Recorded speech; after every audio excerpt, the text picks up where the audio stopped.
The soul that humans possess can be named Idea, which is their purest and clearest essence. At a certain point, humans began to become aware of their Idea souls and became able to manifest their own. A man says that when he manifested his, a huge sword appeared, and another man is surprised, asking him to show it.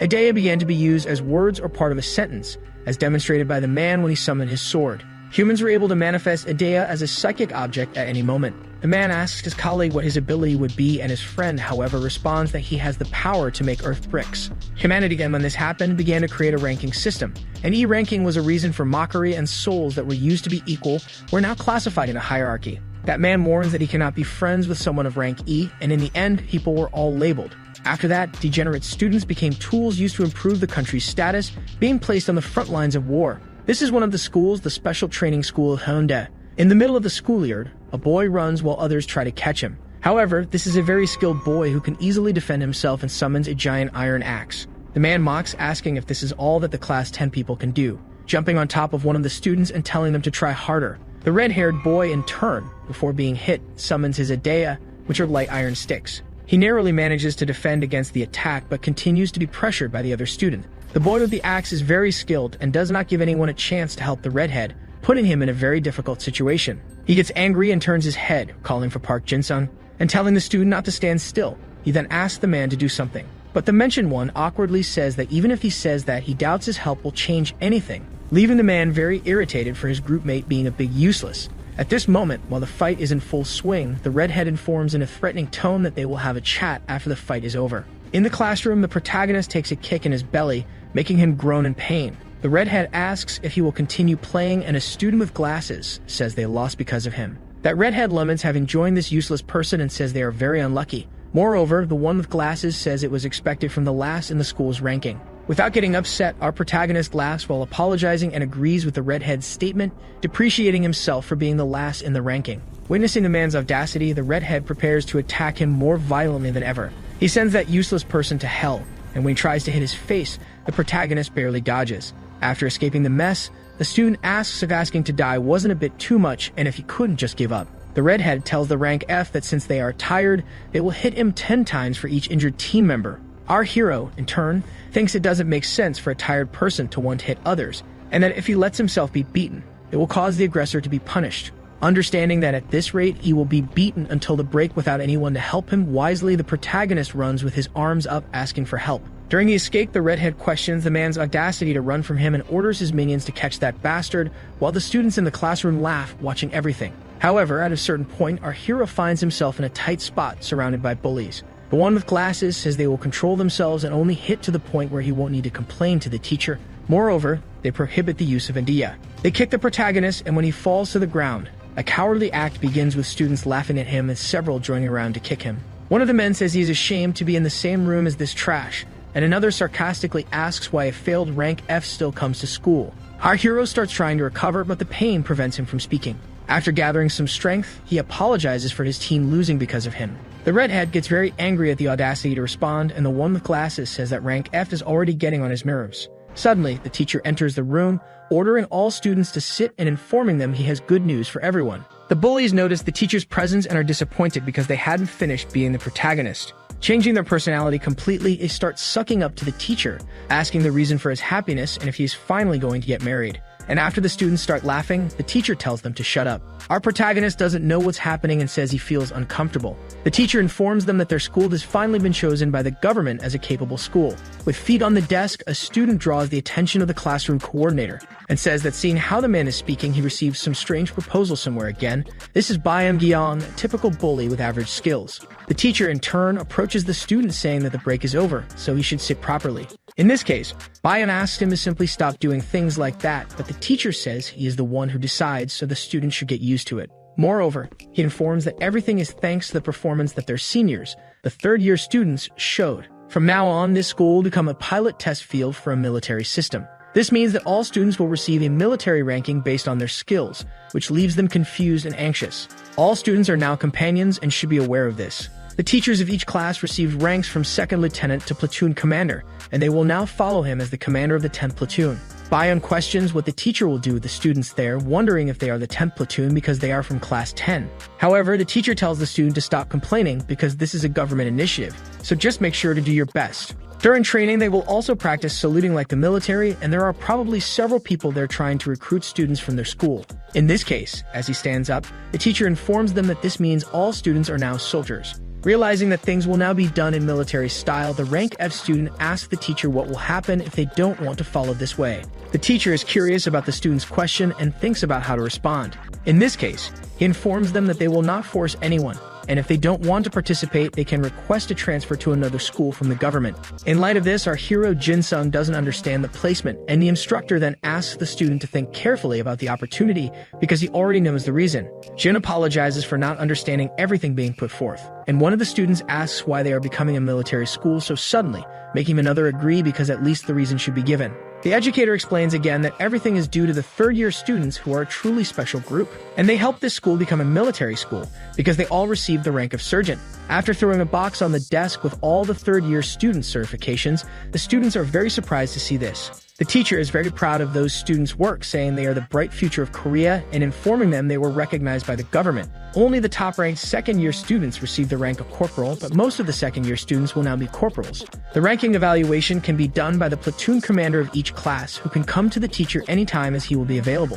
While their ranking insignia is not yet attached to their uniform, they should be kept properly, and later they will receive a notebook. The notebook will be responsible for sending insignia, but Jin, however, raises his hand, informing he hasn't received it yet. The teacher, as far as he is concerned, informs that among all the school students, including the first-year students, there is only one student who was unable to receive a ranking. This student is Jin-sung, who should start training to become a soldier, and this information leaves our hero shocked. In the teacher's room, the teacher receives a visit from Jin-sung, who questions the reason for being called there. The teacher says it's nothing serious but believes they should discuss Jin's future. Going straight to the point, he asks what he thinks about transferring to another school. And this unexpectedly leaves our hero uncomfortable and surprised by the proposal. That teacher explains that the school is already difficult for him, and when they transition to the military academy, Jin won't be able to withstand it for long. Our protagonist tries to argue, saying the teacher should consider his hidden potential, asking what he would do if he suddenly performed well. Such a statement leaves the teacher surprised because it's something he never thought of. He then laughs, mocking Jin and affirming that he has a great sense of humor. In this situation, Jin gets irritated because it was the first time his teacher looked at our protagonist, and it was only to laugh at his face. The educator warns that the student ranking system will be formed and Jin's life will become even more difficult because he won't be able to take care of all the students. As predicted by our hero, the teacher already knows he suffers bullying but simply doesn't want a useless rank F student in his class. Out of curiosity, Jin asks the teacher if he thinks there is any ranking for souls. And the teacher starts laughing, thinking it's a joke, but obviously he is closing his hand and changing the atmosphere. Jin says he understands but doesn't believe he has any. After everything is resolved, the bell rings and everyone returns to the classroom. While writing on the board, the teacher says that since they transition to squads, the sergeants will call the roll. Then a woman begins to count that the first squad of the 10th platoon has 10 present and 0 missing. The redhead informs that the second squad has 11 present and 0 missing. This makes our hero uncomfortable because they are pretending to be army. After a few seconds of silence, the class teacher asks about the third squad's reports. But Bayan questions if he has the right to do this, and the teacher responds that the student is the sergeant of the third squad, so stop stalling and do it quickly. The student then reports that there are 10 present and 2 missing, but one is in the bathroom,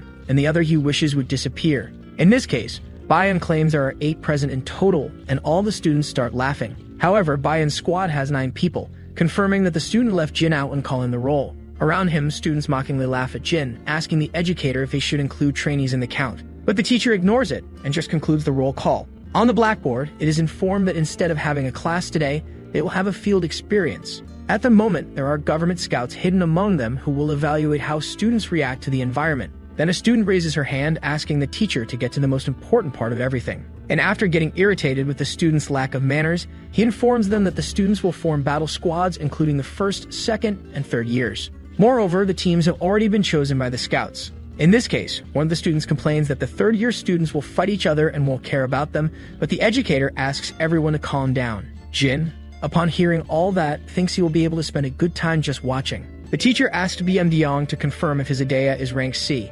Embarrassed, he asks why the teacher wants to know. The teacher questions the ranking of his combatability, and Bayan asks why this interrogation is happening.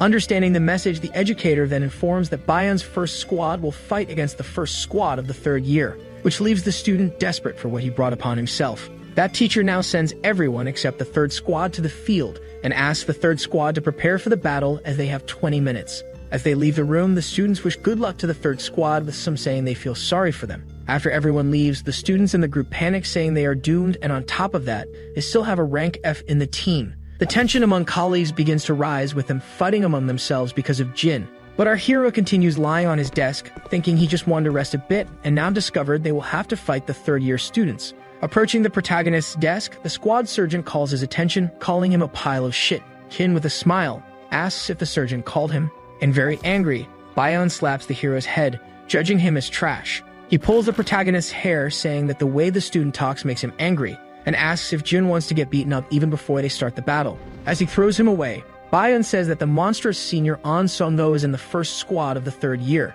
It would be difficult even with all the jokers in his class together, but since the protagonist is taking up an important spot, the outcome is already obvious. Jin, for his part, says that since they will lose anyway, it doesn't matter if he's there or not. And the squad sergeant, pulling him by the tie, asks aggressively if eating a pile of shit and losing seem the same to Jin, asking also if the rank F will take responsibility if his ranking drops. But daringly, Jin says that Bayon's ranking is not high enough for him to worry about anyway. This makes the blonde even angrier, but our hero realizes the monster he's created and tries to apologize, withdrawing his statement. In this case, the blonde calms down a bit because since Jin will appear outside, he can't beat him up yet. Then our protagonist asks with trepidation if being beaten by soldiers or high-ranking third-year students wouldn't be the same. And this gives Bayon the idea to cede the function of sergeant of the third squad to Jin, who will thus receive all the attention. He asks if our hero can handle it, and the same has no choice but to agree to do everything imposed on him. This way, the two are already settled on what they will do in the match. And from now on, Jin will act as the personal shield of the real sergeant of the third squad. After some time, the battle between the first-year and third-year students finally begins. In the school year, the teacher tests the microphone to start speaking over the speaker. All students are gathered for the event that will begin soon. The third squad with its first platoon is presented along with its leader, and the second squad of the 10th platoon, also with Bayon having prominence. After the formalities, the teacher asks if both along with their squads are ready. The teacher is very respectful with the third-year squad leader, calling him leader differently from the other students. He then directs his gaze to two people on the balcony of the building, asking An to show his abilities as much as possible because the scouts are watching. And An then says he will do his best while cooperating with the squad, leaving the teacher satisfied because he knows his students' capability. At this moment, all group members are sent to their positions, which makes them a bit uncomfortable, but rules are rules. The real start of the competition is given, and each leader receives a bracelet. Bayon pulls Jin by the jacket, calling him trash and scaring our hero. That teacher continues informing that the bracelet uses the power of idea to protect the user from the shock, but breaks after a certain amount of damage. However, once the bracelet breaks, the person is out, and Jin asks the squad leader why he is being pulled like a puppy. Complimenting, the teacher warns that this time, considering the difference in experience between the third and second classes, the methods will be different, and Bayon tells Jin to stay quiet. Class 2 to 10 has an additional requirement that they need to hold out for 5 minutes to count as a victory. In this case, the second-year students start losing hope. Setting a timer of 5 minutes on his watch, our hero wonders if the teacher will reconsider his transfer if he wins the match. Putting both sides in salute and with an encouraging smile, the teacher states that the practical part of the contest will begin. After the start of the contest is given, Bayon quickly pulls our hero by the jacket and starts running. Jin doesn't understand what's happening and asks the group leader to wait, but he warns that he had already told the student to stay quiet earlier. He is running because in his mind, the most coherent strategy is just to wait for the 5 minutes to end. Guillaume's group students ask their leader to instruct them on their formations, saying that the Summis are coming. But they are surrounded by third-year students, getting no response. Bayon in turn tells everyone to stay silent and asks the third squad to simply protect him because they will win if they stay there for 5 minutes. The fight was happening humiliatingly for the younger students because the superiority of their seniors is simply surreal. One of Bayon's group students is put on the ground, immobilized, and has his bracelet removed. Meanwhile, another third-year student passes over the students, leaving everyone in shock. The woman stares at Guillaume, who trembles with fear for making eye contact with her. Faced with this, she prepares for a charge against the two. Bayon tries to use Jin as a shield to protect himself, asking him to block, but our protagonist doesn't understand how he is supposed to do that. At the same time as the woman is almost reaching them, the blonde curses the hero, calling him a piece of shit and shouting to block however he can. In this case, Jin asks if they shouldn't at least run in another direction. But amid all that, looking at his teacher, he is smiling, implying that he will take care of the protagonist's transfer. In this case, Jin gets deeply irritated, moving away from Bayon and becoming the target of the third-year student who thinks an internal conflict is happening. But when she gets very close to the hero, he grabs her wrist,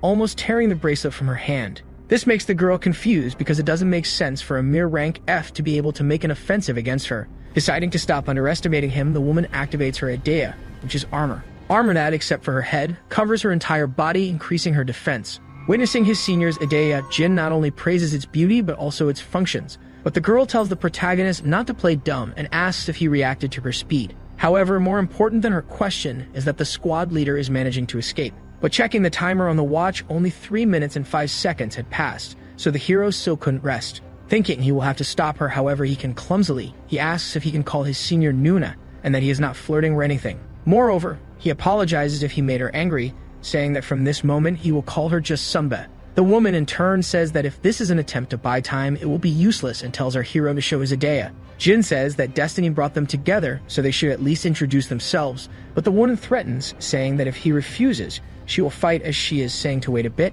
That girl gives him one more chance, commenting that at least his seems more valuable than his colleagues. But Jin asks why the rush and that she should know that keeping calm is an important quality. Already very irritated with the situation and walking towards the hero, the protagonist continues saying that his father used to tell his mother that when she was angry. Realizing that the situation would get ugly for him, our hero finally decides to show his idea. With a smile, he stops and warns that he will release it now. A blue light begins to form in Jin's hand, making the girl anxious about what awaits her. However, a hero summons a mere rank F dagger with low attack power and no special abilities. That girl is disappointed and starts to recognize the protagonist's identity. Jin questions his Samba about why she suddenly has this expression like she's in pain and says she should go to the infirmary. Remembering the rumors, the girl asks if Jin is the infamous rank F student, and he confirms, disappointing her again. The hero explains that he considers this dagger an S rank outside the standard daggers. But his Samba leaves him talking alone to go away, saying she thought he was more valuable because of his reaction, but she believes is just luck. Asking the girl not to go, the hero says she asked to see, so she doesn't have the right to be so disappointed. In this case, the hero states that if she continues walking, he will attack her from behind, threatening that this is his last warning. But she says there is no reason to waste time with rank F in a battle where time is limited. At this moment, Jin incredibly fulfills his promise and prepares to attack her from behind. Because he already knew that due to his Sambi's sincerity, she would ignore him. An attack with his dagger quickly approaches the woman's face, but she manages to defend with her armor, though she remains surprised. After having his attack thwarted, Jin, a bit embarrassed, comments that piercing that armor is as difficult as it seems. Seeing Jin's pathetic strike, the students in the stands start laughing because this was already expected from a rank F. Even after being attacked, that woman can't see our hero as an opponent and just gets bored. She says that even with good reflexes, every idea is like this, and there is no way to bypass luck. So, as confirmed by her, the attack didn't work, and now she no longer wants to give any attention to Jin. Our protagonist, however, thinks he at least managed to buy some time with his attempt to fight. But after looking at the clock, the timer reveals there are still 2 minutes and 7 seconds left. In light of this, Bayan curses all his group members for not being able to withstand a mere 5 minutes. That girl, in turn, scolds him, asking if that is something a person who only runs away should say. Desperate, Bayan bluffs that he was taking it easy with his Sambe, so he advises her to stop while she can. However, this only makes her laugh and state that it is not necessary to take it easy with her. In this case, she now wants to see a demonstration of merit from the blonde, saying he will need more proof if he wants to be better than An Sungho. Bayan thinks he is very unlucky, but visualizes a rock a few meters away from him. So he is happy that something went right and that he found a large stone, thanking the woman for having scattered them all around. The Sumbe questions when the blonde will prove his merit, and he says that if that's what she wants, he will show her, placing his hands on the ground and causing an earthquake. Bayam Jiang is rank C. In this case, he must have been hiding his true strength. In an attempt to warn, Jin informs the armored Sumbe that this is dangerous. Bayam places his hands on the ground and activates Extract, which begins to form a rock, revealing it as a huge rock that will be used for his offensive. Now he uses Shake. These are the blonde's abilities, Extract and Shake, classified as rank B, which can use a stuck object as a weapon and ignore its weight. Seeing this, the students think she's a third year, but even so, they are unsure if she will be okay due to the rock's size. She then realizes that the blonde was not just running away, but was waiting for a rock he could use with his Idea. Having his plan uncovered, Lion starts laughing, praising his Sumbe, and lifting the huge rock with his hands. Now several meters off the ground and throwing that huge rock in the girl's direction, the blonde just tells the third-year student to receive his enormous power, and thus become a stepping stone for him to use to show his merit. Proud of his power, Bayan asks if she thinks being in the third year makes her better than him and affirms that he will be the winner, but someone appears behind him, asking for permission. Realizing whose voice it was already too late, as An, the squad leader, had already buried Bayan's body in the ground with a punch. The blonde complains about a third-year student attacking someone this way from behind. In contrast, that girl struggles to block Bayan's attack, saying it is stronger than expected. But she believes that with her idea, she can definitely endure. However, the squad leader intervenes, saving her from a potential accident. This irritated her deeply because it was a good opportunity to show all her merit. An, for his part, informs that the attack was a bit dangerous, and he has the duty to protect his squad members. In this case, the woman asks if what her leader is trying to say is that she is not capable of dealing with that. And An says he believes Jai can definitely resist the rock alone. But the blonde would not have allowed her to defend herself peacefully, as right now Bayan tries to attack An with a baseball bat. However, the squad leader activates his ability, I will definitely catch you, easily subduing the leader of the younger students. This ability has an overall rating of B- and overall combat skill of A+, capable of catching anyone he wants to hit within a fixed distance. And our protagonist begins to consider the end of the battle because his squad leader was deceived. So after finishing Bayan, An looks at Jin in a way that scares him from head to toe. Faced with this, Jin tries to surrender, and An comments on the hero warning Jai even before the student activated his idea, questioning the reason. And saying that the squad leader can be a bit wild, Jin explains that he made the decision because he didn't know what he would do. In this case, the third-year student says our hero is a terrible liar, and the protagonist reiterates his surrender. But An doesn't care about that and activates his ability, I will definitely catch you, grabbing him and causing the hero's dagger to fly, leaving him in a difficult situation. But the dagger ends up returning to his hand, making his offensive possible again. With one arm free from the grab, Jin prepares to attack, but hits An just to free himself without hitting him with the blade, saying he should listen when he is talking. The two separated, with An starting to notice something in the hero, because escaping his ability like that is not normal. With a serious look, the third-year student questions our protagonist about his identity, and activates his spirit aura, demonstrating all the immense power he has. Jin informs him that he is from the 3rd Squad in the 10th Platoon, the rank F student Park Jin-song. A bit disappointed, the veteran understands, and desperate, Park Jin notices that there is still 1 minute left for the match to end. An asks where the 2nd-year student is looking, and Jin says his attention is a bit alarming. Trying to buy more time, the hero points to the crowd, saying everyone seems excited to see how screwed he is, and also says it is horrible. The 3rd-year student in turn realizes this failed attempt to buy time and says he hates people who do things like this. Scared, Jin asks what his senior believes he can do alone, and An asks why the hero isn't even trying to win. Park Jin responds that he is just a rank F, and in the end, none of this matters, but the veteran explains that he is not giving a warning but rather advice. Continuing, it is said that in this big competition, scouts will choose any student with good performance, and those who don't have skills will be transferred. In this case, our hero decides to change his posture, warning his sunbat. He questions the reason for being called to attention, so Jin warns that he doesn't want to be transferred. In this case, An advises the hero to follow his advice, and with a different demeanor than usual, the hero comments that since he will have to fight seriously with the veteran, he is not sure if the same will be well after the fight. Suddenly, the veins on Jin's face start pumping blood at a much higher rate than normal, dilating and making the blood vessels in his eyes apparent. A red aura of blood and pain surrounds our hero, and he already looks like a completely different person. At this moment, the Idea dagger undergoes a crucial transformation to increase Jin's strength. His physical abilities increase 3 times compared to his original physical skills,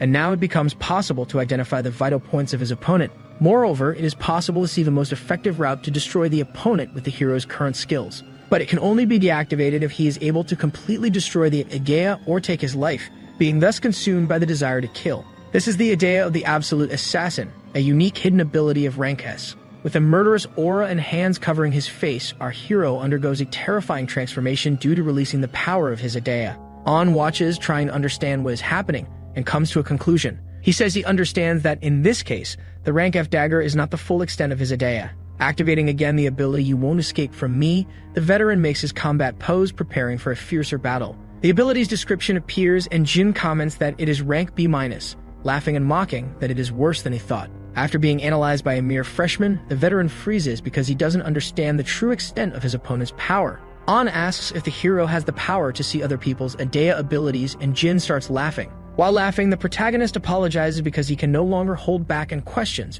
brandishing his dagger if he will be able to stop him. At this moment, the veteran realizes the gravity of the situation and begins to understand Jin's power extent. The bloodlust emanating from him was too much for anyone to bear, so An tries to counter with a provocation, but our hero remains unfazed. Spinning his dagger, Jin tells his veteran to try not to get too hurt. A blonde student asks why everyone is standing still, and another says that maybe Sambo Sanbei thinks his opponent is not worthy. The redhead, in turn, gets irritated, questioning why his veteran is standing still, and says he is there just to see him finish Jin-san. However, An is extremely cautious because at this moment only he knows the real potential of his opponent. At first glance, Jin may seem to have a relaxed posture, but there is no opening for an attack. The girl from before perceives the hero's aura and gets intimidated, realizing that it is completely different from when she talked to him earlier, and that with this change of atmosphere, it would not be good to leave him alone there, because visualizing that man in combat with his colleague, something doesn't seem right. Trembling and informing everyone that they have a change of plans. Now the third-year students go as a group to Jin in an attempt to stop him.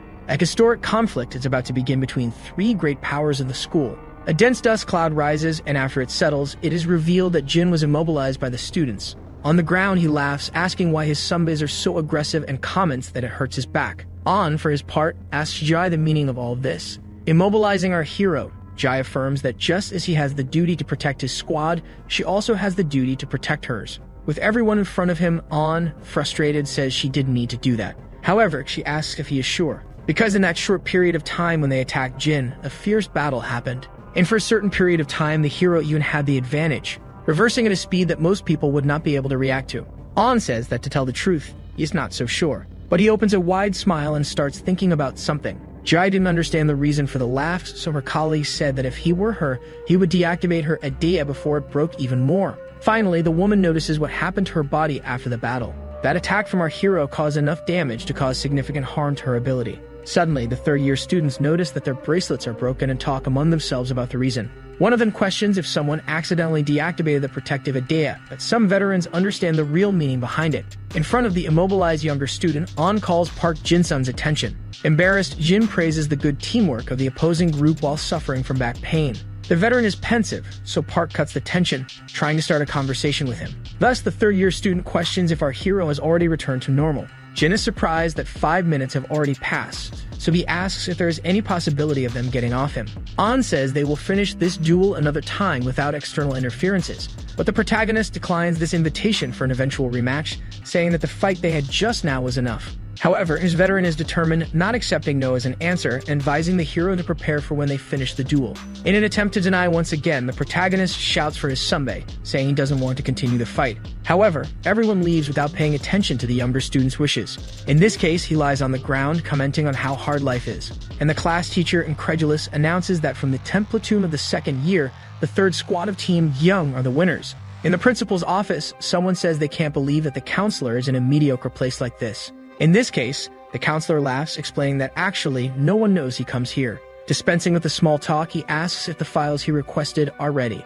and the other man promptly hands over the files, confirming they are finished. After flipping through a bit, the famous student An Sumgo catches the superintendent's attention. That other man comments that An is really an above-average student even compared to other students worldwide, making him a pride for Hyundai. But flipping through more, the counselor notices someone without great achievements recorded in elementary school, but who hasn't lost a single battle since entering high school. His colleague says that if the student's Idea ranking were higher, he could be someone, but the counselor counters, saying it's because of his Idea that he has come so far. Then a note in the files catches his attention, informing it as a recruit, which makes him very surprised. The man in the brown suit explains that this student has a worse ranking than the first-year students, and that they placed him in the combat class even after complaints. That counselor thinks he asked about someone else's rank, but this one is much more interesting. He then asks if they put this student's past on the back of the page and is confirmed by the other teacher, but he comments that it's not something important. In the special notes, it is explained that the student lost his parents at 8 years old and suffered many abuses.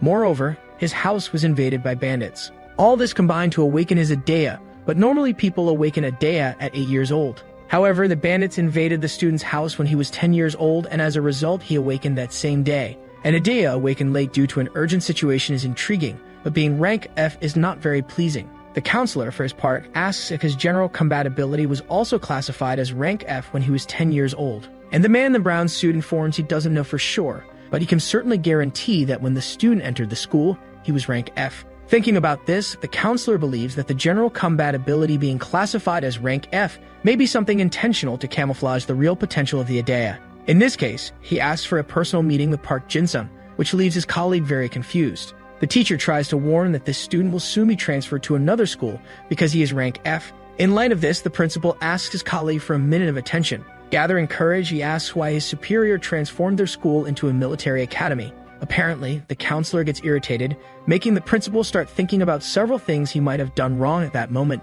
After sweating cold, he apologizes, saying it was a mistake to ask such a question. But contrary to expectations, that counselor responds calmly that they are just preparing for northern threats. But with this system, he believes that some students can change completely from how they were in the past to something better. At this moment, our protagonist's morning routine is as follows. He wakes up at 6 in the morning with the sun shining on his face, starts getting ready for school, and finally finishes. He looks at himself in the mirror, telling himself that he will do his best once again. And then he leaves home around 6:30 a.m. After leaving home, he says goodbye. Passing between buildings and trees, it is said that our hero usually goes to school very early. But that's because he is responsible for all kinds of cleaning and other tasks throughout the school recently. On the way to school, a long-haired blonde notices that our hero is a second-year student. She says she doesn't think they need to enforce the dress code, and another notices that this man is the only intern in the entire school. Jin gets embarrassed, asking if he is that famous and saying he feels a bit flattered. However, one of the students comments that the man is more idiotic than he thought, and the blonde believes that the first squad members really let their guard down.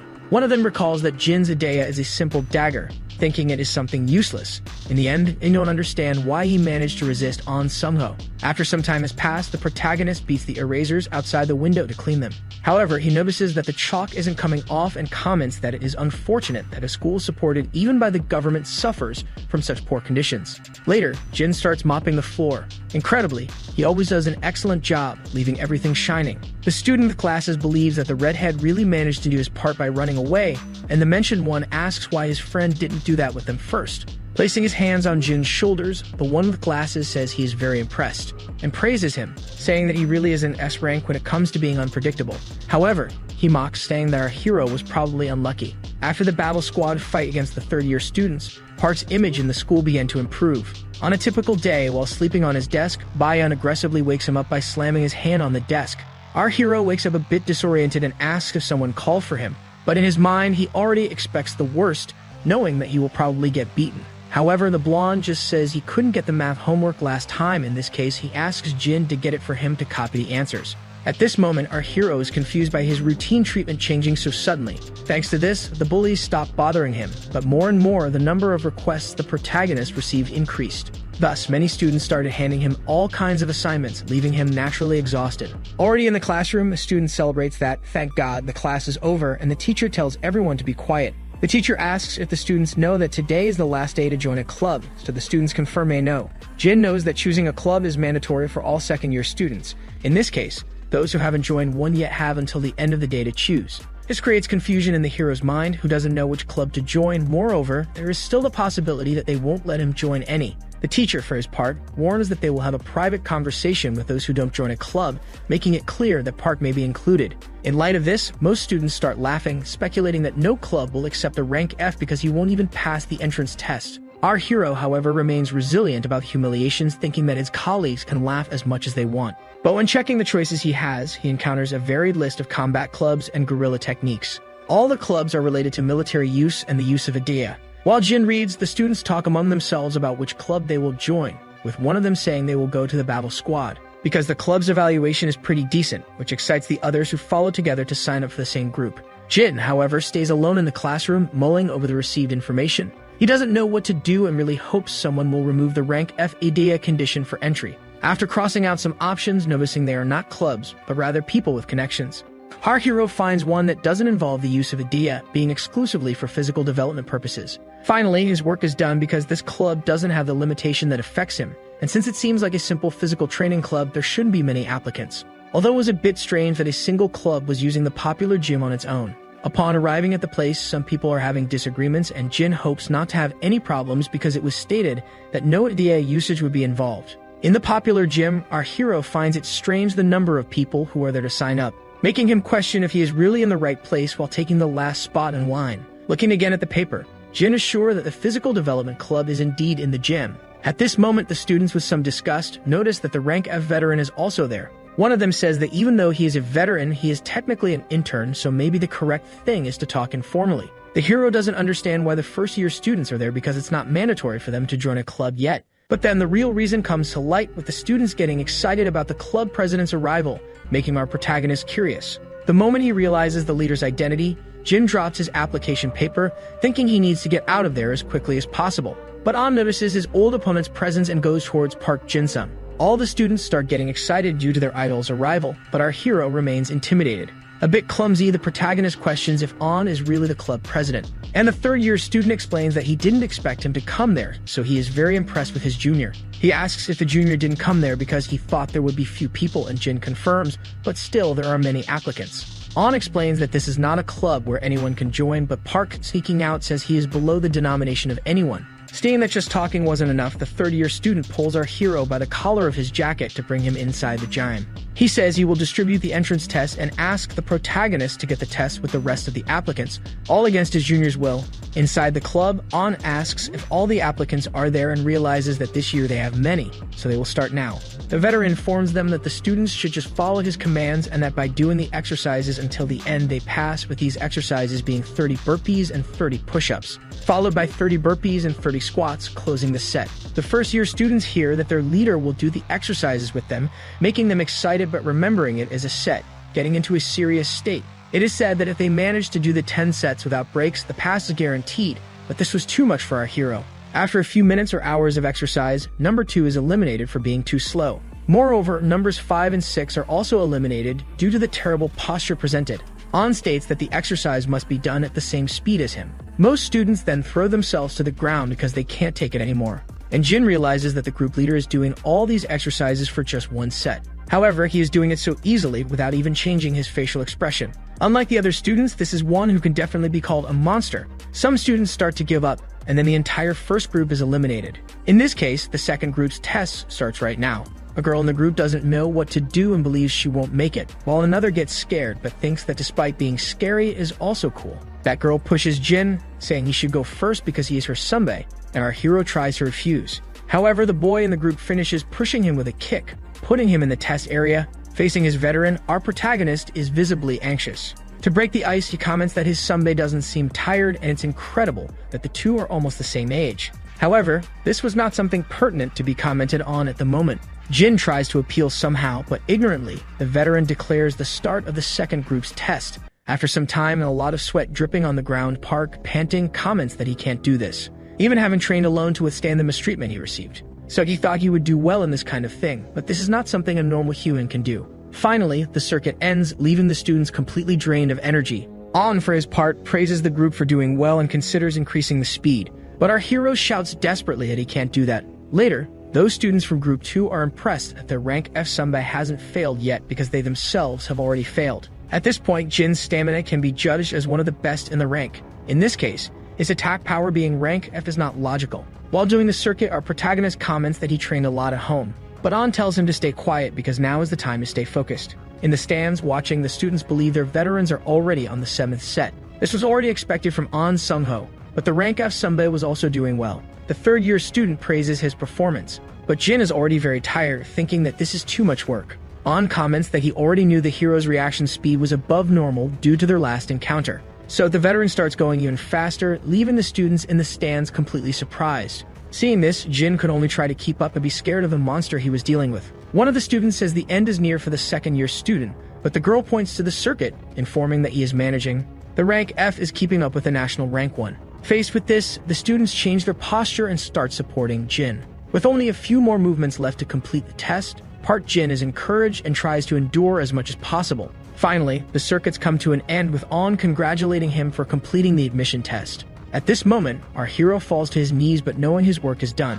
He was the only one of all the people to pass, but obviously he didn't fail to feel the effects of extreme exhaustion. The first-year students are impressed and praise Part Jin for his hard work. In this case, our hero, already lying on the ground, believes that it wasn't all bad because at least he was applauded. Approaching and extending his hand to the protagonist, An welcomes him to the HT Club. Our hero thanks him but says he is leaving. However, the veteran doesn't let him go, saying that Jin will start the next day. A bit irritated, Park Jin asks if his sunbae didn't hear what he said. Then An explains that the effects of the exercises are doubled when done together and has always been waiting for someone who could keep up with him. The protagonist denies having similar capacity to his veteran, saying he couldn't do even one more set. Moreover, he believed that the third-year student hated people like him, but An just ignores, laughing and saying it took a whole year to add one more member. Realizing the mess he got into, Jin recalls that he just wanted to join a club discreetly, but now he is completely screwed. Already in the classroom, our hero says he doesn't want to go to the club, and crouches beside a chair, starting to complain that he only had to go there, but suddenly all the attention turned to him. This is a scary club with only An Sung-ho as a member. Maybe it was a curse because he is chosen all the time. being the target of questions and envy day after day. Jin doesn't want to attend, but if he doesn't go, An will probably follow him again. In this case, our protagonist considers if he should just break his own arm. But he understands that this is not a good idea because his sunbae would only take him to the infirmary, and after being healed, he would end up being dragged. Suddenly, a woman appears, calling the attention of our hero and consequently scaring him. He looks to the side but seems not to recognize the woman. She asks if the student studies in that class, and Jin tries to remember if they really had such a beautiful girl in the class. To clarify things, Park Jin affirms it's him and asks what she wants from him. In this case, she presents a card saying she thinks they told him to use it to present himself here. It's the identification badge, leaving our hero a bit confused. The woman asks if our hero doesn't have a rank, and he is embarrassed to respond. In a military act, she demands the rank and name of Jin, who identifies himself as such, affirming to be from the 2nd platoon and 10th member of the 3rd squad, but in training. After his reverence, our hero stands still, waiting for the girl's reaction, who doesn't understand the meaning of the mention in training, as perceived by Jin. Putting that aside, she extends her hand, saying it's a pleasure to meet him, and introduces herself as Kim Sayan. However, the protagonist is still in doubt. As explained by our hero, who is part of the 10th platoon, the woman informs that she will be part of the 2nd squad starting the next day. Understanding that she is a transfer student, Jin just asks her to take good care of him from now on. Saying she still has some work to do, the protagonist tries to leave the room. However, as always, he is pulled from behind and placed back inside the classroom, being pushed inside with even some aggression that makes him uncomfortable. After that, Kim Seon puts Jin against the wall and rests her hands above the protagonist's shoulders. Jin tries to talk to the corporal, explaining that he needs to go somewhere now, but the girl doesn't care and says she needs a guide. The situation starts to get stressful for the hero, who only thinks that if his sunbae finds him there, things might get complicated. So in an attempt to have a voice in the conversation, our hero asks for a minute. He informs her that he's in a hurry right now and asks if Kim can ask someone else, but she refuses, saying she feels comfortable with him. It's questioned since when she feels this way, and with a scary look, the girl affirms that since now. With no choice, Jin accepts to guide the woman and asks where she wants to go, to which she responds wanting to reach where Surgeon An Sunho is. Finally excited, the protagonist comments that she should have said it earlier, because this is exactly where he is going now, but at the same time as he talks to the girl, An appears outside with a serious expression. Jin gets very scared by the 3rd-year student's sudden presence and screams in fright. An, for his part, asks if his junior plans to skip training, and our hero responds in salute that never. Kim, in front of the man, asks if he is the famous 3rd-year surgeon. Questioning if the woman is in class 2, he says she should show respect to her superior, but the girl says she heard that ranks are based on strength. So Kim asks if he shouldn't be stronger than her to be the superior, because it seems in her mind that the two are at the same level. An then adjusts his tie and asks if she wants him to confirm this for her. In light of this, a tension starts between the two, and Jin, for his part, says that they will crush him in the middle of this. Kim questions Surgeon Sunho if there is anyone he is dating, but he responds that there isn't, as already expected by our protagonist, because his veteran only works all day. In this case, the girl with some aggression says she hates rigid people like him, so An responds that it's okay because he also doesn't like her. Putting that aside, the corporal says it doesn't matter if it's a girlfriend or fiancé, but if he doesn't want to be bothered, he should do something outside the formality. An doesn't understand what she means, so Kim explains that her family is a bit noisy and that they are conservative. But she's only saying this for the surgeon's interest, in which case she advises him not to ignore it. After losing interest in the veteran, the girl asks if the recruit would like to go out with her. The same gets embarrassed by receiving such an intimate invitation so suddenly. However, she starts saying several things they have in common, and that she likes men who are at the same eye level as her. Jin then gets very embarrassed and starts trembling his voice to respond.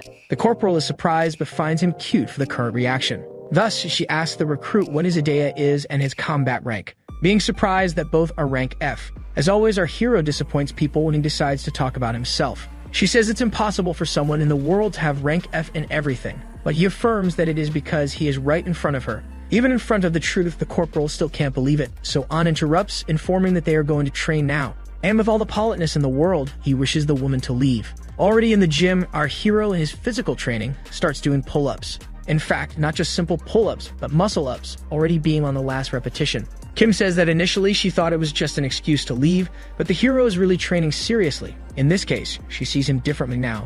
Jin, for his part, and very tired, just can't understand why the corporal followed them. She asks if the protagonist is okay, and he asks to be saved since she is already there. However, she refuses, affirming not having ties with Jin, who is disappointed because she previously said she had them to make him a guide. Our hero recoils on the ground, and Kim asks the sergeant why he is training someone like him. Because he is just a simple recruit, which hits the protagonist in his soul. An says that aside from the difference in levels, having an exercise partner is more than enough. In this case, the same approaches out of curiosity and says she doesn't care how far he goes with it, but asks what potential he saw in Jin. Faced with this question, Jin thinks about whether he should speak, and Kim insists because she really wants to know the secrets the boy has. In her mind, the veteran had already seen what the junior was capable of, so she also wanted to know. However, An says he has no idea what she is talking about and that she must have created wrong expectations about Park Jin. Kim approaches, questioning if the real reason will not be said. In this case, she decides to go ask the recruit himself, personally questioning him about the conversation with the veteran. However, the hero confirms that there is nothing special about him and that he is just a rank F student with the ability to be useless. Faced with this explanation, the two are very disappointed with the way the student describes himself. Then An pulls him by the back of the shirt, leaving our hero scared. No longer wanting to hear any nonsense, the next training is said to be about to start. While being dragged, Jin asks for help from Miss Kim Se-in, but gets no response. Already in the classroom, a teacher announces that today they have a transfer student. Saying she can come in, it is revealed to us that this student is Kim Se-in, a problematic girl from earlier. The redhead comments on her being a transfer student in the middle of the year, and another praises her beauty. The girl asks the teacher where her seat is, and he says there is a spot at the end of Squad 1, but before that, she should introduce herself. Ignoring the teacher, she says she likes Squad 3. She asks the teacher to place her in Squad 3 while walking to the spot she wants to sit. However, Squad 3 has no vacancies now, and again ignoring the teacher, Kim says she wants to sit next to the protagonist, thus asking the student sitting next to Jin to leave and go somewhere else. The student tries to explain that despite everything, that spot belongs to him. But this girl is scary and slams the table, threatening to do something to the student if he doesn't move right away. In this case, the student changes his mind and becomes gentle with Kim, giving up the spot for her to sit. In light of this, someone calls the attention of the transfer student. This is Bayeon, who questions who she thinks she is to act like this, identifying himself as the squad leader and demanding she state her rank and name. A bit convinced of herself, Kim asks that his military rank is higher than hers. Moreover, she knows that the highest rank of the second year is corporal, and she's also one. So she ignores the squad leader, just informing the teacher where she will sit. The class coordinator realized that this transfer student was a bizarre girl, but ended up letting her do what she wanted because she had already even sat down. Our protagonist puts his hands on his face, trying to relieve the stress of the moment. Then Kim looks at him sideways and asks the recruit if he doesn't like her and the reason for being so indifferent. With a scary aura, she says she came there because she thought they had made up and questions if she needs to do something about it because it seems like the two are not friends. Jin doesn't understand how he passed the idea that they are friends, but tries to handle the situation, saying it's not like he doesn't like her. Then the instructor calls the girl's attention, letting our hero rest a bit. The teacher asks if Kim shouldn't at least introduce herself to the class. However, the girl shows no desire, saying she's already seated. But in the end, she complies with the request, standing up and preparing for the introduction. And Bayeon again implies with her, saying that the basic of education is to stand in front of the class to introduce herself. But the girl doesn't listen because from there, everyone can hear. After this scene, she addresses her classmates, saying it is a pleasure to meet everyone and introducing herself as Kim Se-in, the transfer student who will be part of Class 10. Moreover, she is a corporal and her idea is the White Jade Goblin, which sparks the student's interest. She says that even though her family helped with the transfer, she hopes they can improve together, so she will be in their care. With the introduction finished, the students go wild. The White Jade Goblin from the Kim family is in front of them. It seemed like a joke. Trying to put order in the class, the teacher tells everyone to be quiet, but the students keep talking that she is incredible. The White Jade Goblin is the only hereditary idea because generally they can't be inherited. Since the beginning of time, there has never been an identical idea. This is because what is etched into a soul cannot be copied. But there were people who wanted to pass their ideas to their heirs to make them stronger, to become more sophisticated and sharp. Then one day, a family lineage succeeded in doing that. The Kim family lineage from Gimhae, the descendants of King Ruro. The Kims who rejected their own family and focused on endless education and combat for generations. To protect their lineage, they only had consanguineous marriages, all their children had fair skin, and thus succeeding in obtaining an irregular idea. The White Jade Goblin is a world ranking, with the user's body being able to manifest it. However, it only manifested in one child per generation. In this case, their family population drastically fell. They almost ceased to exist, but the child born in the last generation was a goblin wielding a sword. That child possessed physical abilities and still dormant ones that surpassed those of men, being the last goblin capable of reaching the highest level of swordsmanship. Kim Se-in is elite since birth, recognized by the family and the heavens, a true prodigy. After all that commotion, Kim asks the teacher if she can sit down, and the educator, after discovering the student's identity, confirms a bit anxious. In this case, it is decided that from now on, Corporal Kim Se-in will be the vice leader of Squad 3. Bayan then intervenes, very angry, asking how a transfer student can be the vice leader. But the teacher tells the student to shut up, which leaves the blonde very resentful. Addressing the girl, our hero comments on being impressed by her fame. And without a hint of humility, the girl explains that it is because she is someone very incredible.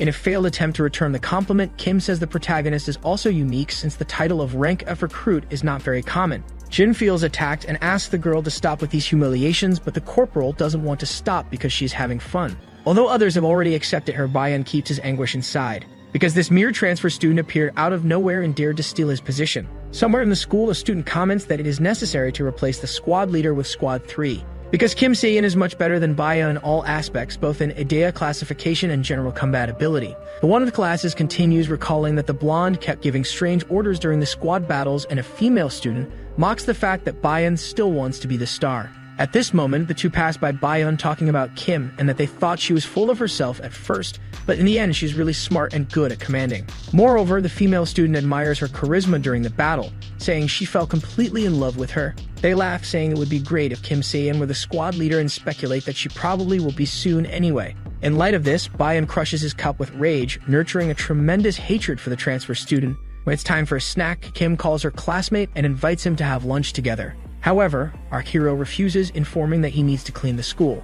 Kim, for her part, doesn't accept the excuses because she says she has no one to have lunch with, which is a lie since she is now the most popular girl in the entire school. In this case, the girl retorts, saying that they are a bunch of fakes who keep looking from afar but never come to talk to her. Even so, Jin affirms being busy, contradicting the girl's desire. He says he needs to clean the board eraser, and sweep and mop the classroom floor. Moreover, he needs to seek help for the next class. In light of this, Kim says it seems like a lot for one person to do, and bets that not even the squad leader can do it all alone. Our hero, trying not to make eye contact, confirms, completely changing Kim's expression in the face of the situation. She realizes that the protagonist is not only doing the tasks of the other squad leaders, but also the tasks of the entire class. Embarrassed, Jin says he does it because he is already doing other things, and asks if it wouldn't be more complicated if many people did, trying to ease the situation. However, Kim knows exactly what this kind of thing means and doesn't accept silly excuses like these. In an attempt to change things, the girl pulls the protagonist by the jacket, ordering him to follow her and leaving him confused about the place.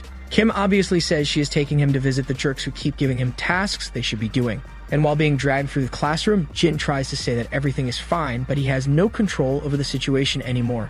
In another room, Kim approaches the redhead, saying she wants to ask him something. The redhead and a girl beside him are curious to know what she wants from them. The corporal explains that the man is usually responsible for cleaning the classroom of Squad 4, so she questions why he is forcing the recruit to do it. In this case, he affirms it's because he is a rank F. At this moment, the girl forcibly covers the student's mouth, stating that she doesn't want to hear excuses. And from now on, they will do everything they are assigned to do. Moreover, she finds it shameful for a strong man to take advantage of someone weaker, so she threatens, saying she doesn't want to be unpleasant. And with this shock treatment, the redhead starts to realize that his actions can now have serious consequences. The girl also told him to apologize directly to his classmate. After that, they even made the other classmates apologize to him. The only thing left was to talk to the teacher. He said he didn't know what was happening with Jinsum and would leave the class organization to Sion. While the boy lamented, she was actually quite pleased with this new assignment. Now she needed to teach her entire squad how the cleaning routines worked, assigning some classmates to clean the board and the classroom floor. They were not interested in these tasks at all. They said the rank F guy would do it, but the girl forced the mop onto their heads. She wanted to know if there was any objection to the orders she had given. Obediently, after this slight coercion, they agreed to cooperate. The blonde boy also wanted to talk to the vice captain. She thought he had come there to help too, but the boy asked to be called captain by her, and he said he didn't need a reason to come talk to a subordinate. That tone of voice and petulance made her a bit more serious. Indeed, he was right about the hierarchy. She was even eager to become the true captain. That comment made the blonde boy quite irritated. If he had nothing else to say to her, she informed the captain that she wanted to return to the classroom. The boy told her to meet him on the rooftop after class, as they needed to talk about the squad. Inside the classroom, the nerd was listening to that conversation. Class had ended, and the girl was heading to the school's rooftop. Her steps were being followed. It was the nerd who wanted to find out what the conversation was about. He knew the two were going to meet on the rooftop, so he needed to approach stealthily to avoid being discovered. Knowing about this meeting, he started having a bad feeling about it. Their captain must have had a very busy day. Behind the door, he managed to hear what they were saying. The blonde boy said the girl was acting as if she didn't know anything. There were other guys with him. He said it wasn't possible that at this point she still didn't understand what was happening. The girl acknowledged that the captain was really quite popular among the men. There were several of them at the top of the rooftop. Since she was a member of his squad, if the conversation went well, he wouldn't lay a finger on her. The girl was impressed that he only had the courage to talk when surrounded by men. She never imagined he was such a timid captain. That comment made him irritated. Bringing his hand to his face, he started laughing in a strange way. Unaware that someone was listening behind the door, he said it was time to teach this girl a lesson. She was actually interested in this part about receiving a lesson. She couldn't believe he had really suggested that. Very outraged, he said she still had a lot to learn and that he would make her regret it. But the girl wasn't intimidated. She thought he was really a fool. The second in command should obey the captain's orders. After hearing those words, she could no longer hide her smile. To obey him, the boy should at least be stronger or smarter than her. The school hierarchy was based on talent. He should be smarter, stronger, or make better decisions than her. If you wanted to use his leadership position as an advantage, you should have at least 2 of these qualities. This only made the blonde boy even more irritated. His lackeys were already prepared to start a big fight. The girl began analyzing her potential opponents. Most of them had short-range combat weapons. Clearly, they were still undeveloped. The blonde boy said that to someone like her, his ideas might seem crazy. She disagreed. It was they who had chosen to believe in that. Even so, the blonde boy suggested they stop talking. The weapons were immediately drawn. Her ideas could cause problems for the school, and since she was from a higher ranking, she would certainly be punished for it. Those guys were so weak that if they used their abilities, no one would even notice. The blonde boy said he could gather 15 of those people there. He knew the girl was stronger when she had a sword in her hand, and at the moment, she didn't have one. Since she wouldn't be able to use her full potential, even those mediocre guys would have the advantage. It was a fight she could never win. Believing he had the upper hand, he would make sure she deeply regretted it. Even in the face of that, the girl did not tremble. She mourned that Surgeon Sumno is a very famous person at school. Knowing this, she wanted to know what they would think when they met this person. But the blonde boy did not understand what the girl was saying. He already knew her ranking, so the girl had another question to ask. She wanted to know if he knew what her combat ranking was. Seeing that the girl had stepped closer, the extras began to tremble with fear. The blonde boy said it was all just an act, she was unarmed, and they shouldn't succumb to fear. The girl also heard that and was having trouble believing how stupid they were. She warned that he should have done this with the squad during the match. This only made him even more irritated. It seemed like he forgot everything presented in the classroom. She was an A-rank fighter. After saying that, a horn emerged from her head. Revealing her power, she said she could take down 100 lower-ranked people without difficulty. This was the White Jade Goblin. With an A-rank combat ability, it manifested in the user's body. People of her level were classified separately because of their power. To be at her level, one had to be capable of fighting multiple people. Now the extras were starting to soil their underwear. Since she could take down 100 people at once, she asked how many were there on that rooftop. The boy kept trying to push the idea that without a sword, she was useless. Full of rage, he ordered them all to attack. But some of the extras were already completely frozen because something that shouldn't have been there was leaking from their underwear. Thinking that since she had no weapon, she would be at a disadvantage, one of the boys decided to attack first, striking at her with his bat. She even complimented his courage but said he was attacking far too recklessly. The bat stopped inches from the girl's face, while the extra began to panic even more. He couldn't believe he had been stopped with just one of the woman's hands. What happened was so fast that he didn't understand,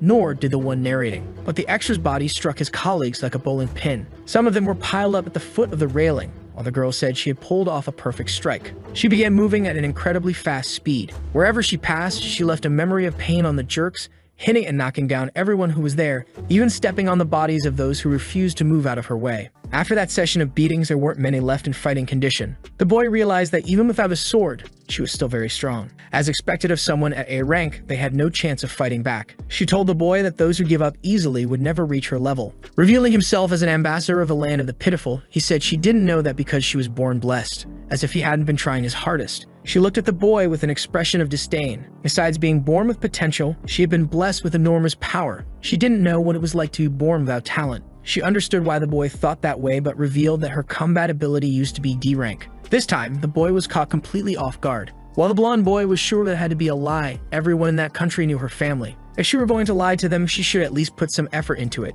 No one would believe she was born without talent. She agreed but reaffirmed that she didn't fight well at all. She didn't even like swords. It was her talent that forced her to wield blades, so she accepted her fate. The boys, after being beaten, believed she had to be lying. She was sure they wouldn't believe how much she had to struggle. But now, that no longer mattered. The calluses on her hands bore witness to all the hard work she had to put in. Even after the revealing speech, there were still extras willing to get beaten up. After yet another round of beatings, the girl said that even unarmed, she was far too much of a challenge for them. After the brief beating session, the only one left was the captain, and she had left him for last on purpose. Seeing that his subordinates had been beaten, the boy said they were all trash, and it didn't matter. All that was left for her was to finish the captain once and for all. The boy acknowledged that he had no other option. He was going to end this once and for all. His confidence was so great that the girl began to suspect. He must be hiding something. But it doesn't matter what plan he has. She just has to destroy his plan, and as she stepped closer to him, she told him to hold his breath. Her first strike was aimed at the boy's stomach. He was pleased because she had fallen into his trap. She hadn't aimed at his face.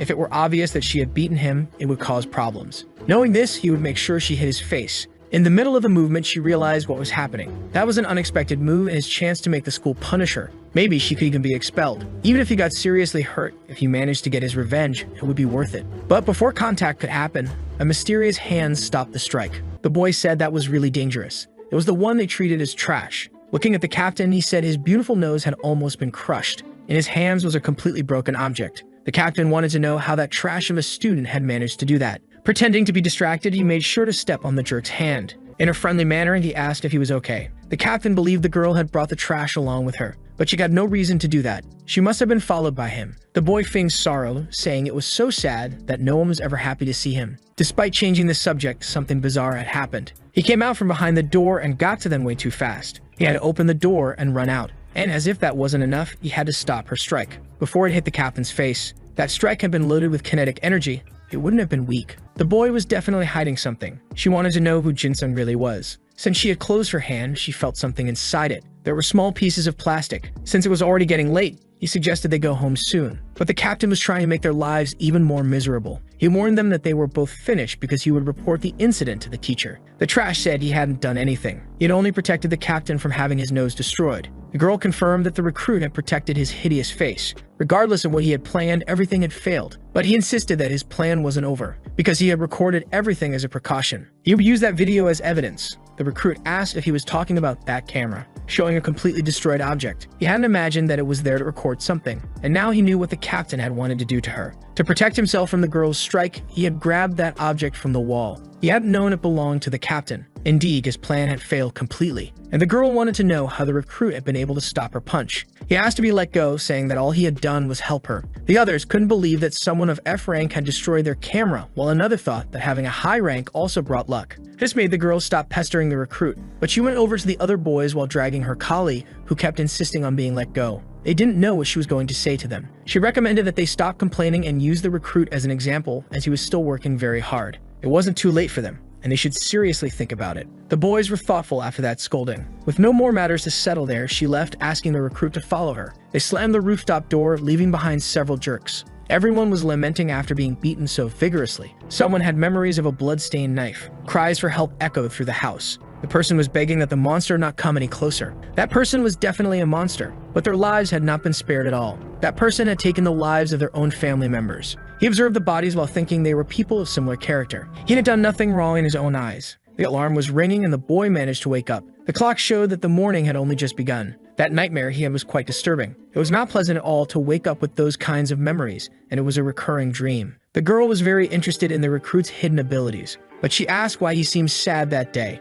She imagined something might have happened. He simply said he was very tired, wanting to know if she knew where they were going. Only the squad captains know the destination, so she doesn't know either. Moreover, today's class will be with the medical students. They just don't understand why it will be held outside the school. As soon as they approached the building, the captain told them to stop. Being received by other people, they were asked if they were from Hyundai. Because if they were, this was the first time they had seen students from that school. Besides, they were late. The blonde boy became quite irritated with that comment, since he had no idea who these people could be. The boy said he had no business with him, but wanted to see Sayum because he had heard that, besides being a genius, she was very beautiful. Since she was second in command of their squad, if there was something to be said to her, it could be said to him as well. They started commenting that it was funny how they had a militarized system and behaved like soldiers. The blonde boy said he was the captain of Squad 3 of Platoon 10 in Company 2. He wouldn't repeat himself and wanted to know who those students were. The girl asked the soldier to at least try to guess. Irritated, he said they were just trash, until one boy warned that they shouldn't annoy kids from other schools.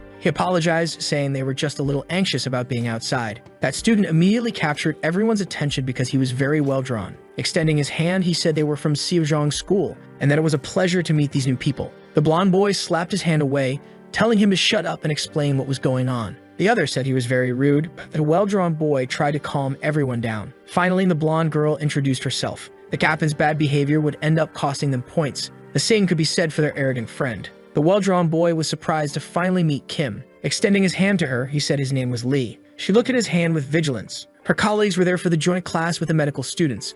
She didn't know why the Sejong students were there as well. Because of that, she wanted some explanations. The well-drawn boy said that everyone was in the right place because they were freshmen in the medical class, and it was a pleasure to meet all of them. They also didn't know why that was the meeting place, but they knew there would be a joint class. It was possible that it was related to the bank, which wouldn't mind receiving that publicity. Everything seemed to have been planned as there were no customers at that hour, only a well-dressed man. He approached the students, assuming they were the ones who had come for the training session. Those men seemed to be security guards, as they were all really huge. Entering the building, the girl introduced herself to them. She was Kim, and the vice captain of her squad. They were impressed with her courage despite being so young. If there was any task for them that day, she wanted to know immediately. Liking her personality, they said they would love for her to work at the bank when she got older, but the girl politely declined the offer. They were being treated like babies. Students like them didn't have much to do in a bank. Even so, Kim wanted to be well evaluated. She called the well-drawn boy to talk. The boy said she didn't need to be so formal when referring to him. He suggested they divide the groups into 4 teams and mix the students.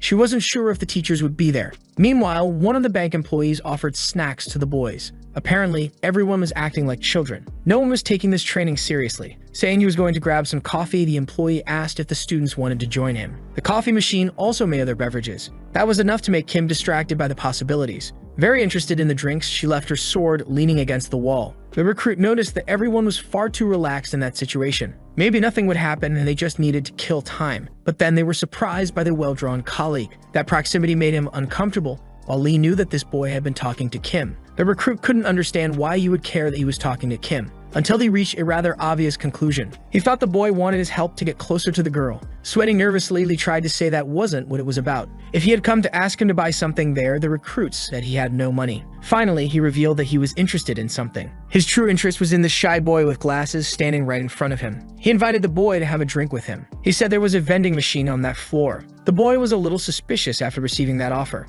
As he observed, he noticed that all of his classmates seemed quite relaxed. At the vending machine, he grabbed a soda. He started drinking from the can. It was really refreshing. Lee noticed that the boy seemed quite confident. He assumed that he might be the hidden trump card of his school. Immediately, the boy spat out his drink. He said he wasn't that talented, while Lee thought that this boy didn't get along well with his classmates. The recruit said he was just going with the flow of life. Showing interest, Lee wanted to know what his combat rating was. With great pride, the boy said he was an F rank. He had to be joking. His ability was also F rank, a double champion in mediocrity. After hearing that, Lee started thinking it might be a joke, but the recruit reinforced that it was true. That only made his identity even more suspicious because he was so confident. The recruit asked what he wanted to talk about while tossing the empty can away. Lee watched the trajectory of the object, which landed perfectly in the trash bin. He thought that was pretty cool and wanted to know how his new colleague managed to do that. It was just an empty can. Even so, Lee was quite impressed. He decided to try doing the same thing, but his can missed the target completely. It was harder than it looked. The recruit said it required hand-eye coordination. Since he wasn't good at combat, Lee focused on medical skills. He wanted to know how an F rank managed to survive in the combat class. It was all thanks to his luck and Kim's help. Now he wanted to know what Lee's ability was. Moving his fingers, he summoned a massive blade. Knife Hands was a C rank ability. His general combat ability was also ranked C. The recruit pointed out that it was an ability full of potential with room for development. That was what the boy had heard his whole life, but he had never been able to improve that ability. The recruit realized that this boy wanted to transfer to the combat class, which was why he had come to talk to him. Unable to hide it, that was Lee's true goal. For a brief moment, the protagonist was lost in thought. He said it was better to belong to the medical care division. That way he could save real lives, which was much better than entering dangerous combat. Hearing those words, the twink was quite flattered. The protagonist continued his praise session. He told the boy to take as much time as he needed to think about it. The truth was that he invited this person because he wished he could use his ability to save lives. Ending the conversation, he said they should head back soon. The professor arrived late. Outside, some men were saying that the students were already inside. It was time to start evaluating the students' performance. Worried, the professor said they hadn't done anything yet, but that didn't matter. They couldn't be evaluated just based on their routine, nor was it possible to train inside a bank. This was all just a formality. The professor agreed with him. The evaluator was also pleased that the professor was being reasonable, so he continued his evaluation, inviting the professor for a coffee. He knew a really good place nearby. The students were already tired of standing guard by that door, convinced that nothing was going to happen. He suggested to the girl that they play a game. The loser would have to get a drink for the other. While they were having fun, some men entered the place. One of the students noticed them because they were dressed differently. It looked like they were heading to an anime event. One of the bank employees also noticed them. Worried, he immediately started running. He was very concerned about the students' safety. He ordered them to get out of the way immediately. It didn't take long for a blade to appear in front of him. The man managed to protect the students from the strike. Those reinforced tonfas gave him B-rank combat ability. In the middle of the fight, he coordinated for the students to escape through the back door. Many of them were already panicked, not knowing if this was some kind of training. The attacker said that running away would be useless. Seeing that their weapons were being destroyed, he once again told the students to flee, until he was sliced apart right in front of them. His body fell to the floor as those armed men entered the bank. The burned-faced man was advancing inside the bank. Knowing he was hostile, the security guards began to act. With his sword resting on his shoulders, he said that those two would be more fun to cut down. From his accent, they realized that he was from the other Korea. But he claimed he wasn't a spy. He was only there in that bank for the money. And if they didn't want to receive a free plastic surgery on their faces, they'd better fill the bag with cash. One of the security guards was very frightened. Even so, the order was for all of them to be prepared. They would not allow the money to be taken so easily. The criminal repeated, these comrades should fill the bag with money, as he continued to refer to them as comrades. But they wouldn't obey so easily. Apparently, these people were incapable of understanding what he was saying. He warned them that they weren't even strong and didn't have the advantage of numbers. They should know their place. Kim knew they were no match for that person. His energy was beyond normal. The security guards tried to summon a barrier to prevent him from using his sword.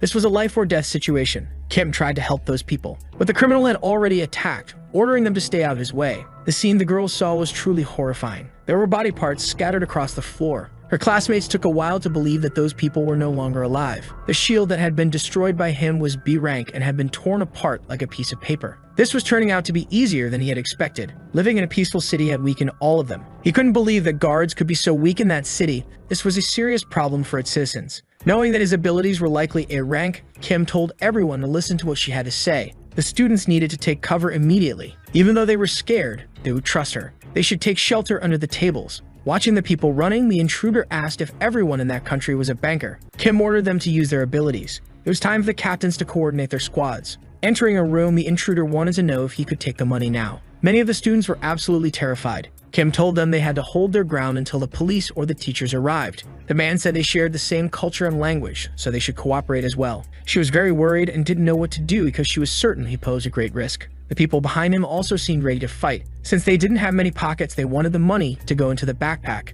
He finally asked what the girl's name was and she told him. Taking advantage of her politeness, he wanted to know what it would take to get the money. She would try to buy some time. She realized that they didn't seem like spies.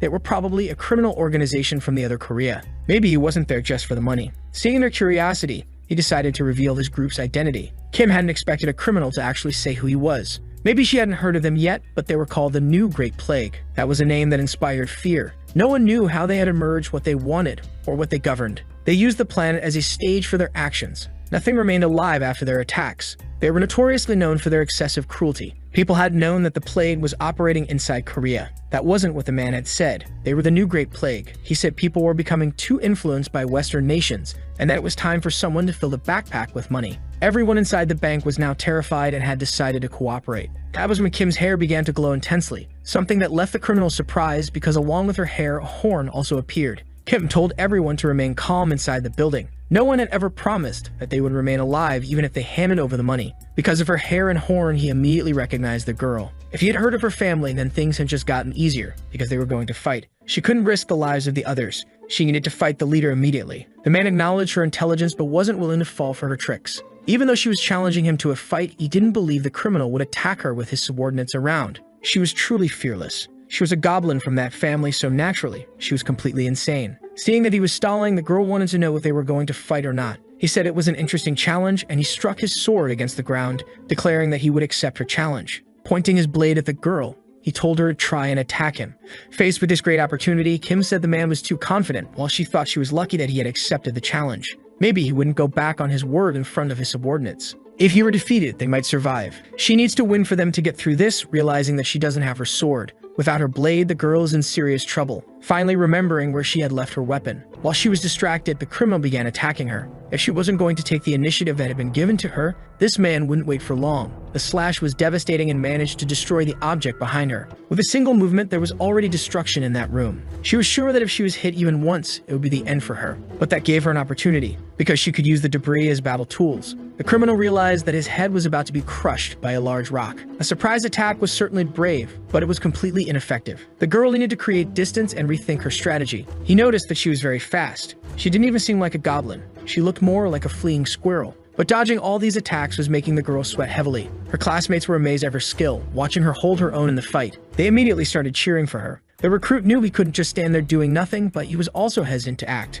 Lee confirmed that there had to be a reason for her fame. She was just as good as that criminal. The boy warned his friend that the situation was not in their favor at all, and that they needed to get out of there immediately, as fast as possible. They should go up a few floors, hide in the bathroom or under the tables, so they wouldn't be easy to find. Meanwhile, the girl kept dodging attacks.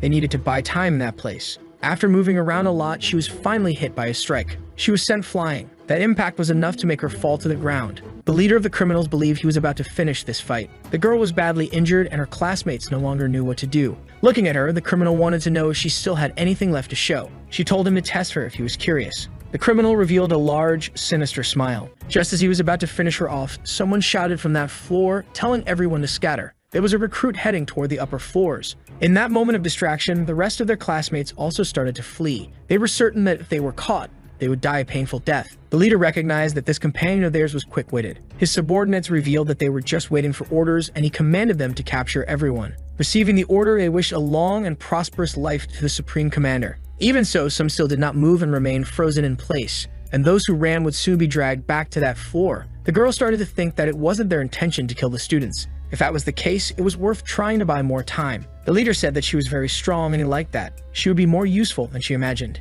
He suggested that she join his side as well, but she immediately refused. Thinking himself very handsome despite that horrible scar covering half his face, he said that many women would love to be his wives. But the girl wasn't going to believe a criminal who was robbing a bank. Only then did he realize that he hadn't introduced himself yet. His name was Kim Il-jong. That name sounded familiar. That man was next in line for succession in the other Korea, the supreme leader of the Workers' Party. This person was right there before her, robbing a bank. He was also the best fighter in his country. He had been trained from an early age and needed a wife who could support him the way he needed. The girl couldn't understand what would bring the next successor to that bank. Seeing that she had backed away, he said that was exactly why he didn't introduce himself to people. Trying to provoke him, the girl said that maybe she'd receive a reward for capturing him since he was wanted by several nations. With the money, she would buy plenty of snacks for her friends. After hearing that, the man laughed uncontrollably. He hadn't wanted to come there personally, but he realized that perhaps this girl was the reason he had been sent. They knew the students would be there, so they could eliminate the seeds before they sprouted, and it was great that he had come. He announced that the fight was over. She should make the right decision while she still could.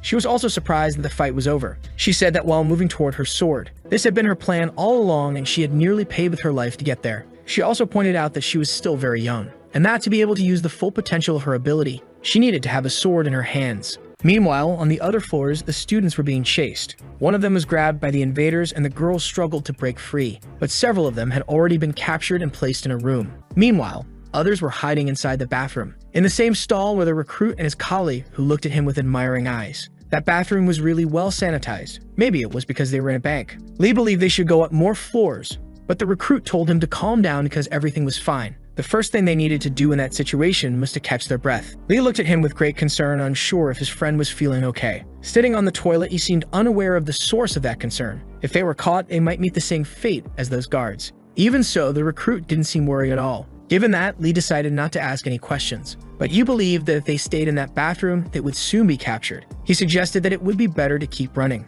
trying to convince the recruit that it was wiser to keep climbing the stairs. He was thinking about his colleague Kim, believing that she would be okay. He told the boy that running would be useless. What they needed to do in this situation was fight. Lee became even more worried. It was as if his friend hadn't seen what had happened to the guards. Their rank wouldn't stand a chance against the invaders. That was when the protagonist asked the boy if he believed that his soul had a rank. Not understanding, he continued explaining that he had heard some things recently. That girl's combat ability had been D rank, and after a lot of effort, she had managed to progress. People couldn't be judged solely by the abilities they possessed. The ranking system was just a reference. Outside, the invaders were beginning to step out of the elevator. Not understanding the purpose of that conversation, he was growing more frightened because they could hear footsteps outside the bathroom. He was sure it was the invaders and now didn't know what to do. The protagonist said that his friend's idea was very good and that he would achieve his dreams. But the boy wasn't even paying attention to him because of his panic, begging his friend to speak more quietly. That was when the protagonist grabbed him by the shoulder, telling him to pay attention. He stared at him, still terrified, and the protagonist told him to do exactly as he was told. The invader was already aware that people were hiding in that bathroom. He said that the Supreme Commander did not tolerate lazy people. The protagonist said he liked his accent and would love to learn how to speak like that. Revealing his sadistic nature, the invader ordered them to come with him, stating that the Supreme Commander wouldn't care if the boy was missing a piece. He was impressed that the invader had a personality because next to his leader he hadn't said a single word. After irritating him, he summoned his dagger, pointing the weapon in the direction of the invader,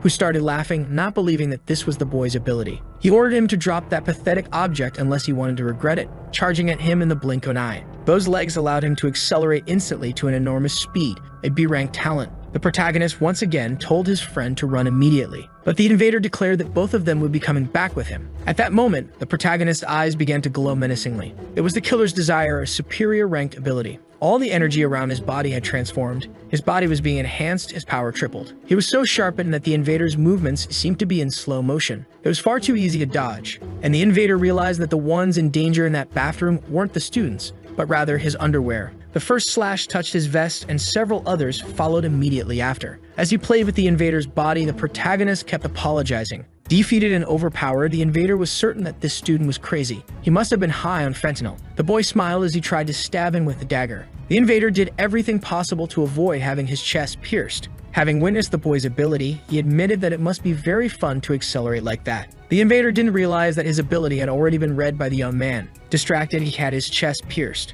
and the student wanted to know what would happen if he cut the tendons in his legs or if he destroyed the body parts that activated that person's ability and what ranking his injured body would have. There were many ways to end this man's life. His colleague had yet to flee the bathroom. Unfortunately, he was too terrified to leave. He was staring at the murderous expression on his friend's face. That made his legs start to wobble, and now the protagonist had shifted his focus. He wanted to know what had happened to the boy who was supposed to be running from the wall, but his legs were too shaky. He tried to tell the protagonist that they should run and flee the scene, but the situation had changed. They were not the ones who should be running from that bathroom. Lifting the invader's body, he asked his colleague who should be fleeing. He was too scared to answer. To snap out of this state, the protagonist had to finish his target or destroy his enemy's ability. His gaze was unrecognizable. He looked like a different person. Finally, the boy returned to himself, but his thoughts were still too scrambled. Because of that, the invader managed to react. The protagonist's glasses fell to the floor. He gripped the invader's throat once more. He was ready to end his life once and for all. But before doing that, he told his colleague to leave the bathroom immediately. Before that, he had some information to give. He explained that with his ability, his body became an unbreakable blade. He was capable of making that happen. His friend started thinking deeply,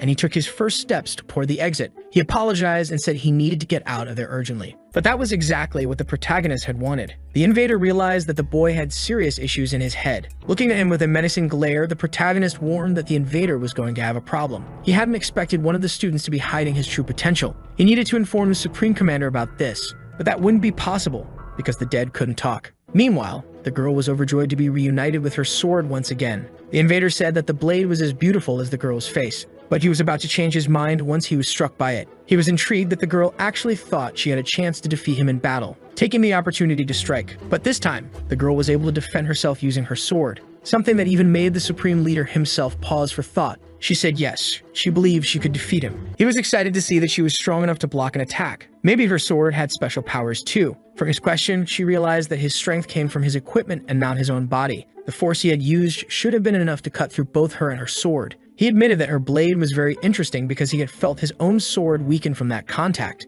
People always tried to attack her family just to get their hands on that sword. A blade designed to fight against powerful enemies, the slayer of evil. The constellations on that sword were said to hold the energy of the stars. Depending on the user's strength and skill, it could cut things that shouldn't be cut. Once again, she made it clear that with a sword in her hand, she could fight with ease. This time, she was going to show him the goblin sword technique, capable of creating clones. On the verge of receiving a horrifying beating, he still tried to bring up the marriage proposal. Even if her family was utterly desperate, she would never marry him. The leader believed it was a waste to finish her off in that place. Her potential was immense. He was convinced that she didn't have the strength to withstand his attacks. This time, even though she blocked the strike, she was forced backward. The battle was growing more and more dangerous. He noticed that the girl was getting nervous, and their blades clashed once more. The leader was sure he would win this battle, but the girl wasn't going to give up easily. Using her duplication techniques again, she decided to attack her opponent from multiple directions. Her strikes were heavy, but she would use the clones as distractions. While they block incoming attacks, she would try to land a hit. But the sheer force of his attacks proved to be a major problem. He had already anticipated what she was going to do. The girl was frustrated. Her strategy had been too predictable. The man said she should know when to stop fighting. She was just using this as a way to buy time. He continued insisting that she should join his side. The girl knew she needed more time, but her hands were already exhausted. On the other floor, the invaders were still chasing and capturing the students. The leader noticed that his subordinates were already returning. He figured that with all this commotion, the building was probably completely surrounded. But then he noticed that some of those people were outside. His men said they had split into two teams. One of them forced the hostages to jump out of the windows while the other waited below. Those who hadn't returned yet were searching for more hostages on the upper floors. The girl was shocked to realize that there were invaders outside. The military and police still hadn't shown up. There was no way they hadn't noticed what was happening. Something was wrong, and the leader noticed her distress just by looking at her face. She must have been wondering why no one had come to help yet. One of his subordinates was using his ability to isolate the area. Knowing that made the girl desperate. The entire attack had been meticulously planned. From the outside, it looked like just another normal day. No one could see what was happening inside the bank. No one would ever find out what they had done, and her strategy of buying time was meaningless. She thought about running outside to call for help, but that would put the hostages' lives at risk. And she knew she couldn't keep fighting forever. She had no idea what to do anymore. Seeing her discouragement, the invader asked where the girl's courage had gone. Among the hostages, a man was analyzing the environment, carefully watching his captors. He decided that this was the moment to act and do something. He needed to do something about this situation. His plan was to press the emergency button. Walking toward the phone, he started calling for help, reporting that the bank had been taken over and that there were several criminals inside. But he realized there was no signal on the phone. He couldn't understand why the device wasn't working. One of the invaders threw an empty backpack at him. He was utterly terrified by the situation. The leader wanted to know if he hadn't heard a word of what had been said earlier. That man recognized the invader's identity, who explained that one of them had the ability to isolate the area. All communications had been cut off. The students checked their phones and confirmed it was true. Panicked, the employee wanted to know why someone like him was in a small bank. The invader said the employee should be proud of his work. Every profession had its role in society. That was the foundation of communism. The man said that once the military arrived, they'd all be doomed. Mocking, the leader asked if he was talking about that old man, because he remembered him very well. After saying that, he started laughing like a maniac, until he pointed his sword at the employee's face. He said he would understand soon because it was time to make some examples out of people, asking only that he not take it personally. Before he could strike, a voice cursed them all as bastards. The leader took the insult personally, but upon seeing that it was the girl, he lost interest. She told them to keep fighting and make her an example if she lost, asking them to release the hostage. After giving her his name, he asked if the girl knew what it meant. But that was the wrong question to ask. He said that as he took the employee's life, seeing it happen right in front of her, the girl was completely horrified. If she knew of his story, she would never have insulted him that way. Since he had only cut off one of the employee's legs, he decided to take his head so he would stop talking. A massive cloud of blood spread through the room while the girl remained frozen in fear. She knew she was no match for him, and to make things worse, she had to worry about the other hostages. Faced with so many difficulties, she truly didn't know what to do. The man reminded her that she had suggested becoming an example for the hostages. He said he would remove her limbs and carry her in a bag so she could walk with him.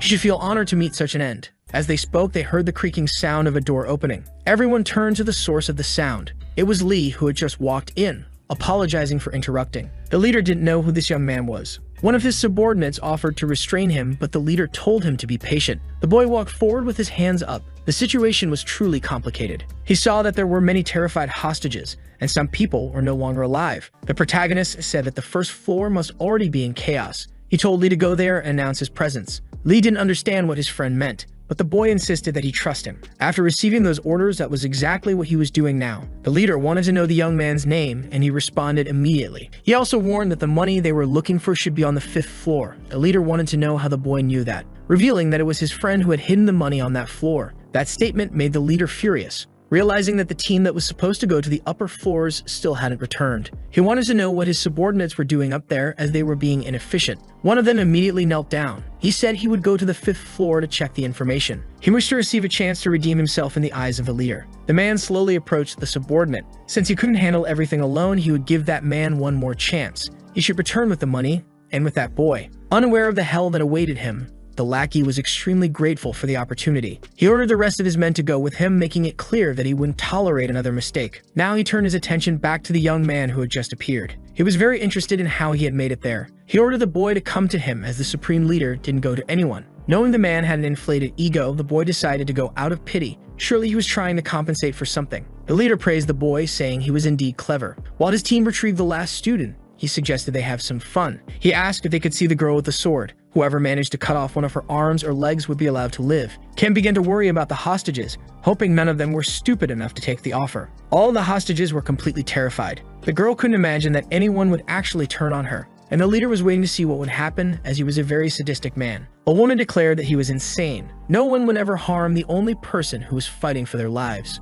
The problem was, they all knew who had already won this battle, and someone mentioned that it was worth doing anything to get out alive. One of them, shaking with fear, began wondering whether or not he should be that stupid. Despite the cheap coercion, because the leader clearly looked like he would kill everyone, some of them were tempted to commit a huge mistake. Kim regretted not being able to defeat that enemy. While she was distracted, the boy managed to get close to her. Even so, she decided to ignore him, as she was emotionally shaken. The boy told her to hold on just a little longer and that she shouldn't worry. But she couldn't understand his calm words. She started wondering how he had gotten there without being caught and why he wasn't hiding. She told him he should have stayed on the upper floors. He had just made things more complicated, but he had come to help. The problem was that he hadn't just arrived. Kim ignored his words and asked if she should sacrifice an arm to save him. Taking advantage of the moment, he said he had something to tell her. From that day forward, he was going to be Jin-sung's best friend, and she might as well get used to it. Frustrated by the hostages' indecisiveness, the fragile, egotistical leader started destroying the place. If they hesitated too much, he would end up attacking all of them, because he wanted to see something happen among the survivors.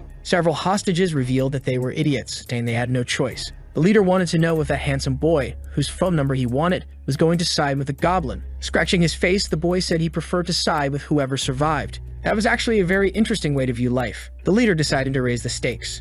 The arms and legs of the other hostages would also be worth a prize. That way, at least 10 of them could make it out alive. At this point, everything had turned into complete madness, and he was eager to see how the girl would protect herself. Kim called out to the egotistical leader once more. She wanted to know what would happen if she killed all the hostages herself. Would he then let her and the handsome guy leave? At first, he didn't understand, but she explained that he needed to make the game fair and give them a chance too. He loved the girl's arrogance. He started grinning like a true degenerate. If she killed everyone, he wouldn't turn her into a human backpack. That was exactly what she needed to hear. The girl decided to point her sword at those who had considered cutting off her limbs. One of her classmates begged her to think carefully. Since Kim wasn't a grudge holder, she remembered that this same girl had said she had no choice. Now she was deeply regretting that mistake. The leader told her to decide quickly, or she was going to die. The problem was that the girl knew she had no chance. She told Kim that she needed to choose the option where the most lives would be saved. She shouldn't be selfish and think only about her own life. Truly, this woman might be the dumbest character to ever exist on the face of the earth. Knowing that she was incredibly stupid,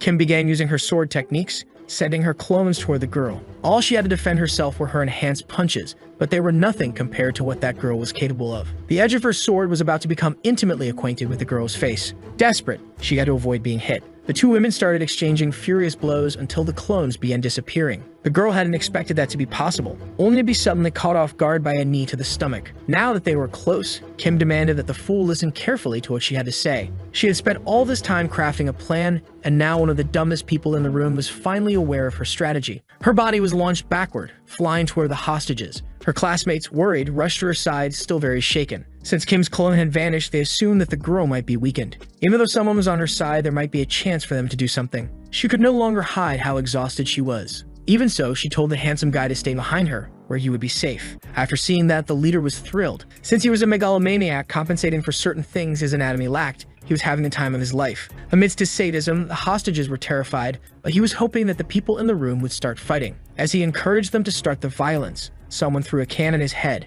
He looked down at the object on the ground, wanting to know who the fool was that had dared to do that. Looking back, he saw the door wide open. Standing inside the doorway was the protagonist, his clothes stained with tomato juice, and on his face, a twisted smile. The leader walked over to the can, picking it up with his hands. He demanded to know what it meant. The handsome guy knew that if the can had arrived, then the bougie man had too. Full of rage, the leader hurled the can at the door, demanding to know what the hell was going on. Seeing the boy's shadow, he assumed that he must be the only one left. He said he would start by cutting off his arm, but was suddenly bombarded with several objects. He raised his hand to shield his face from the attack. That only served to piss him off even more. The leader would never be intimidated by some random objects. The problem was, he still didn't know what they were. Finally, he noticed they were his subordinates' glasses. Growing concerned, he heard the boy's footsteps climbing the stairs. That only fueled his rage once more. He hated being underestimated by anyone. That's why he carried that massive sword, gripping its thick handle with both hands. Burning with fury, he unleashed a powerful strike. That attack also put the hostages in danger. A chunk of the ceiling was destroyed by him, causing part of the structure to collapse onto the floor. Kim had to act quickly to save the lives of some of her classmates. The sound of the wreckage was deafening, but the girl's strength was truly impressive. She was able to hold that massive block of concrete as if it were a beach chair. Praising her incredible strength, he told her to stay put because he needed to find the other student. That only made Kim even more furious. He declared that anyone who tried to escape would be eliminated. He had men stationed outside as well. The hostages' hope of escaping was completely shattered. Before leaving, he reminded them that this was the perfect opportunity to claim a leg or an arm from the girl. They should seriously consider it, but she wasn't going to just stand there doing nothing. The man refused to believe it. If she was truly capable of doing anything, she would have dropped that useless weight already. Taking advantage of the hole in the ceiling, he began searching for the loudmouthed student. That huge block of concrete was being held up by her and her clones. She warned that she wouldn't be able to hold it for much longer, and if anyone wanted to stay hidden under it, they'd better get out now. The handsome guy shouted that everyone needed to get out immediately. But once again, some of them were tempted by the absurd idea of grabbing a leg, whether from the girl or the others. The boy couldn't believe that someone had actually said that. Another student muttered that the goblin was going to kill them anyway. But that made no sense. She had fought desperately to save their lives. They needed to rethink their choices. The boy believes that Kim, upon leaving, will start a massacre. Finally, the other girl makes her golden appearance. They had talked about something during the fight. Completely transformed, the protagonist is happy that the old man came to him. The leader wants to know if the boy was responsible for that mess. He said yes, they came alone, which made the situation more entertaining. If they had all come together, it would have ended quickly. The leader was impressed by this person. The boy updates the blade of his dagger. He wants to know if he enjoys taking people's lives because he should work for him. He even said that the boy has time to think about it. Coming to a conclusion, he said that Route 9 would be perfect for that person. Immediately, his feet start to move. The boy was moving quickly in that room, but the leader was prepared to defend himself. With the fight in progress, the boy cannot hide his happiness, and the leader knows that he is out of reach of his sword. He needs to give him an opening for an attack. Then he began to raise his sword, striking a blow against the ground. Realizing that the boy was already behind him, he imagined that his strategy had worked. He was already prepared to surprise him. If he does not know the power of his blade, he is due to be cut by it. That sword cannot be blocked once activated. Just by moving it, even the ground was being cut. And now he is about to strike the boy. He said that the name of this ability is too long to be read. At first, he did not understand what the boy had said. He managed to divert the sword's path using his dagger, leaving the leader completely impressed. He wants to know why the name of this ability is so long. Without understanding what had happened, he cannot accept that the boy dodged his attack. Even worse, he does not know how he knows its name. The boy said that this ability is really very good. The shape of the sword varies according to the user. It cannot be stopped until it reaches the end of its movement. His plan had failed miserably, and he could have lost his life in the process. They want to know the boy's name. With a smile on his face, he said his name is Jin-sung. He praised the color of his eyes and tried once again to convince him to join his movement. The boy said that he is the strongest person he has encountered so far, which left the leader confused. Then the boy stated that he only sees 9 paths. The leader assumed that there are 9 paths to end his life. He was impressed that he could see this kind of thing. This is truly a very useful ability. The boy said that 1 path is more than enough, and the leader regretted that the negotiation had ended. If he could take his body back to his superiors, they could use his eyes. Both leap, ready to attack. Their blades are about to practice violence. Meanwhile, someone was watching through the cameras. He destroyed the elevator door. This will make it harder for them to approach. They are in the center of a big city. Where the news spreads, they will be pursued by the police and the military. If he leaves too quickly, he will become a target as well. So he needs to spend some time in that room. The protagonist is having a great time with that quality moment, dodging all of the sword's attacks. The leader, on the other hand, was already getting quite irritated, because all of his attacks seemed to be read easily, and the boy managed to support himself on his blade, making his irritation grow even more. He complained that all the boy does is run away until he was surprised by that sudden approach. His face is not pretty, and it is about to get even worse. He managed to move a little, yet he still ended up being injured. The cut, which should have been on his face, was received on his shoulder, but he has no time to recover. The protagonist was already on his trail again, managing to wound him once more. That situation was already becoming concerning. The leader could do nothing but be cut. Realizing that all this time the boy was just playing with him, this was deeply hurting his inflated ego. However, the protagonist was irritated by his enemy's passivity. He wanted to go back to dodging some attacks.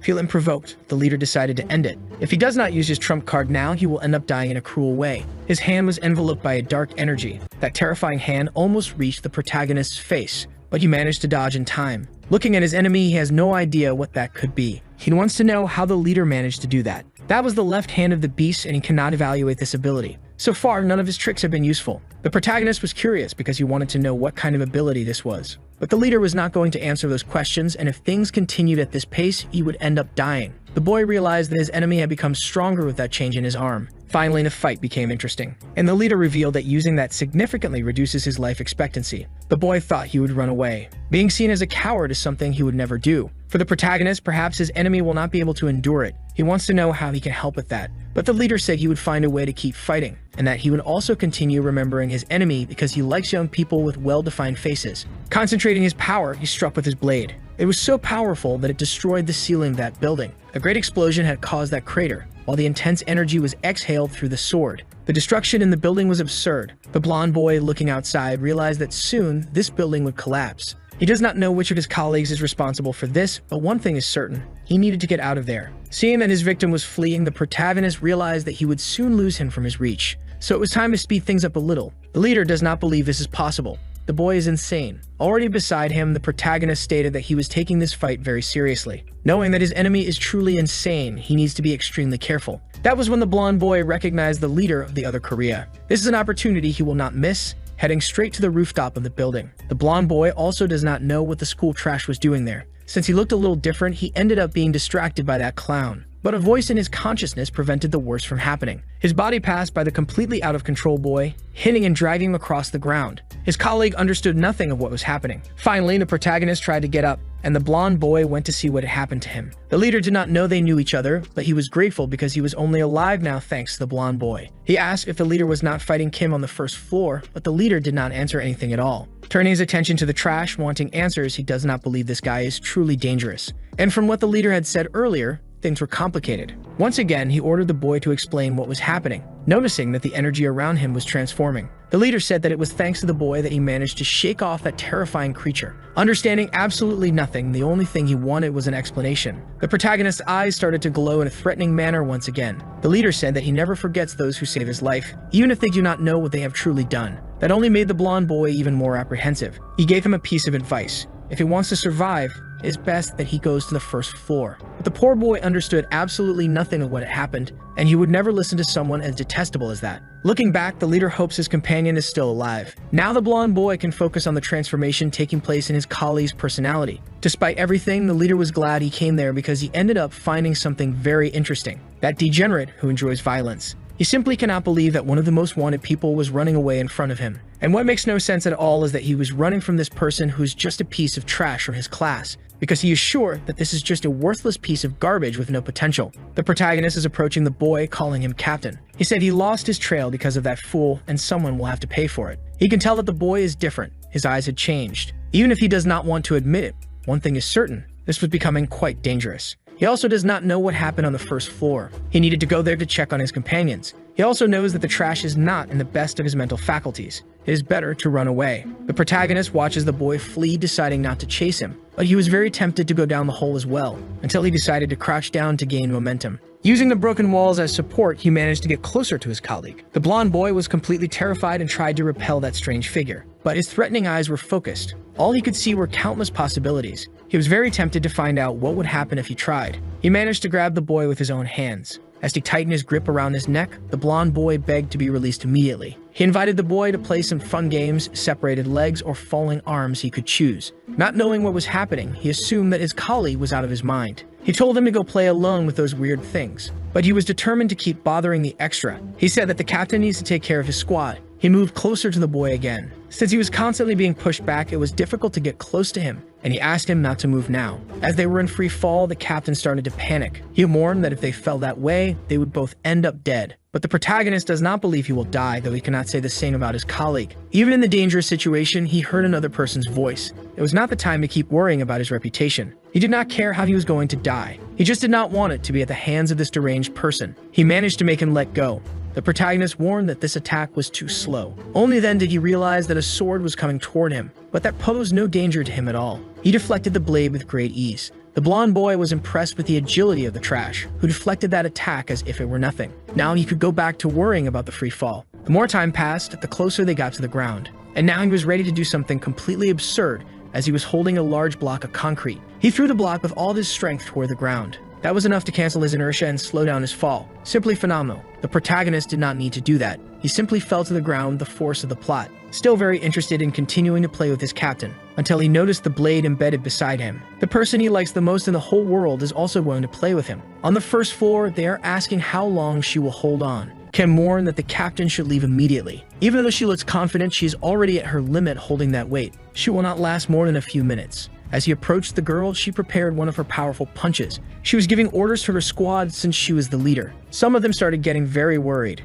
Even the well-drawn boy thought the worst was about to happen, trying to say that Kim did everything possible to save them, putting himself between them to prevent the worst. One of the extras recommended that the boy leave so he would not get beaten up. Lee warned that the others should be ashamed of doing this to someone who tried to save them. They said they have families and that morality does not apply in this kind of circumstance, as they have no choice. The girl was already reaching her physical and emotional limit, while some students realized they were about to be crushed. The other woman knew that Kim did not have much energy left. Knowing that time was short, she asked the boy to move out of her way, but he refused her orders. That was where she realized there was no other choice. She asked him not to let anyone pass him. The girl ordered her squad to save the people who were under the concrete block. She also commanded her squad to protect Kim. Several of them were confused by this order, not fully understanding what was happening. The well-drawn boy also did not understand how things had ended up that way. But, obeying the captain, they formed a large protective barrier. Kim made sure to say that she needed help, as that boulder was already too heavy. Her colleagues, who had succumbed to cheap blackmail, were growing increasingly worried. The boy tried to convince the captain that they should get rid of those people, but she invited him not to get close to her because otherwise he might go through a forced orthodontic procedure. If he got any closer, she would have to use her strength. She knows who the clowns are. If they approach, they will get beaten. Knowing that he would be obliterated by her in every possible way, the boy decided to stay back. The students managed to evacuate those who were under the concrete block, and now they were moving on to the next stage of the plan. That enormous concrete block was being destroyed. Finally, after saving all those extras, Kim was free once again. It was a relief for her to be able to take a few steps, while feeling that her shoulders and arms were really exhausted from that effort. The well-drawn boy did not know when it happened and went to ask her. The girl was grateful that her colleague had understood everything between the lines, but the well-drawn boy did not know what they were talking about. She had told the girl to pretend she was very scared. That was what she had said to her before throwing her among the other hostages. And indeed, the girl was so frightened by the situation that she had forgotten what she had learned at school. The organization they were facing there was not known for leaving survivors. She let herself be controlled by fear, and as a result, made terrible choices. Looking back, everything seems very obvious. Even if they gave in to psychological pressure, there was no guarantee they would leave that place alive. It was her friend who had kept her composure. That way, she was able to lead her squad. Kim had asked the girl to act scared and complained that she had put in the effort to look cool instead. While they were talking, a loud crash was heard. Worried, they began to imagine what it could have been, as this could be the work of that malicious person. The well-drawn boy was thinking about Jinsum's well-being, which made the girl curious. He said that the leader had gone up the stairs to go after him. The girl did not know this yet. Finally, he told her that the person on the stairs was Jinsung himself. She told him not to joke about serious matters, as their colleague was just an F rank and would not stand a chance against the enemy. But there was no one else in that place who fit those conditions. Only Jinsung was not there. There was also the blonde boy, but he definitely would not be that person. The problem was that nothing made sense. Very concerned, the well-drawn boy left as he knew he needed to help his friend. Now the girl was confused because it did not seem like the well-drawn boy was joking. The more she tried to think about it, the less sense it made that her friend was capable of anything. Immediately, she imagined the worst.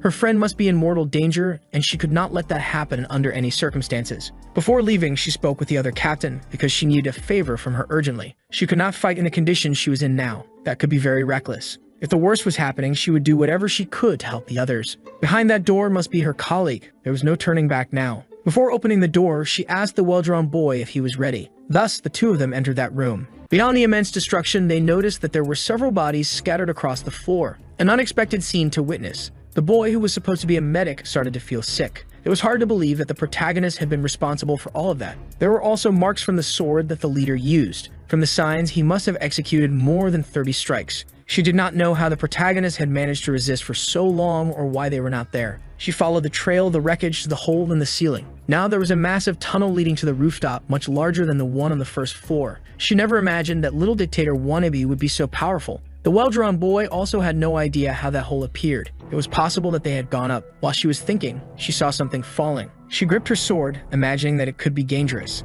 At that distance, she could not tell if it was a friend or an enemy. In free fall, the blonde boy was fighting with the protagonist, but but she still did not recognize him due to his facial expression. Upon realizing that it was indeed him, she confirmed that something was very different. She ordered the well-drawn boy to move away from there. It was obvious that the blonde boy was being attacked. She needed to find a way to intervene and prevent them from getting hurt, throwing her sword toward the boys. She hoped her strategy would be executed well. But before observing the result, she grabbed the well-drawn boy by the hand. They needed to get out of there immediately. It did not take long for that piece of concrete to hit the ground. The blonde boy was thrown far away after defying the laws of gravity. He was fine, despite being very confused. Immediately, the girl went to him to find out what had happened. She did not know why the blonde boy was being attacked by Jinsun. Before hearing the answer, she heard the protagonist's voice, who was behind them with a disturbing smile, wishing that they could all play together. He approached his colleagues, but he was completely transformed. His eyes glowed and his smile was strange. The well-drawn boy thought they should not be there, while the girl could not recognize her friend. He uttered a few disconnected, meaningless words, asking them to play with him. The girl doubted whether this could really be her friend. He said it would be fun to play with her, but she had already been hurt enough. She still did not understand what he was proposing, but it was really unfortunate that she was injured. A bit more emphatically, Kim asked the recruit to answer quickly. The blonde boy warned that this piece of trash before her was not the colleague she knew. Not understanding what he had said, the boy confirmed that this trash had been fighting against the dictator. He would only give her one piece of advice since she had helped him in the past. It is better to run away from him when he is in this form. He had learned the hard way and recommended that she run if she wanted to keep living. Before she could ask more questions, the boy disappeared down the stairs. The well-drawn boy recognized that his friend had gotten much worse compared to when they were together in the same bathroom stall. Kim had not imagined that the well-drawn boy knew about this transformation. He said that earlier, the protagonist could control himself. But looking at him now, it was difficult to say. All he was thinking about now were ways to end the girl's life, until he said that he could no longer control himself. Kim said that her friend was too impatient. She could not marry someone like that and did not even know if he could still apply. Showing that he had the knife in his hands, he asked if he could eliminate the competition and take her down too since he was out of control. The girl realized that the situation was extremely dangerous. She would buy some time so the well-drawn boy could escape safely. Besides not having any energy left, she was without her sword. Maybe she could last a few minutes. The protagonist warned that she was his favorite person. The two of them started fighting. He almost cut off her head. She noticed that he was very strong but could not control himself, the same difficulty she had with her ability. In fact, his life was even more painful, and the girl asked the protagonist a question. He seemed to be paying attention. She said she knew how hard it had been for him, acknowledging that he had been trying his best. For a brief moment, the boy trembled. He said that she also did an excellent job. Delivering a precise cut with the blade to her hand, the girl's body fell, while the protagonist had a wide, sick smile on his face. He was having memories of the day his parents received a one-way ticket to find out if God existed. Someone had invaded his home and ended up attacking them. The event was so violent that identifying the bodies proved to be too difficult. After that, he had nowhere to go. He ended up being adopted by his uncle and his uncle's wife. They were marginalized in society because they did not have good abilities. Both had always proven to be great child abusers. Being insulted and beaten was basically what made up his daily routine, until he became a reclusive and deeply tormented child. A classmate once asked why he wore winter clothes even in the heat. His classmates were calling him to come and play, but the girl wanted to find out his reasons. She said they were going to the cafeteria and invited him to come along. He said he would not go, and she left the invitation open for another time. His classmates commented that he had no money at all, which was why he wore old clothes and always smelled bad. Before arriving home, his body was softened with kicks. Some children wanted to see what talent he possessed. The boy insisted that he had none. They knew that, which was why they beat him whenever they could to see if he would develop one. He should be grateful for those constant beatings. One fine day, he took longer to return home because if he arrived early, he would start getting beaten early too. On the way back, something happened. He came across a strange creature. That tiny animal seemed to be abandoned, but was very cute. The boy started playing with the puppy he had found. The two were very similar. Both were abandoned and smelled bad. He started playing with the dog in the middle of the street, and they became friends. Every day he stayed in the square until late at night so he could play with the dog. One day, his uncle went looking for him because the neighbors were asking too many questions. The boy knew he would be beaten when he got home. Seeing the adult's rudeness, the dog lunged at him. His uncle discovered the reason why he was always late. The neighbors already found it very strange how that child was treated. Then the adult said that the boy could take the dog home. In his innocence, he thought this was a gift. The two were playing under the blankets, until his uncle started yelling, asking why he had not gone to sleep yet. The boy quickly turned off the lights. In his notebook, there were drawings of a happy life with the poor stray dog. The next day, he asked his uncle if he could play outside, but the man did not care. Even so, the boy was very grateful, and he took the dog with him to keep him company. Finally, he had a friend to play with. His life had become much more interesting, because now he had a friend who did not care about his clothes or his body odor. A friend whom he made very happy. He realized he was late returning home. Surely, his uncle would be very angry. To avoid bigger problems, he hurried back. His uncle was upset about the delay. The boy did not care about respecting him, but even so, he apologized for the mistake. The man said that he had been trying to treat him well in recent days, but the boy was not cooperating. He always had to be aware of what the neighbors were saying about them, all because of the boy. But in the midst of that scolding, the little dog was filled with rage,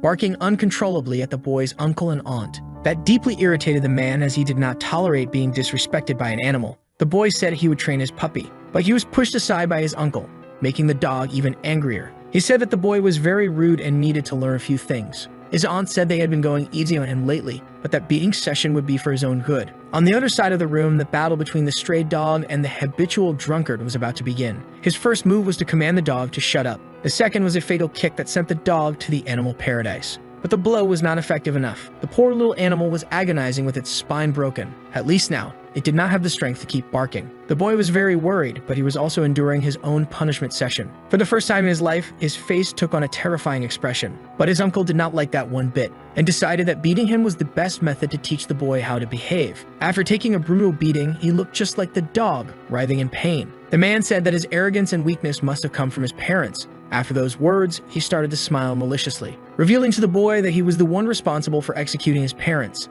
Even his wife thought revealing that was excessive, but no one would believe him anyway. The boy had always believed that his parents had been attacked by a burglar. He told him that he was beating his parents because they refused to lend him money until a burglar entered through the window. This led to an innocent person taking the blame for his actions. He would never forget the expression on that unlucky man's face. The boy finally understood who was responsible for his miserable life. They did not realize that the demon was taking over his body. The dogs still tried to warn them. The poor creature lunged at the man as if trying to tell him to run away, but he thought that bite was an attack filled with hatred. The poor boy tried to tell the stray dog to flee from that completely ruined home. Unfortunately, his uncle decided to end the dog's life. After a harsh beating, the puppy could no longer move. The child thought all of it was his fault because every living being he loved ended up dead. He was certain that if the puppy had never met him, it would still be alive, starving on the streets, until he felt a gentle lick on his face. It was the little dog happily in front of him. But it was nothing more than memories and hallucinations caused by post-traumatic stress. The woman said they could still beat the dog even after it was dead,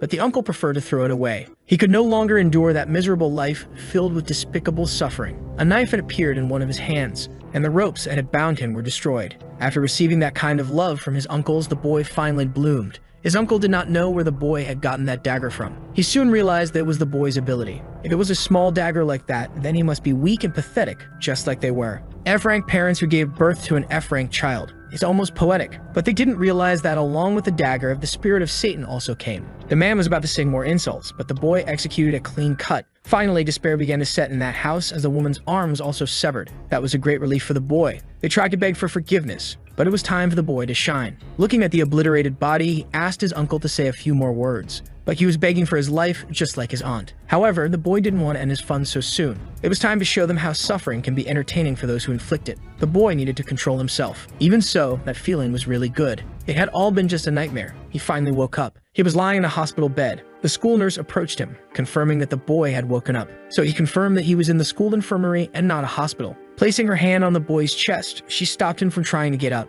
warning him that he should rest a little longer. He didn't know why he was there and felt that his head hurt a lot. Looking at his hand, he had a brief hallucination, which left him completely terrified. Seeing that he was agitated, the nurse warned that he really needed to rest. She asked him to try and calm down a little more, but he wanted to know what had happened at the bank and how his colleagues were, especially that well-drawn boy. And upon mentioning Kim's name, he realized things might have gotten complicated. Falling to the ground, deeply saddened, the nurse asked him to breathe, but the boy's memories were confused. He wanted to know where his friend was, and he asked again more emphatically, since his last memory was of attacking her. The nurse told him to calm down as his friend was already on her way to the infirmary. That made him realize that she might be alive. He needed to get out of there immediately. He had to check with his own eyes if she was okay. The nurse could only watch as the boy left. It would have been much better if he couldn't remember anything. His body was really worn out now. He couldn't imagine the trouble he had caused his colleagues by entering that state. He couldn't even control himself. His ability was very dangerous. On the street, a girl walked carrying shopping bags. From a distance, he could tell that it was Kim, the one he had been so worried about,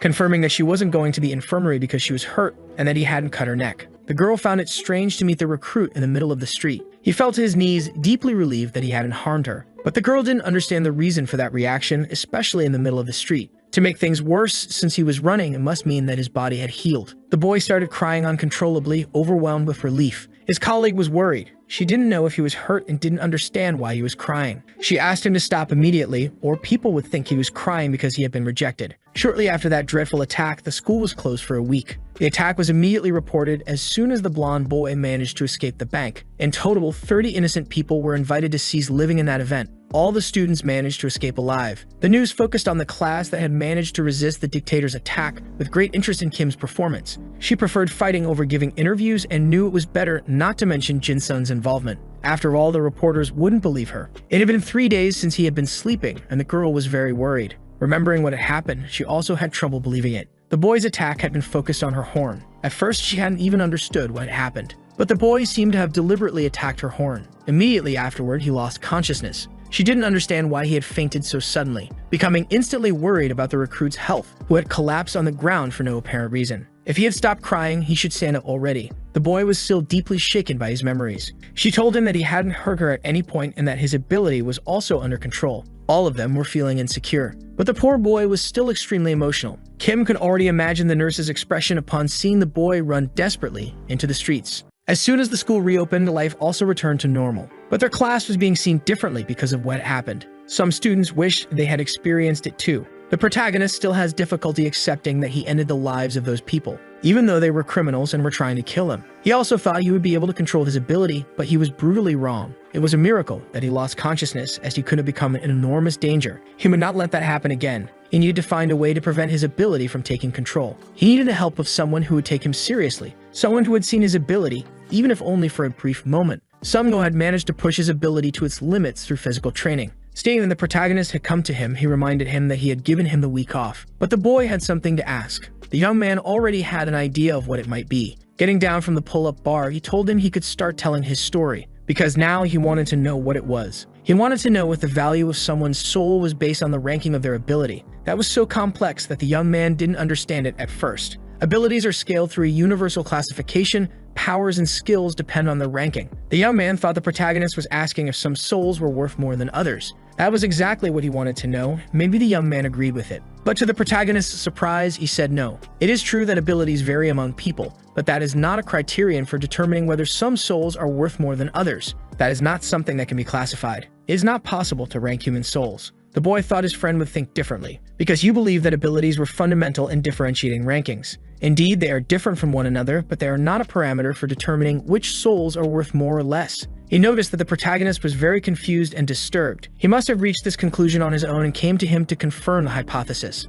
In reality, he also did not agree with that statement, but he did not think his ability could be worth more than any other soul, because he was made to become an assassin. He used to believe that some souls were more valuable than others, that would define the purpose of his life. In his case, the purpose was to take the lives of others. That was why there was so much turmoil in the protagonist's heart. When that young man first saw him, he recommended that he never stop training, and he thought the protagonist was not following that advice. But he had been going to the gym frequently and always said that his muscles were sore. His training was not something that could be done casually. Even so, the protagonist always gave his best. He had a reason to dedicate himself so much. The higher his ability level, the greater his combat potential. And to overcome his problems, he decided to make his body stronger. Some of his ability was not exceptional, but he compensated for it with a well-trained body. He knew the protagonist would not train unless he truly wanted to. And now he knew why the boy had gone to the gym that day. His combat ability was far superior to his skill ability. He wanted to confirm that no soul was inherently better than another. It was through that belief that the boy sought to overcome his difficulties. Whether ranked high or not, he could not allow himself to be defeated by his own negative thoughts. That was why he had been paying attention to his colleague. The young man wanted to know if he had helped the protagonist in his search for an answer. His talent was Class B, but in combat he was in a plus, showing the protagonist that it was possible to surpass his own limits. The young man was living proof of that kind of thinking. There was something else he wanted to know from his colleague as well. It was about the squad match. He had heard that was the protagonist's true nature. It was hard to believe he was an F rank because, in reality, his talent was of a superior category, and he was the one who had defeated the dictator inside the bank. The young man set the weight down on the bench press. There was no reason for him to doubt his colleague, as there was no advantage in lying about it. Very grateful, the protagonist was moved that he was being taken seriously. He did not want to be controlled by his talent. He had once thought he could control it somehow, but when he first struck with the knife, he completely lost the little control he had. After that, he became a wild animal. He does not want this to happen again in the future. He would like to know what his friend would do in his place. Got a healthy mind, he needs a healthy body, and that body can only be achieved through training. But the protagonist has already been doing that diligently, and nothing has changed so far. Those who cannot control their own abilities usually have the same problem. They are people incapable of loving themselves. Those who do not love themselves cannot accept the work they do for themselves. Since the protagonist has been making an effort, he should be proud of it. Frustrated, he said there's nothing to love, because all he has is someone who enjoys taking the lives of others, a killer. His friend asked if all his effort was to become that kind of person. Regardless of the problem, he should learn to love himself above all else. He is not a person who enjoys reaping the lives of others and making them suffer in the process. He has to love the part of himself that does everything possible within his reach to control his own desires. That is the person he should love. After being the target of a speech no jutsu, the protagonist was completely defeated. His friend said that one day he wished to be the best, but his ability was nowhere near his ambitions. No matter what he did, he was always far from the top, stuck in the valleys of his own life. At school, he never managed to reach the final rounds of the competitions he participated in. He felt weaker and more hopeless each time and blamed his own ability. Until one day, he started to think differently. Maybe he did not fully understand the potential of his own ability. He started using it and testing his own limits. He would strengthen what was strong and minimize his own weaknesses. He faced his talent like never before. Until one day, things changed. He was no longer the same resigned person he had once been. He became a fierce and powerful competitor because he succeeded in surpassing his own limits. And even now, in the present, he continues on this lifelong journey of overcoming his own barriers so that one day he can become the best. He wanted to know what his friend was going to do after this. The boy slowly removed his glasses, throwing the lenses to the ground, because now he was also determined to surpass his own limits. After abilities emerged, traditional weapons became obsolete as they were not capable of destroying these abilities. The same cannot be said for chemical weapons. Once things returned to normal, they could be attacked. Inside that room, the students were breathing toxic gas. The blonde boy did not understand the purpose of this kind of training. He banged desperately on the door, hoping someone would open it. One of the instructors said that the test was too intense. Even after the plague event, this was excessive. But the teacher disagreed. He ordered his students to sing the national anthem. Those who did so would receive extra points. Immediately, the protagonist started singing in a loud voice, while some of his colleagues tried desperately to open the door. Finally, something was unlocked. From the outside, no one could see who was inside that room. Some students had to be carried out, but the protagonist walked out without any signs of distress. He approached one of the instructors, saying that his superiors had fallen ill and that he was now taking over their duties. Out of everyone in his squad, he was the only one who managed to remain standing. Due to the harmful effects of the gas, all the others had gotten sick. Thus, he was able to complete the report for his instructor. A figure moving through the shadows seemed to have found who they were looking for. For now, the protagonist was excelling in all evaluations. Even the physical assessment, he stood out among his class. He was completely dedicated and would push his body to its limits. Even in the camouflage class, the protagonist had been outstanding. No one had been able to find him, not even the instructors. According to the reports, he had been leading all the evaluations. It was a shame that someone so dedicated had an F-rank talent. The teacher said that the rest of the students were also performing above average, but that was still not enough. They needed better results. Because of this, the teacher was very concerned, as it was not that simple. There was a brigade paying close attention to the development of that school. They were against the allocation of government funds to that school. That level of performance would end up damaging their reputation. They needed to work harder to change this scenario. One solution that the man came up with was to start training earlier. The teacher wanted to know what kind of training was about to begin. Presenting the schedule, he said that the students would undergo high-intensity combat training. That way, they might be able to achieve some satisfactory results. The students now had to carry some boxes. Kim asked why the protagonist was carrying 2 boxes at the same time. He said he wanted to take the opportunity to train a little, but the girl knew that he always did that during lunch. Justifying himself, the protagonist said that this situation was different. Since his explanation didn't make sense, she decided to ignore it. His classmates could barely carry 1 box and were impressed that he could carry 2. Kim said that soon, he would get used to this kind of attention. He decided to look at his colleagues who were struggling. For him, people were staring much more than usual. Kim said the focus of attention was on him, not her. The boy was quite surprised after hearing that statement. He thought it might be his handsome appearance that was attracting those looks. Kim said she would completely ignore what he had just said. The protagonist found that response quite insensitive. Even so, the stares distracted him, and he ended up bumping into the blonde boy. That caused him to lose his balance slightly. He apologized, saying he wasn't looking ahead. He realized that he had bumped into the captain of his class. But after the incident with the dictator, he could no longer intimidate his colleague. He was terrified of him. He just continued walking, advising the boy to start looking where he was going. Noticing that the captain had changed, he wanted to know what had happened. Kim asked if he already knew why the other students were no longer bothering him. He assumed it was because they were walking together, but she said it was actually because the boy's behavior had changed. And apparently, he was an idiot for not realizing it sooner. Now the boy had more questions than answers. He wanted to know if his friend wasn't curious about his talent. Placing the box on the ground, she said she wasn't interested in that kind of thing. The protagonist revealed that he didn't mind telling her the whole truth. With a smile on her face, Kim warned him that it was good he didn't say that to other girls. Since it was her, she would let it slide, but if it had been another woman, she would have fallen for that bait. Realizing that he could tell another guy, he said he had already revealed the truth to Sungho. That immediately made his colleague furious because she wanted to be the first. He had better tell her everything right away or she would beat him until he had to return to the infirmary. The one who was really frustrated with the recent events was the class captain, because during that last incident he feared for his life and the dictator fled the bank as if he were desperate to save himself, running away from the protagonist as well. The boy didn't know how everything had been twisted like that. Until he was certain of everything, he wouldn't accept that that piece of trash was stronger than him. Since they were in public, the protagonist said he would tell her everything later. And once again, the girl warned him not to tell other women.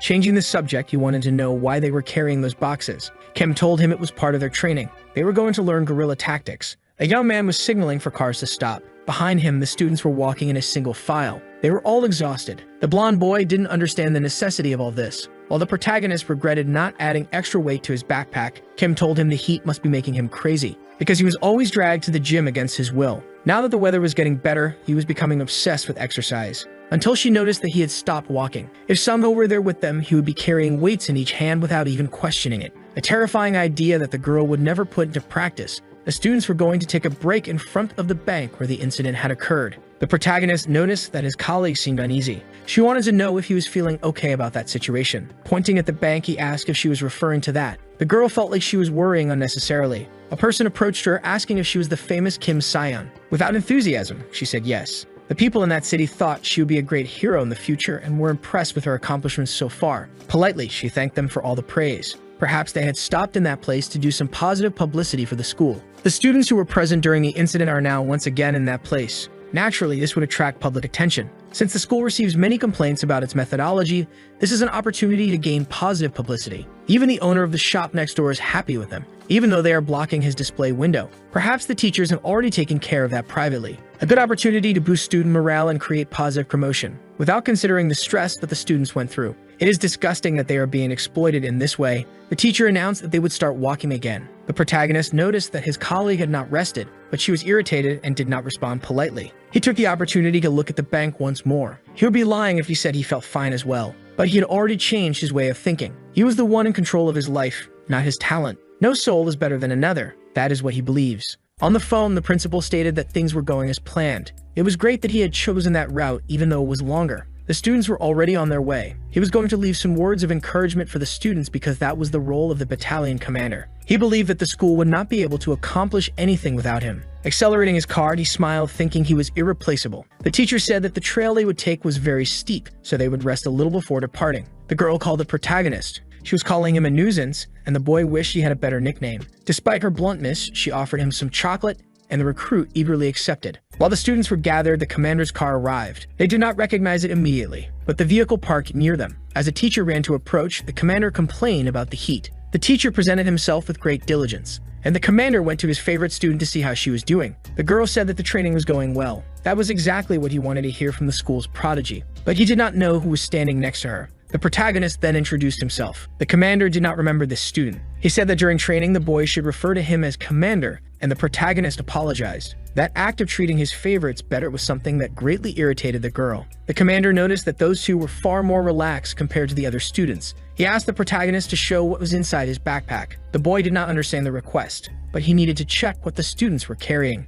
He ordered the lieutenant to bring the list to him. It was clear that he wanted to find some flaw in the student's equipment. Perhaps he had customized the contents of his backpack, which would cause problems. Fortunately, all of his equipment was in order. That was not the result the commander wanted to find. Seeing that his backpack was not yet empty, he wanted to know what else he had brought for that training. The boy was about to reveal what he had hidden. He had brought some extra weights to exercise, totaling 20 kilograms. The commander asked if he knew what the training for that day was, and the boy gave the most perfect answer possible. Kenan was already getting irritated with the commander's effort to find some flaw in the boy. Very nervous, the lieutenant said they needed to take the squad to training immediately. That way, he managed to get the commander to leave. But the girl was not happy with anything that had happened. Soon, the students would reach their destination. Those people knew that Kim was the best in her class, and the girl could not wait to test herself against her. But they should really be paying attention to that boy named Jinsum. She knew her friend overestimated the boy with the dagger, but she had her doubts about his abilities. He was very fast and had good endurance. But there were limits for someone with a ranking as low as his. Maybe he was not the one they should be looking for. Her friend said the boy was worth it. The girl said that Jungho was exaggerating a lot. Without hesitation, he warned her that the boy was very important. He was so categorical that he left his friend surprised, as he also said that the protagonist was stronger than she imagined, capable of easily surpassing the entire class. The girl was startled by this statement and asked the captain to repeat it. It seems she still had not changed her perception of that boy, ignoring all the hard work he had put in. The problem is that he has only been training like this for 2 months. That is not enough time to reevaluate him. Because of this, the captain stated that she would have the opportunity to evaluate him herself eventually, but he gave her his word. The protagonist would be the star of this training. They ended up building a dormitory for the students, and the protagonist did not like its militarized style. The style was not to his liking. In total, there were 300 students in this training, and his number was the last one. A sound alert informed the students that they should gather at the education center. That voice was familiar. It was Sunho. The rumors were true. His colleagues were terrified because they did not know how they would compete with him. Meanwhile, the protagonist was filled with determination. They were all gathered at the designated place. Sunho would be their instructor this year and had some announcements to make before lunch. Room number 1 would be called Unit 1. Meanwhile, room number 10 would be called Unit 10. That was how he would refer to them during training. And as they suspected, the numbers assigned to them had been given by the school, representing their ranking on the student list. However, they would be graded fairly here, regardless of their original placement. This dynamic scoring would make up a large part of their final evaluation. Their performance in this training would directly influence their final school assessment. Since it was noon, they had to finish lunch by 1 p.m. and rest until 2 p.m. After that, they would be informed about the schedule. The students were still very hungry, but they had no other choice. Those who ate first left almost nothing for the last ones. One of them suggested that they should injure themselves on purpose so they could go back, but the nurse was there to take care of them. That was when the protagonist arrived at the room, inviting his colleagues to eat as well. There were many rations inside those bags. They never imagined that the protagonist would do something like that for them. When they asked where he got them, he said he had not stolen anything, but that it should be kept a secret. He had gone to his colleague, who was the instructor, and told him that he was hungry. He mentioned that he had heard about the inspection he had passed. The protagonist was ready to train, but he needed to eat first. The sergeant wanted to know how much food he needed. He was shocked to hear that the boy asked for food for 15 people. It was really hard to believe. Even so, he did as the protagonist asked. They had received that food from the teachers themselves. Seeing that his colleague would resist, the protagonist made sure to assert himself. The young man quickly recognized his own insignificance. The protagonist thanked him for his kindness, while the extra student cried in despair. His colleagues greatly appreciated the meal. That way, they would be ready to train. The protagonist had saved their lives because now they could give their best effort. That would be crucial for them to endure until the next meal. They said that because of this kindness, they would repay the favor one day. He asked them to make a promise, then, that they would not give up during the training and that they would strive to do their best. It seemed like the protagonist forgot that they belonged to Unit 10, the lowest ranking students.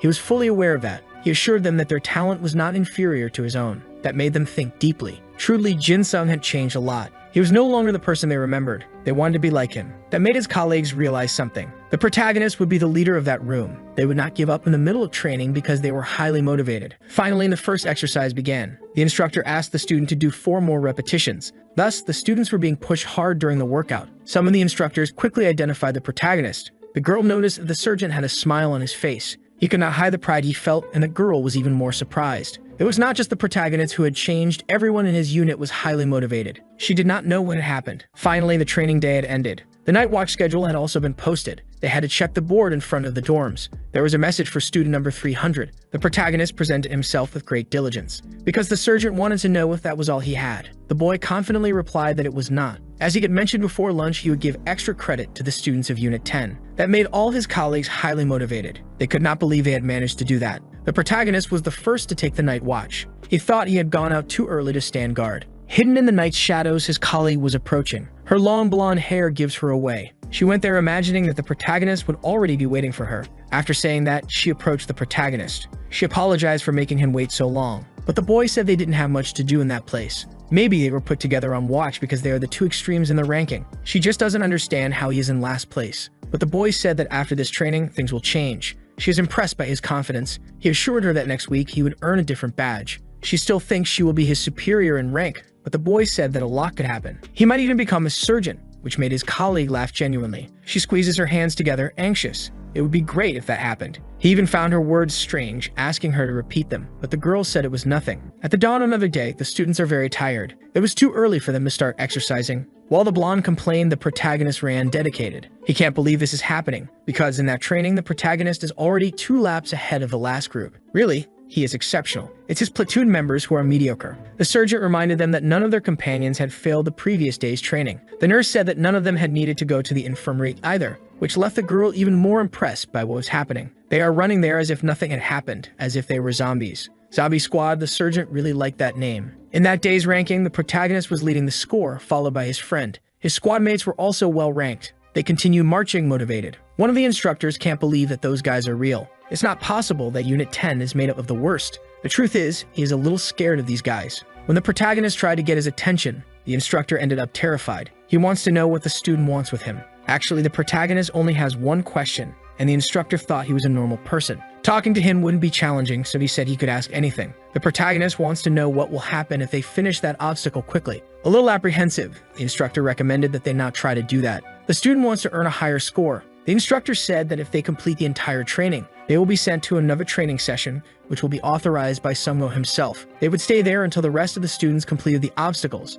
Since they would be the first, they could spend a lot of time with Sungo. But he and his colleagues became even more interested in that. The faster they finish, the more points they will earn and the more they will train. Definitely, the protagonist is the craziest of all of them. One of the students is terrified of that test. The instructor said he needs to get down quickly. Another wants to know if the obstacle was built correctly because they are going through it too fast. That entire squad had completed the obstacle course. His colleague is only doubtful because she wasn't there to see how it happened. Whatever number 300 says to do, all of his colleagues obey. If he says to climb, they climb. When he says to jump, they jump. The boy recalled that number 300 was the one who participated in the squad battle, and he is the same one now encouraging his colleague. That was enough for him to find courage within his heart, descending that obstacle without any difficulty. Once on the ground, his whole group starts celebrating. The instructor asked his colleague if he had seen that because Unit 10 is moving on to another training, and they are very happy about this possibility. The current instructor would like to switch positions, but his colleague is not interested in that. On the third day, they would exercise their talents. It was supposed to be done at another time of the day, but they chose a milder time due to the heat waves. After finishing the training, they could return to the dormitory and rest for the rest of the day. Even though the weather interfered, everything is going smoothly. The students might end up pushing themselves too hard. The purpose of this day is to teach them how to use their talents in combat. They usually use them without restrictions, but now they are already exhausted. This way, they will be able to explore an unknown potential. After that day, he is sure that some students will change the way they see themselves. He asked them to listen carefully because they will need to use their talents in that training. He pointed to some boulders that were there. They need to use everything. They have to destroy those rocks. Each student will try on one boulder and must put in a great effort. When they can no longer use their talent, their turn will be over. It's a challenge that may be impossible for some of them. They don't know how to apply their talents to it. Some may believe this is not a fair test.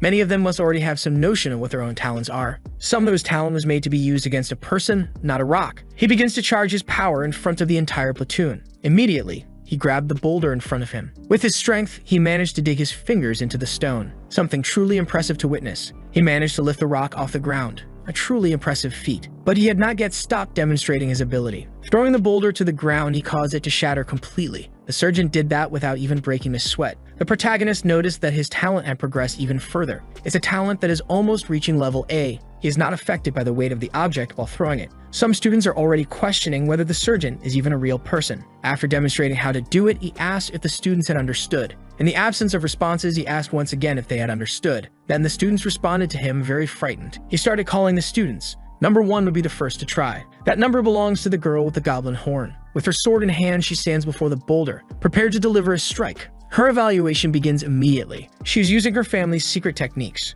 Her cuts are precise and brutal. The defenseless boulder could do nothing. She sheaths her sword, very pleased with what she had accomplished. Her colleagues are impressed with her ability. Some believe she was the one who repelled the terrorists' attack, and others imagine that it must be a privilege to be born with power. Then, they call the next student. The boy uprooted a tree. He said they are always the same. One day, he will take one of these trees and shove it into a part of the boy's anatomy he won't like. He started striking the boulder with the tree, but the more he hit it, the more exhausted he became, without producing any results. He is patiently observed by the instructors. The girl identified with him since she has a similar ability. She blamed the tree, saying it was rotten, but the surgeon stated that he would take the characteristics of his individuality into account, proceeding to call the next student. As time passes, the rocks are being destroyed. Not all of them succeed in doing so, and finally, they reach the last person on the list. The protagonist faces the large boulder. Of all those present, he chose the largest one. Until now, no student in his unit had destroyed a boulder. It's possible that he won't succeed either, and a dagger appeared in his hands. Some of his colleagues began to lament. maybe he really won't make it. Looking at the surgeon, he asks for permission. The protagonist is highly focused. His friend is as well, as he is rooting for his success. Closing his eyes, he began to invoke his true power. A red energy started rising up his entire arm. Those who know what that could mean became immediately frightened. The surgeon authorized the start of the test. The protagonist's dagger was already prepared. He began executing several cuts toward the boulder, which were enough to completely destroy it. He had to do all of that with his hand on his face to hide his sadistic smile. He just needs to contain himself a little longer. The instructor who witnessed it is struggling to believe what her eyes have seen. Time is almost up, and the protagonist is kneeling, nearly losing control. He knew this could happen, and he might struggle with his ability. The surgeon said he could ask for help at any time. The boy thanked him. He cannot rely on others whenever he needs to deactivate his ability. It wasn't even fully activated. He needs to be able to turn off this power. The protagonist struggles to stay focused, while his colleagues don't understand what he is going through. Very pleased, the surgeon said he had successfully completed the test. Sweating heavily, the protagonist said he was only able to do it because he had help from his great friend. His partial ability is an A-level talent. The more parts of his body receive the power, the harder it is to suppress the initial urge to kill,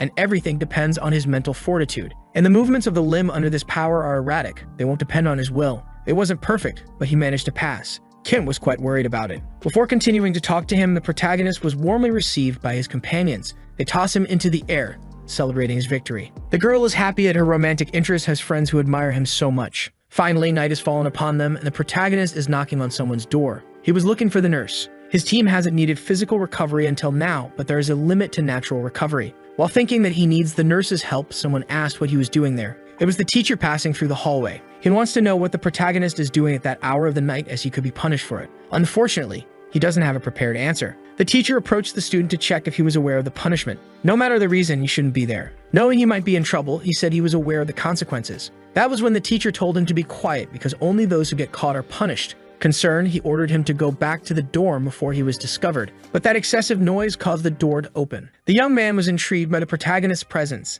since he is the only student in the school with an F ranking in 2 areas. He started provoking him, thinking the student wanted to quit the training. Meanwhile, the friendly teacher recommended that he return to his dorm quickly. The young man said he had heard about what had happened recently and about the terrorist attack. Since they were all there, he would offer the student something to drink. He was already tired of eating frozen food. He knew some places in the area that could be interesting. There was a college gathering happening there. The young man said that there weren't many instructors in that environment, so the student could relax. He knew the training was tough, but a boy could afford to take it easy. The protagonist said the training was good for them, but he was annoyed because talking about training is easy when one does nothing. The other teacher tried to pull him away because it was almost time for roll call, and the young man wanted to know what had brought that F-ranking student there. He said he came to see the nurse. Knowing she was being sought out, she wanted to know if the student was injured. He was fine, but he wanted to know if she could help his unit with physical recovery. The other teacher believed Unit 10 must be in shambles, but upon checking the exercise scores, he was quite impressed. The student considered the worst in the school was leading the rankings. Finally, the protagonist realized that the teachers had not been checking the rankings for the last 3 days. Some began to suspect that a conspiracy was underway and that the student might have bribed the instructors. He said that even though he was Sungwoo's friend, his character would never allow him to accept bribes. But they found it hard to believe that the student was truly exceptional. The protagonist tried to defend his colleagues, saying that everything they had done was fair. He left, but those teachers were outraged, promising they would watch the next exam closely. Meanwhile, the teacher was leading the protagonist outside. That incident had deeply irritated him. Before leaving, he posed a hypothesis, and the arrogant teacher wanted to hear those words. The protagonist wanted to know what would happen if, by some miracle, everyone in Unit 10 ended up among the top 30, while the teachers were watching the tests. That was so surprising that they didn't even know how to react. They acknowledged that at the very least, he was a very funny guy. He should drop out of school and become a comedian. But the boy assured them that he was being completely serious. If that happened, they would perform another miracle by promoting all the students in his unit to corporal. If they failed, he would have to repeat the year. Leaving the room confidently, he asked the teachers to keep their word. That left the teachers uneasy, imagining that the protagonist might be in trouble. He apologized to the nurse for what he had caused, since she was very worried. She should have gone to them sooner. The protagonist is focused on the bet they made, as he now needs her help. She said she would help the students recover. The boy is sure that if they are in good condition, they will win. She really likes his confidence. Inside the dormitory, something unusual is happening. Some students are hitting the protagonist's colleagues because they think he is cheating, but his colleagues don't know where he went. And even while being beaten, they are defending his integrity. The humiliation session continues relentlessly. The protagonist cannot get angry. Fighting them is exactly what these idiots want. And from what he saw from the teachers, they wouldn't respond to his call. The boy needs to act quickly because his friends are being beaten. One of them ended up finding the protagonist. He warned his colleague to stay hidden. Feeling the concern they had for him, the protagonist fell into a crisis. Finally, the jerks found who they were looking for. He approached and introduced himself to them, asking what they were doing. He warned them that this was their chance to leave, but the jerk wanted to know what he was going to do, cried to the teachers. He knew the protagonist had connections with Sungho. It was unusual that the top-ranked student couldn't defend himself, being a complete fraud. He needed to contain the urge of his ability. Those guys thought he was cheating. They asked if he could prove anything, believing he was a cheater. The blonde boy said that for someone so tall, that guy was ridiculously dumb. If they wanted to get beaten up, they should wait for training the next day instead of making that mess.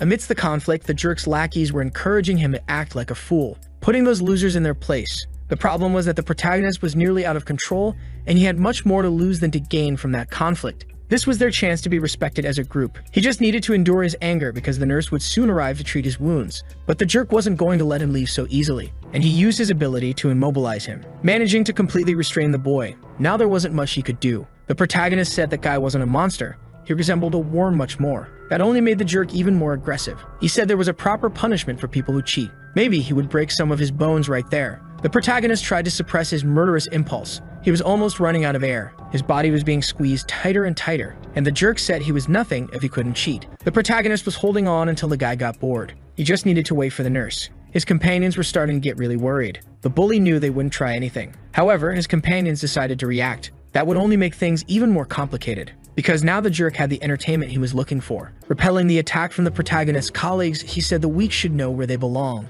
That's what they had always done. They had learned to change because of the unit's leader. One of them was on the rooftop when everything happened. Because of his inferiority complex, he felt stupid and hopeless. Until he blocked that punch, he believed the protagonist was very weak. Other colleagues of his were also present that day. It was then that they realized they had been wrong. They had succumbed to the bully's coercion, while the protagonist had been strong enough to stop him. Not even he knew he had changed these guys' lives. The melancholic confession continued. They believed they were much better than they thought they were. But the jerk kept beating them. That's why he was going to make an example out of all of them. Finally, the protagonist realized he was wrong, because he had taught those guys never to give up. If he fought now, he could say goodbye to his promotion. But that was a title he wanted for himself. It wasn't what the zombie squad needed, because they had been trained to never give up. He was the one who had brought hope to all his comrades, and it was time to keep providing that hope. The jerk wanted to know what the protagonist was going to do with such a small dagger. He told his colleagues to pay close attention. If they relied on their talents to fight, they wouldn't be able to defeat a worm like that. At first, he was going to go easy on him, but the bully became furious at that remark. But the protagonist wasn't intimidated, exuding a menacing aura.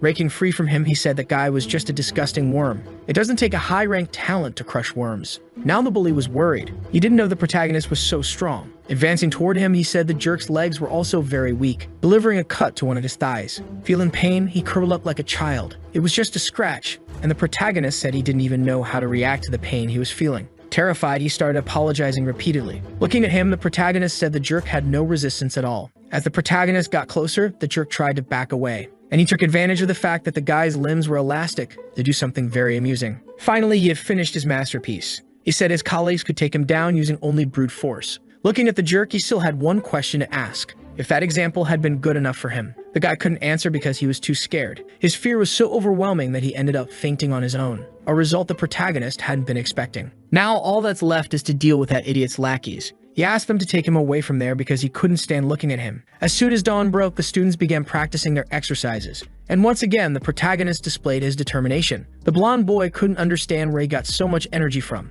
until he started paying attention to the other students. They weren't able to keep up with an F-class student. Maybe they really were trash. The instructors were also observing the run. The girl wanted to know how student number 7 was doing. The nurse had difficulty bringing him back to normal. The trauma was too great, and he wouldn't be able to return to training. She had also spent a lot of time taking care of Unit 10. They were going to have trouble with that day's training. Knowing this, the instructor became very worried. Sunmo called for student number 300 because there was something to discuss with him. Due to the incident the night before, they decided to deduct some of his points instead of expelling him. After the score reduction, he was back in last place. Having nothing to say to them, he dismissed them to go to the cafeteria. Unfortunately, there might not be anything the protagonist can do about this. His colleagues said it wasn't fair. They weren't the ones who started the fight. Student 300 was just defending them. The surgeon ordered them to be quiet and go to the cafeteria immediately, but they kept insisting on justifying what had happened. For refusing orders, he said he would deduct points from all of them. One of them had finally reached his limit. Continuing in that training made no sense at all. No matter how hard they tried, everyone still thought they were trash. Finally, the surgeon was about to say something,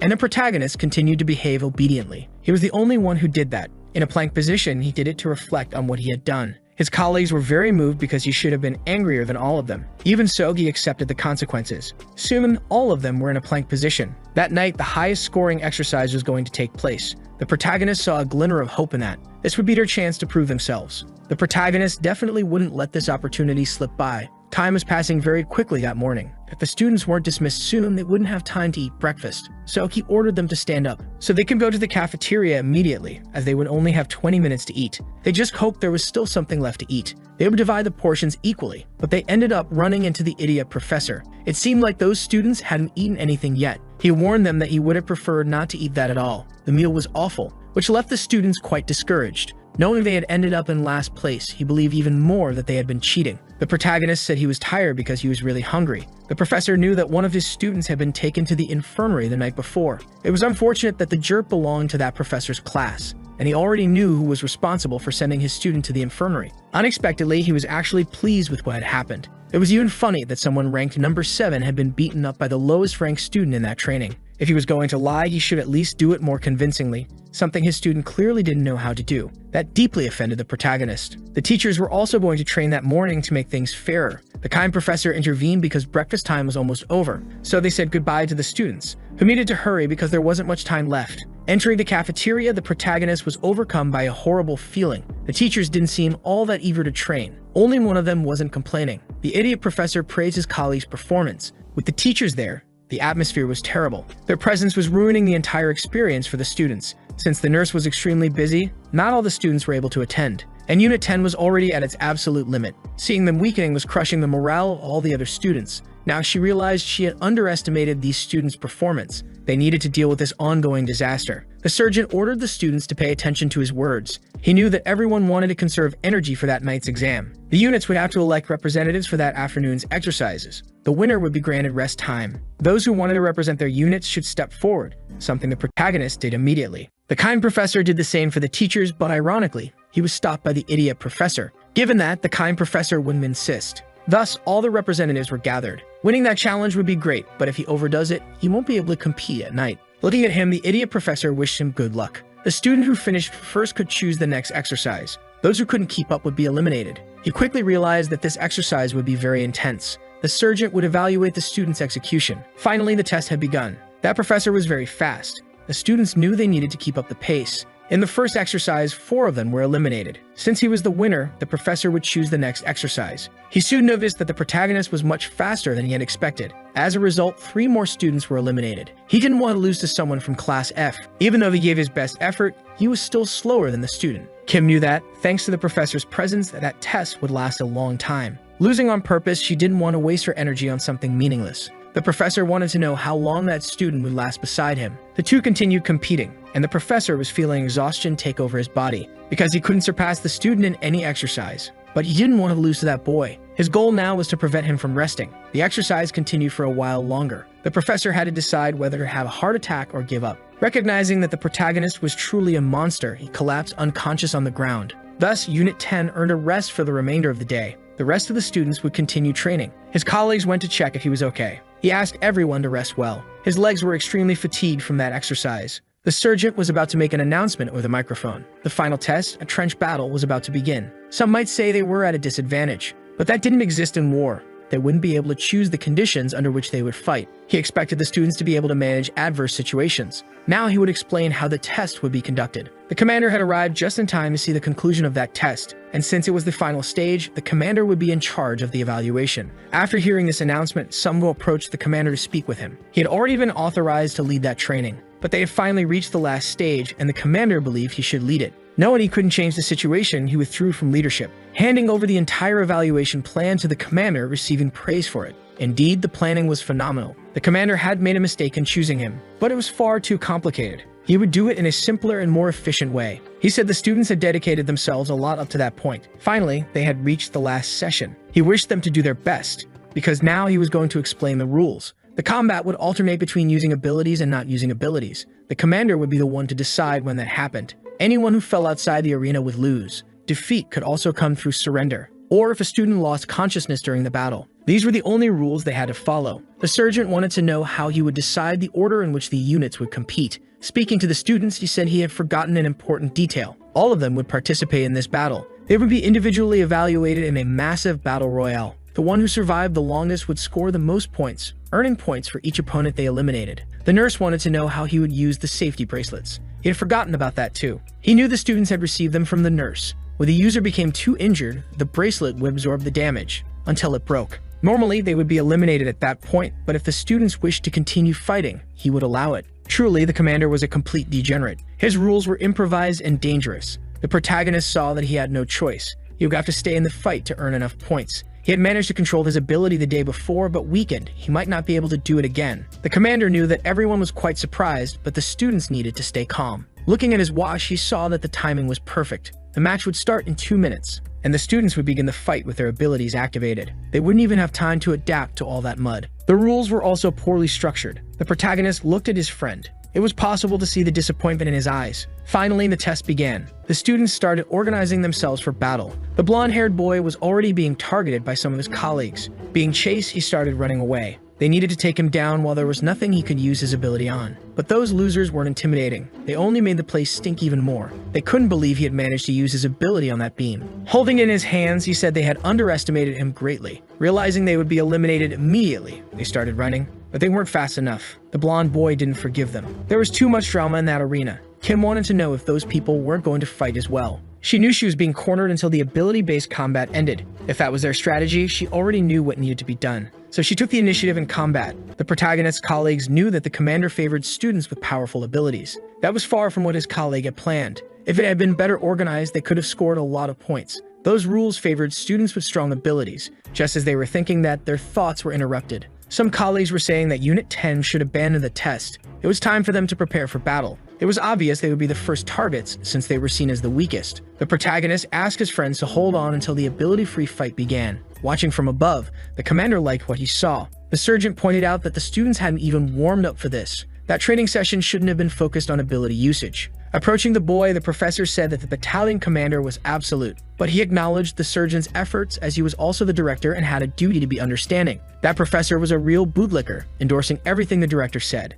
He thought it might be time to give the students a break. He announced that in 30 seconds, abilities would no longer be allowed in combat. They just needed to hold on a little longer. It sparked a glimmer of hope in the protagonist. On the other side, Kim was facing about 30 people. She greatly appreciated her colleagues' understanding, charging against them using her abilities. In front of her, even the best of the students seemed mediocre. The blonde boy knew he needed to defeat a few more students before the combat dynamics changed, so he started being much more aggressive, hitting the extras with all his strength. Seeing that some students were standing out, the director wanted to keep the battle going at that pace. Knowing this, the sergeant tried to intervene, but the commander said he was always too hasty. He announced that abilities should be deactivated immediately. Some students were quite unhappy about it. Fighting without abilities was a waste of energy. After that moment of tension, the protagonist's battalion had managed to hold on, but they were very weakened and didn't know if they could last until the end. The students needed to plan very carefully what to do next. Some weren't so confident because they depended heavily on their abilities. They had to wait until they could use their abilities again. Some decided to form temporary truces,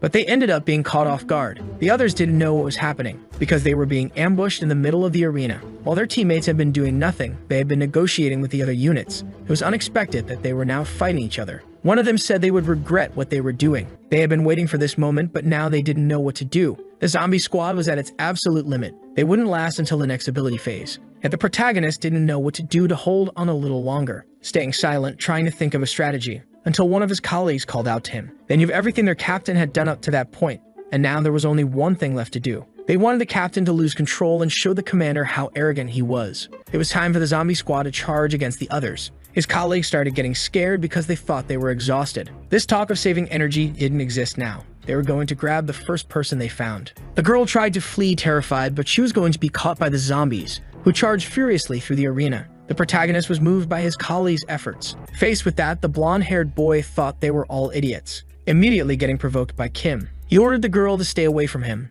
only to realize he had been surrounded. He didn't like at all that she had brought several colleagues with her. He realized she had done it on purpose. The girl knew that her captain had eliminated enough people to secure a good score. While the other colleagues imagined that they might have formed an alliance, this could mean the end of the test. She decided that she wouldn't do anything else because she was too tired. The professor tried to communicate with the commander, but he wasn't even paying attention to the fight. When he learned that his favorite students were being subdued, he became very worried. He didn't know how that was happening, but it was just as the surgeon had predicted. The director didn't understand those words. Using abilities, those two could defeat many people, but without them, it was difficult to overcome those who had the numerical advantage. Their colleagues had teamed up to take them down in their moment of weakness. In a fight without abilities, those two became targets for all the other students. The director realized that this was an opportunity for those two to refine their skills. Since the reporters hadn't arrived yet, the students couldn't be eliminated, but the best candidates were being taken out quickly. That was making the commander increasingly furious. The surgeon saw that Kim could still fight, but she seemed to have given up to make things easier for the protagonist. The commander had believed that only the best would remain until the end,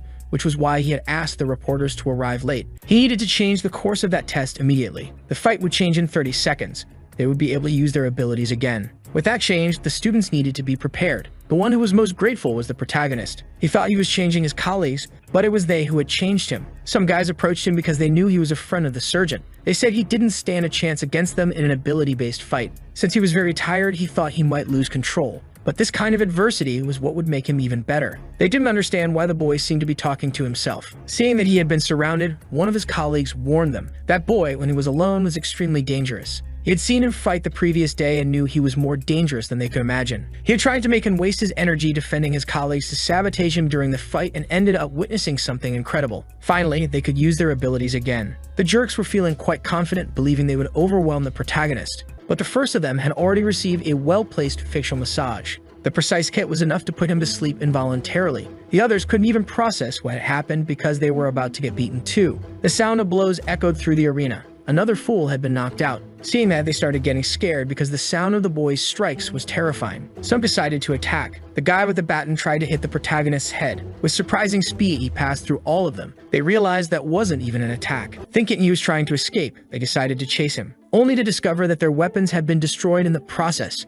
The protagonist was running out of patience, revealing his knife to them. With a cold and threatening gaze, he ordered everyone to leave. Terrified, some of them began to surrender. One of the boys was scared by what he was seeing, because he knew that the protagonist represented a deadly threat. He remained standing, not losing control of himself. One of the students started demanding the promise that the guy had made to contain the strongest candidates. He said he was keeping his promise and that student 300 shouldn't be considered one of the strongest. They started arguing because that boy had led all the training sessions. His girlfriend believed that in an ability-based fight, it could surpass that boy. But the guy knew what he had seen the night before. He told her that the protagonist was truly dangerous. While they were talking, someone approached them. The protagonist asked them to stop gossiping and come face him. But his presence had become too threatening. Even though he was afraid, the guy decided to attack him. He had a whip, which was a B-ranked ability. But that wasn't enough to scare the protagonist. Talking to his own hand, he reminded it that they shouldn't take anyone's life. Seeing him talk to himself, the student became even more frightened. His whip was incapable of hitting that person, and now he was getting really scared. He tried executing multiple attacks against the protagonist, who defended against all of them. That shouldn't have been possible, and the protagonist lamented that this was all he had to show. Realizing he was getting too excited, he reminded himself that he needed to stay in control. With one hand on his face, he tried to hold himself back at all costs. The girl noticed that her opponent hadn't even broken a sweat, yet he was able to block all the attacks. Her boyfriend started calling for help, but they were too afraid of being hit by that whip. Even though he didn't know the name of that student, the commander knew that the boy with the whip was highly ranked. The instructors noticed that the protagonist's progress was accelerating. The girl was about to speak with the surgeon. She realized that he wasn't surprised at all. That could only mean one thing. Meanwhile, the protagonist was running out of patience dealing with that whip. It was up to him to get closer to his opponent. His girlfriend decided to stand in the way using the Shield of Love. It was a B-ranked ability that became stronger when protecting people the user loved. She was confident that she would be able to block those attacks. All it took for the protagonist was a single blow. The shield was completely destroyed. The girl could hardly believe that her defense had failed. Being grabbed roughly by the face, she was thrown straight at her boyfriend. That only made her angrier. There was no way a small dagger could have done all that. Noticing that the bracelet on her arm had been broken, even though the shield had absorbed part of the impact, her bracelet still shattered. Realizing that their lives had been in real danger, they decided to surrender. The boy signaled their surrender, while his girlfriend thought her ability was too weak. The two of them were leaving the combat arena. The protagonist felt that it was becoming easier to control his ability. That might have something to do with its name change. Seeing that the couple had given up, their colleagues were furious. The protagonist said they didn't have much time, so they should hurry. Even the commander was irritated that the students couldn't defeat a mere F rank. Since they had the numerical advantage, they believed they could win. Seeing their similarity, he assumed they were twins. His threatening gaze analyzed their abilities. The first one had a C-ranked ability. That attack was far too slow to hit the protagonist. However, he was caught off guard when mud splashed onto his face. He didn't like getting dirt in his eye. The other boy had an interesting ability, a rod capable of extending, a talent rank at 100. He was about to surprise the protagonist from behind, since he was too busy trying to clean his face. Even so, he managed to deflect the rod's trajectory with his dagger.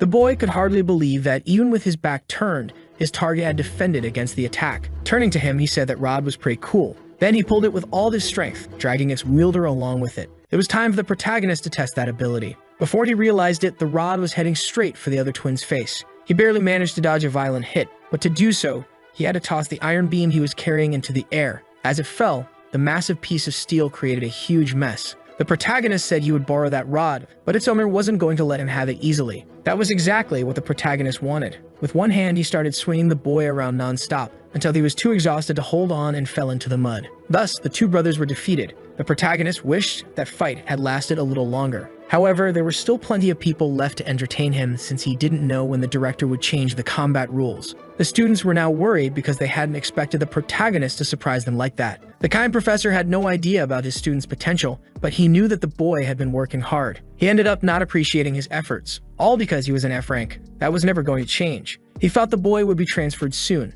Maybe he had improved due to his own strength or hard work, but he regretted not seeing it sooner. He remembered the questions the boy used to ask. His job as a teacher was to contribute to his students' growth, but even when the boy opened up to him, he hadn't taken him seriously. That made him feel deeply regretful. Crying with emotion, he wished he could apologize to his student, while the commander was furious, not understanding why the professor was so moved. The professor desperately started cheering for his student, and the commander ordered him to be removed from the area. Not knowing why he was being taken away, the annoying professor said it was an order from the director. The commander didn't understand how things had ended up this way. All of the top-ranked students had already been eliminated, and now Class F was stealing all the attention. They needed to take him down before the reporters arrived. He was thinking of ways to sabotage the students' progress. No matter how well prepared he was, the commander decided that abilities would no longer be allowed. "Are you sure you won't withstand this?" The protagonist remembered that there was supposed to be a 30-second warning, but he knew he would be sabotaged. One of his colleagues removed the metal bar that was there, revealing that it was very thin. That would only make it easier to destroy that wall.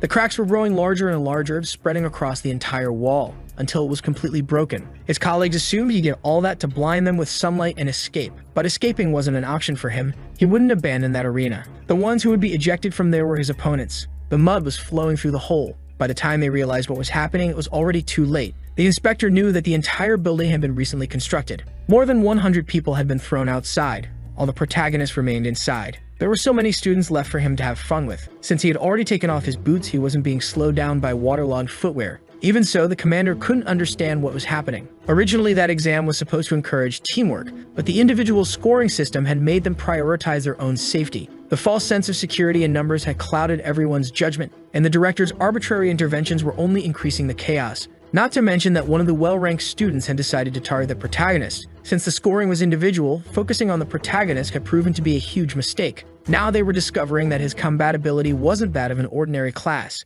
That training could have been much worse, but thanks to the commander's interference, the students were learning a valuable lesson. Those who remained in the arena were afraid of the protagonist. He started to waver because he was exhausted. This was their chance to do something. Several students threw themselves at him. They needed to push him out. If they succeeded, he would lose. It was 5 against 1, and he was severely weakened. The others started calling for help as well. Everyone was focused on eliminating the protagonist. Seeing this, the director began to celebrate. Finally, the reporters were arriving. The protagonist hadn't been eliminated yet, but soon he would be outside the arena. Answering his phone, he ordered the reporters to enter immediately so they could witness the ability-based combat. Announcing to the students, he told them they could now use their powers. He was eager to witness the rest of the battle. He just didn't expect that the protagonist was still inside the arena. That made him realize the magnitude of his mistake. The students were no longer able to restrain the protagonist. Faced with imminent danger, they began losing the coordination they once had. The protagonist felt that the pressure on him had decreased significantly. If his enemies had worked together like his squad did, he would have been eliminated already.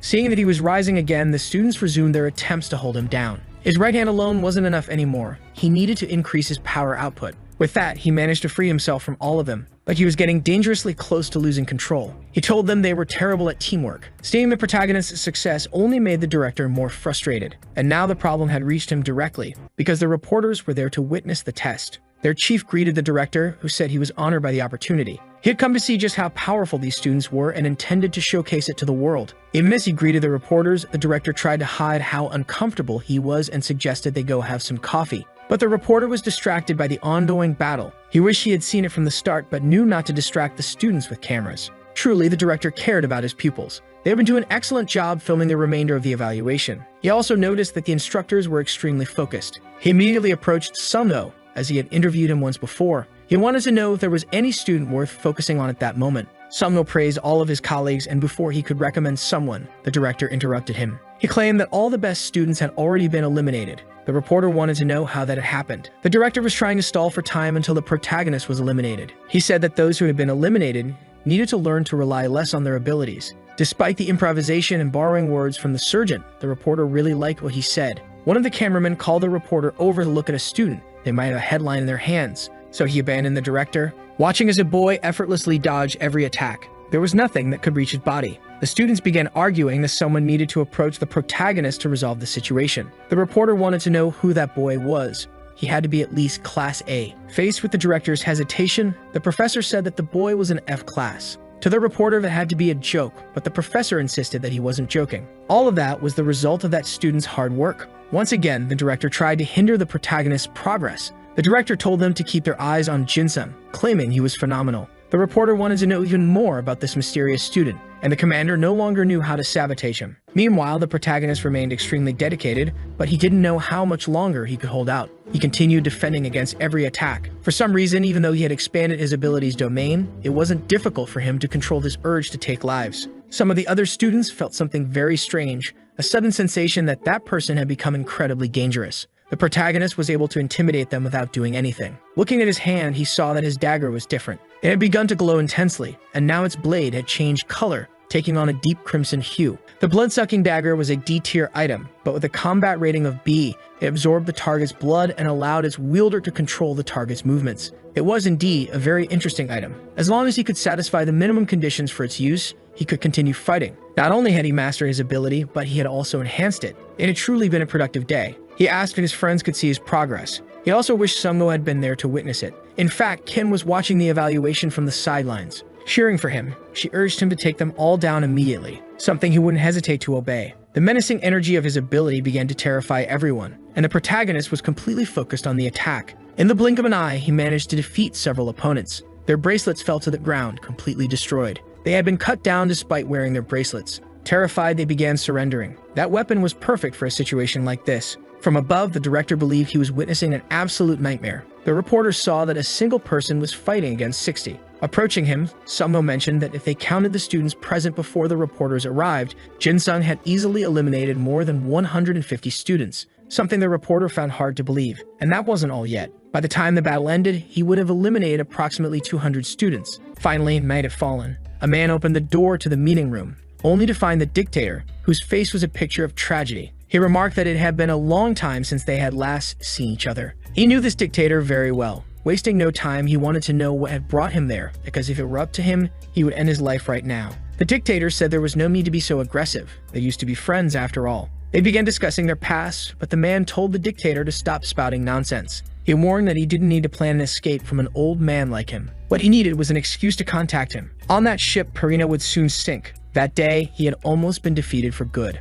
But he needed to be somewhere else early in the morning. He knew that many of the dictator's men had perished because of him. He mentioned that during his last visit to Korea, he had found something very interesting. He had learned that his old friend was training children, so he went to see what was happening and got beaten up by one of them. Hearing that, the man was deeply intrigued. The dictator was blunt. He had fled from a child. If he hadn't, he might not have lived to tell the tale. Those words carried weight, even for his old friend. He had heard about the bank attack, but he hadn't known that part of the story, where the dictator had been cornered and forced to flee. Now he needed to know who was responsible for that. Seeing the man's reaction, the dictator started laughing, realizing that even he hadn't heard this part of the story. He knew his old friend was incapable of lying. He had thought the boy was a secret weapon, but he was so secret that even he didn't know about him. Now he wanted to know who this weapon really was. If even he didn't know, then the dictator would have to make the first move. He had called him there to talk, but his ignorance was an unexpected surprise. The girl remarked that it had taken him quite a long time to wake up. Next time, she would like to be informed in advance so she could be prepared. Weak and exhausted, he recognized his dear friend. Passing his hand over her face, he imagined he was dreaming. Squeezing her cheek, he said she was very soft to the touch. But the girl ended up getting very irritated by the comment. After giving him a few slaps, she asked if he had finally woken up. He doesn't remember much, but he is sure he was in the middle of the evaluation. She doesn't believe that. After eliminating everyone, he started jumping around the arena, asking if she had seen all of that. He is quite sure that's not how things happened. She told him that as soon as he got out of the mud, he fainted from exhaustion. Weak like that, it will be hard for him to become her husband. He can't believe that right after waking up, he is already being threatened. He wouldn't marry her, but the girl promised she would treat him very well. She wants to know if he is still drowsy. The truth is, the boy finds her too beautiful, almost like a dream. He just wishes she wouldn't tease him so much. Since he was already awake, he could hand him his ranking badge. The boy was happy to learn that he was no longer a recruit. Soon, he would receive his certificate. He asked what it was for and discovered that he was the first place in guerrilla training. She was surprised by the boy's inner reaction, thinking he would be happier. It doesn't make sense for him to be recognized as a senior recruit. Despite the effort, he said he had made a bet with the Class 6 instructor. If he and his colleagues ranked well, they would all be promoted to corporal. She can't believe he worked so hard because of such a silly bet. The boy tried to explain, but she wouldn't let him. All of his colleagues had been promoted to corporal, only he wasn't. And there was even more news. Thanks to him, the nurse was very busy. You better thank her. Shocked, he hadn't imagined he had caused so many problems for her. The girl suggested they go thank her later. If he got scared, he could hold her hand. The boy said he could do it alone, but the girl insisted on accompanying him. Since it wasn't her fault, he needed to do it alone. And once again, his cheeks were squished. The girl wanted to know why he didn't want her company, but he didn't see the point in it. Apologizing, the instructor said that the battalion commander was not present at the moment. The bald man warned that they still didn't have a proper system in place. He was also a battalion commander and had contacted the school in advance, being received by a subordinate officer. Apologizing, he said that at the moment, he was acting as an instructor. The boy smiled as he couldn't expect much from a school that had only recently been militarized. It could never compare to their institution. The instructor knew they were competitors of the 998th Brigade. Since Korea's militarization, several schools had emerged to produce obedient soldiers. They were made up of teachers with extensive military experience. The bald man wanted to know when the principal of that school would present himself to him. Stating that he had stopped calling him commander, this could only have been done on purpose. He also said that the principal would arrive soon. Seeing the instructor's expression, the bald man assumed he still had something to say. The instructor said he was being disrespectful, and since he was from another battalion, he ended up apologizing. He had gone there to make a declaration of war, but ended up getting ahead of himself. Surely the instructor must have heard, as this was nothing new. Apparently, the commander's concern was real. They had some very talented students, but they might not have heard the latest news about that school. The bald man assumed they were talking about the boy who won the guerrilla training, the Class F assassin. If that was the case, he was already aware. But he said it made no sense at all, as the boy wouldn't last long in that school. Even lies need to be, to some extent, coherent. The instructor realized he truly wasn't up to date on the details. Finally, the principal arrived, apologizing for the delay. The two greeted each other, but now he called him commander. Leaving the room, the instructor said that was far too exhausting. His eyes caught something interesting. That was the second round of attempts to join the school club, and someone was saying something among their exhausted peers. The protagonist wanted to know what Sungwoo thought of it. All of his colleagues were worn out. He said there was no need to ask. All members of the zombie squad would be welcome in his club. That was definitely not the answer they were expecting, but the protagonist was very happy. Then they all celebrated. The cool instructor had high expectations for this charismatic student. He hoped he could prove to those arrogant people that they were very wrong. He learned that they ended up reaching an agreement. Now they just need the commander's approval, confirming the simulated terrorism operation between the schools. Even though the circumstances are advantageous for the competitor, he cannot refuse. The bald man said he would return to his battalion. Now the principal is deep in thought. That situation was far too humiliating. Someone is reviewing the recording of the last evaluation. It is the reporter doing this because he was very impressed. Definitely, this story in his hands will end up going viral. He looks at his notes, attentive. The problem is that there were people who wouldn't want this to be exposed, and even the video couldn't be made public. The government is applying a lot of pressure to keep this hidden. Convincing the public with just photos and text is no longer enough. People will just say it is being exaggerated. No one will be inclined to believe that headline, that an F-rank boy managed to defeat 200 people alone. If he read an article about the same topic, he wouldn't believe it either. The question remains as to why they want to keep his powers a secret. Perhaps it's to preserve future talents. But that's not it, or they would have intervened during Kim's interviews after the terrorist attack. The reporter started thinking about the situation the school is in. Remembering the terrorist group gave him a spark of creativity. The people involved in the bank event must have been recorded. His hypothesis was completely correct. But before it could be revealed, he was interrupted by someone. It was that guy who had hot news about 2 interesting schools. For the reporter, that was a great opportunity. At the end of the day, the protagonist was praising his colleagues' efforts. Everyone was very happy. They had never exercised so much before, and after being promoted, they were no longer victims of bullying. They learned that the exercises that day were just Sungho's warm-up which made them realize there was a long road ahead. One of them said they still hadn't seen the protagonist's wife. The boy explained that Kim herself had asked to be called that. She had been waiting for them, but left early upon learning they would be training a bit more. His friend started saying he should treat his wife better. Besides being very beautiful, she was also very strong. He was a lucky guy. But this situation only made him even more embarrassed. Noticing that someone was standing before him, the man with the scar had appeared. He wanted to know if this student was Jin-sung. The protagonist hadn't even noticed his arrival, and his colleagues were quite impressed. He apologized for scaring everyone. The boy said there was no need for that since he was Officer Lee Shin. He was flattered to be recognized, and the protagonist said there was no one in Korea who didn't know who he was. He asked if the people with the boy were his friends. They said Jin-sung was their leader, and the officer noted that the boys were very enthusiastic. Since he liked the energy of his subordinates, they said it was all thanks to their great leader. If it wasn't a problem for them, he would like to speak with their leader in private, and the boys said they were already on their way out. He also asked them not to tell anyone about this, and they promised to keep it a secret, greatly appreciating their cooperation. With that kind of energy, they had a bright future ahead. Now that they were alone, he apologized for the intrusion. The protagonist didn't know why the combat chief wanted to talk to him. He had watched a recording where the protagonist was fighting his colleagues and wanted to meet him in person. The protagonist said he was just an ordinary student, not worth someone important like the officer coming to see him. With great seriousness, the officer asked if the protagonist believed that some souls were worth more than others. An unusual question. He didn't know why he had asked that. Apologizing for the sudden question, he revealed that he was the one responsible for militarizing that school. It might seem cruel, but his goal was to find great potential, like that of this student. He still had high expectations for Sergeant Sung-ho, but things were complicated. The protagonist revealed that if it weren't for that sergeant's effort, he and his friends wouldn't be there. That was exactly what he wanted, to have students inspired by him. But only one person had followed in his footsteps. He said this while resting his hand on the protagonist's shoulder, because he was the person he was talking about. And after meeting him in person, he was convinced of this fact. This boy was the secret weapon the dictator had spoken about. He was very surprised by the recording he had seen. Maybe he has found the potential he has been searching for. But he still doesn't feel anything about it, and the recording didn't show the power capable of surpassing his enemy, the dictator. He told the boy that he got lost in his thoughts, wondering if Il-jong had lied to him. That made him feel a little confused. Ending the conversation, he thanked the boy for giving him his attention. He went on his way right after that. But looking at the boy, he wished that he would keep winning. The protagonist asked who he was supposed to win against, and the officer said he would soon find out, wishing him a safe trip home. But the boy was very confused. The sergeant continued training hard. Looking at the clock, he saw that it was still 11 o'clock. He was taking much less time to reach his limit. Thanks to the addition of the zombie squad, he had been pushing himself even harder with the exercises. It had been a while since he had trained so intensely. Truly, Jin-sung was an adorable boy. If he was going to be seen as an example by them, he would need to push himself even more. On his way home, he came across something strange.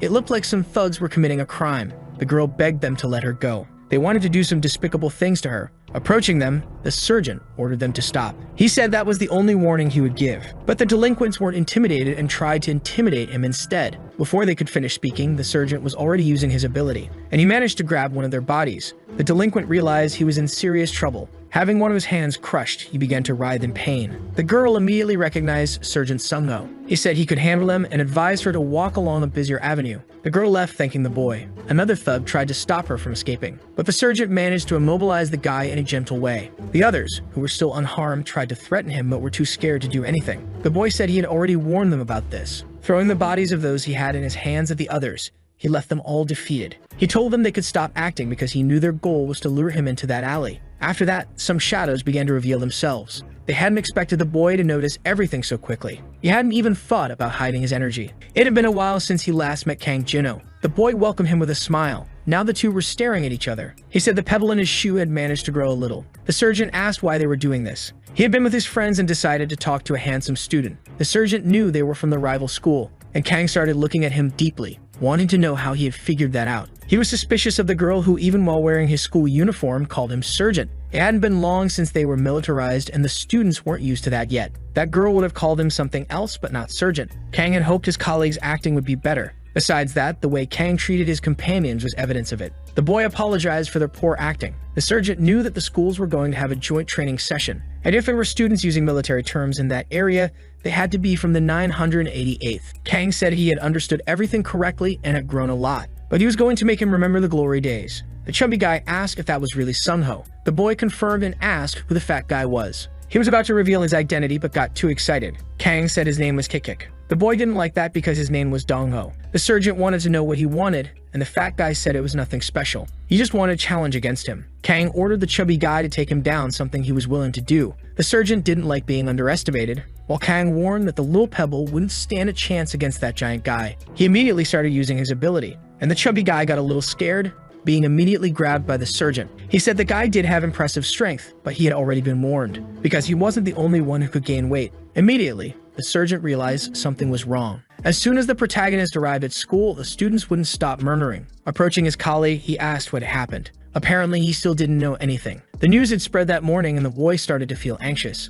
She touched one of her colleagues, asking her to show them as well. She was surprised that he didn't know about this yet, considering he belonged to the same club as that person. The protagonist wanted to know what happened to Sungho, and it was best if he saw it for himself. He was shocked by that video. His colleague was inside an alley and started fighting with a very fat boy. The ground beneath them began to crack. Sungho wasn't able to throw the obese guy to the ground. He was being crushed by the weight of that creature. The protagonist kept watching the video until the obese guy fell on top of the sergeant. He got up right after that, revealing that Sungho had been seriously injured. It was impressive that the sergeant had been defeated, but they still needed to find out who those people were. The girl said it was the Special Education Brigade of the 998th, the militarized school that would be conducting joint training with them in 2 weeks. With all the students gathered, they were about to start the meeting, as they already knew what happened to Sungho. The 9 students in that room were the best in each class. The older ones had been tasked with devising a strategy, but they also wanted to hear from their peers. The protagonist wanted to know what Sungho had said so far, but they couldn't enter the infirmary yet. Visiting him was a bit complicated at the moment, but it was better that way. That left the protagonist feeling sad. They couldn't believe the boy had been defeated in such a way. Some wanted revenge right away. They also wanted to know what they could do until the sergeant recovered. He wouldn't be able to participate for a while, so he had called that meeting to discuss their strategy. The boy no one knew believed he should be the new leader. The blonde one hoped he hadn't come just to see other students fighting. Kim also wasn't willing to blindly follow the older students, as they didn't seem very smart. That greatly offended one of them. He knew the girl was the famous White Jade Goblin. She confirmed it, saying that unlike him, at least she was famous. That left the boy extremely offended, until the master of ceremonies asked them to stop or she would have to report them to the teachers. Their colleagues calmed down again. She asked the younger ones to stop provoking as well. First, she would share the information she received from the school itself. Inside each of the camps, there would be a container with a button inside. The group that pressed the opponent's button first would win. Their school had approximately 900 students. The problem was that their opponent, the 998th school, had over 3,000 students, an overwhelming numerical advantage. They didn't know how they were supposed to win. She asked the newcomers to stay calm because she hadn't finished explaining yet. Even though they had a numerical advantage, her side had a defensive advantage, which would balance things out. And if they resisted for 5 hours, they would win the challenge. In other words, if their defense was strong, they would win. Now she would talk about the boy who defeated the sergeant, Dongho. There wasn't much information about him, but from the video, it was clear that he could manipulate his weight. There were no other relevant details about him. The protagonist realized that this was the worst ability his friend could face. He was right. Sungho grabbed the obese guy, but wasn't able to throw him to the ground. That could be a real danger to them. Deep in thought, the protagonist believed that his friend hadn't lost just because of that. The other boy in the video was Kang Jinho. He was one of the top students at the rival school. He had spent some time in Australia before transferring back. In middle school, he participated in several competitions. He had competed against Sungho and won every time. The protagonist wanted to know more about this guy's ability. From some notes they had gathered, he became stronger when he got angry. That was a very similar ability to the one the protagonist had. Kang had already defeated their sergeant in the past, and now he had been beaten by the obese guy. The 998th school was using the recordings to manipulate public opinion, creating a positive image of themselves and claiming that Sungho was weak. That made the protagonist burn with anger. They had located the empty room where the fight had been filmed. That could only mean one thing: everything had been planned. That was all the information they had for now. The problem was that they couldn't prove it was a trap, as the media would focus on the sensationalist aspect. It didn't take long for the protagonist to realize that his friend might have been provoked. A background student asked him to calm down and not get worked up every time his boyfriend's name was mentioned. Another boy realized that he was the newcomer named Jin-sung. He had wanted to meet him for a long time. Sergeant Sungho relies too much on surprise attacks. After hearing that, the protagonist became irritated. He advised the boy to pay attention to what he said from now on. But the boy believed he was right and that the video was proof of it, claiming that the sergeant's ability was overrated. Those words made the protagonist even angrier. The boy said he didn't need to listen to the protagonist because he was a corporal and his talent was rank B. Little by little, the protagonist was getting more and more irritated, and the boy continued provoking him as his rank and ability were superior. Meanwhile, the protagonist kept asking for the name and rank of that guy. until he finally realized what was happening. The aura around the protagonist had completely changed. In a threatening manner, he demanded that the idiot state his name and rank immediately, but he could barely answer as he was paralyzed by fear. The protagonist said he was very stubborn, and that he should remain a little shit because that was what he was good for. Looking at the other background character, he recognized that the topic made him sensitive, and he thanked him for being understanding about it. The boy, who was also scared, said it was normal to get heated sometimes. After that intimidation, the meeting had completely changed. The protagonist wanted to know if Sungho had prepared any strategy. He had planned a formation for each of the paths, but hadn't gone beyond that stage. One of the boys thought that strategy was risky. They could be invaded from the sides, but the side rows were very narrow. That didn't reduce the risk as they could still be attacked from those paths. The protagonist started thinking about his friend's strategy. He believed the enemy would attack through the center, based on the friendly match proposed by the other school. He believed their opponents expected them to be passive and focus only on defense. They wanted to destroy the school's public reputation. He suggested they change the strategy and concentrate their forces in the center, spreading the least amount to the sides. That made the other boy even more scared, because he believed the side path was essential for their defense. The girl also agreed with her colleague on that point. The protagonist's idea was very risky, and indeed, common sense was on their side. But thinking about the information in the video, he realized that Kang liked to humiliate people. It was impossible to fight him using common sense. He suggested that the sergeant protect the button. One of his colleagues warned that if they lost this way, their reputation would be ruined. The girl wanted to know if he believed the sergeant would be defeated again, which he didn't believe. He should be placed in the rear because he was the strongest fighter they had. The more he spoke, the less his words made sense. Even so, some of his colleagues started to agree with him. Kim made it clear that she didn't agree with the part about him being the strongest, but she also agreed with the strategy. The purpose of that meeting was to share the strategy. They would meet a few more times to refine the plan. Planning wasn't exactly the focus of these guys. One boy said they just needed to listen to what he had to say. The boy who had been intimidated approached the protagonist. He wanted to know what that clown wanted from him. He believed the boy had come just to say what he couldn't in front of the others. The girl quickly intervened. The protagonist said the boy needed to learn a lesson. She only asked that they not hurt each other. The background character laughed and said that the protagonist was just a recruit. Unlike him, one day he would be the best student in that place. The protagonist had to hold himself back because the background character was really asking to get what he deserved. Outside, he allowed the protagonist to attack first. He started analyzing the boy before the fight. His eyes could track the target's trajectory, identifying his power and limitations. Agreeing to the advantage, the protagonist decided to strike first. With the dagger in hand, he had already closed the distance to the boy, who was impressed by his speed. But that wasn't enough, because he had already managed to identify the trajectory of the attack. He was very surprised by the combination of movements, because that student could change his movements very quickly. The protagonist noticed something interesting, and changed the position of his dagger. The background character was still able to see all the movements. Even so, he ended up getting hit in the face. He had to create distance because he was in danger. That opponent was truly dangerous and didn't even need a knife to prove it. He needed to focus intensely to understand what was happening. The protagonist suggested that they increase the speed,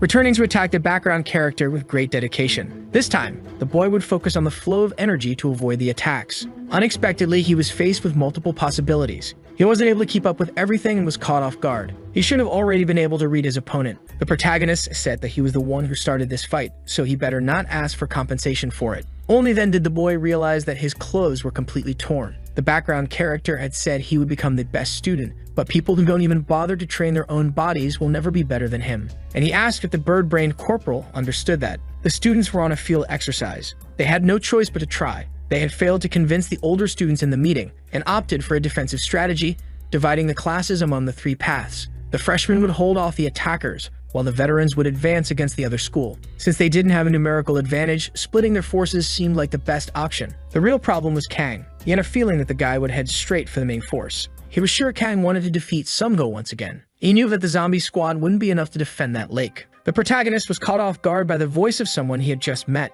It was the bird-brained corporal, introducing himself for duty. He didn't know what this guy had misunderstood. He said he had been very immature, shouldn't have believed false rumors, and apologized for his behavior. The protagonist wasn't even aware of those rumors. Apparently, people were spreading that he used his connections with Sungho to gain favor, and that he had bribed reporters and teachers for it. He couldn't believe people would actually fall for something so absurd. But what the bird brain had witnessed personally shattered those rumors, and he ended up feeling inspired by him. The protagonist's colleagues wanted to know who this new guy was. The boy said he was the new member of the famous zombie squad, who were excited about the addition of a freshman. The protagonist continued being completely ignored, so he decided to speak with the bird-brained corporal. To belong to the group, he had to join the weightlifting club, whose leader was Sungho, someone he despised. The bird-brained corporal said he was ashamed of his past and hoped to have the opportunity to redeem himself. Looking at him, the protagonist wanted to know if the boy could follow orders during that training. He said that all the freshmen would follow his commands. This could actually contribute to the training's outcome. He said the bird-brained corporal would be a temporary addition.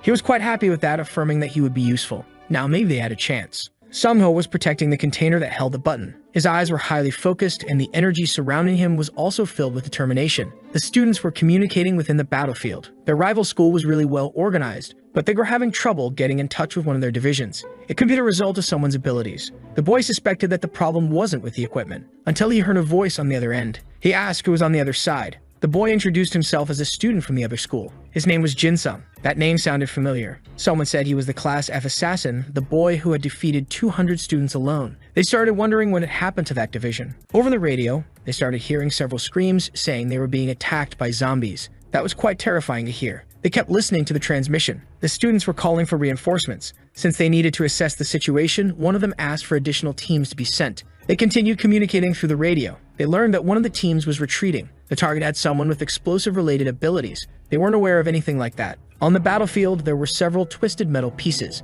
The blonde boy was grateful that the trash had all gathered, because now it was time for him to have some fun too. Any object he extracted could be used as a tool, regardless of its weight. The girl hurled a rebar at her opponents, who were terrified of what could happen. Getting hit by that would be too dangerous. It was a guaranteed trip to the infirmary. The boy was having a great time. Those scobells could be used as weapons through his ability. He was upset about being the only non-veteran in that team, but seeing his opponents running away made him feel amazing. He was also curious to see what she could do with her ability. Showing off his armor, he said it was time to show the boy what he was capable of. The shining armor boosted the morale of his companions. If its user believed they could block the attack, it wouldn't take any damage. Immediately, he began to energize his allies. On the other side, they saw the enemy attack squad approaching. They needed to be prepared. They were soon caught off guard by the glowing armor, which wouldn't stop shining. The girl was already subduing some opponents. More and more students were pushing through enemy lines. Some of them needed to stay in the back line to support their teammates. The girl ordered squad number 1 to form up, because they were about to show those cowards what they were really made of. Finally, they managed to force that enemy platoon to retreat to their base.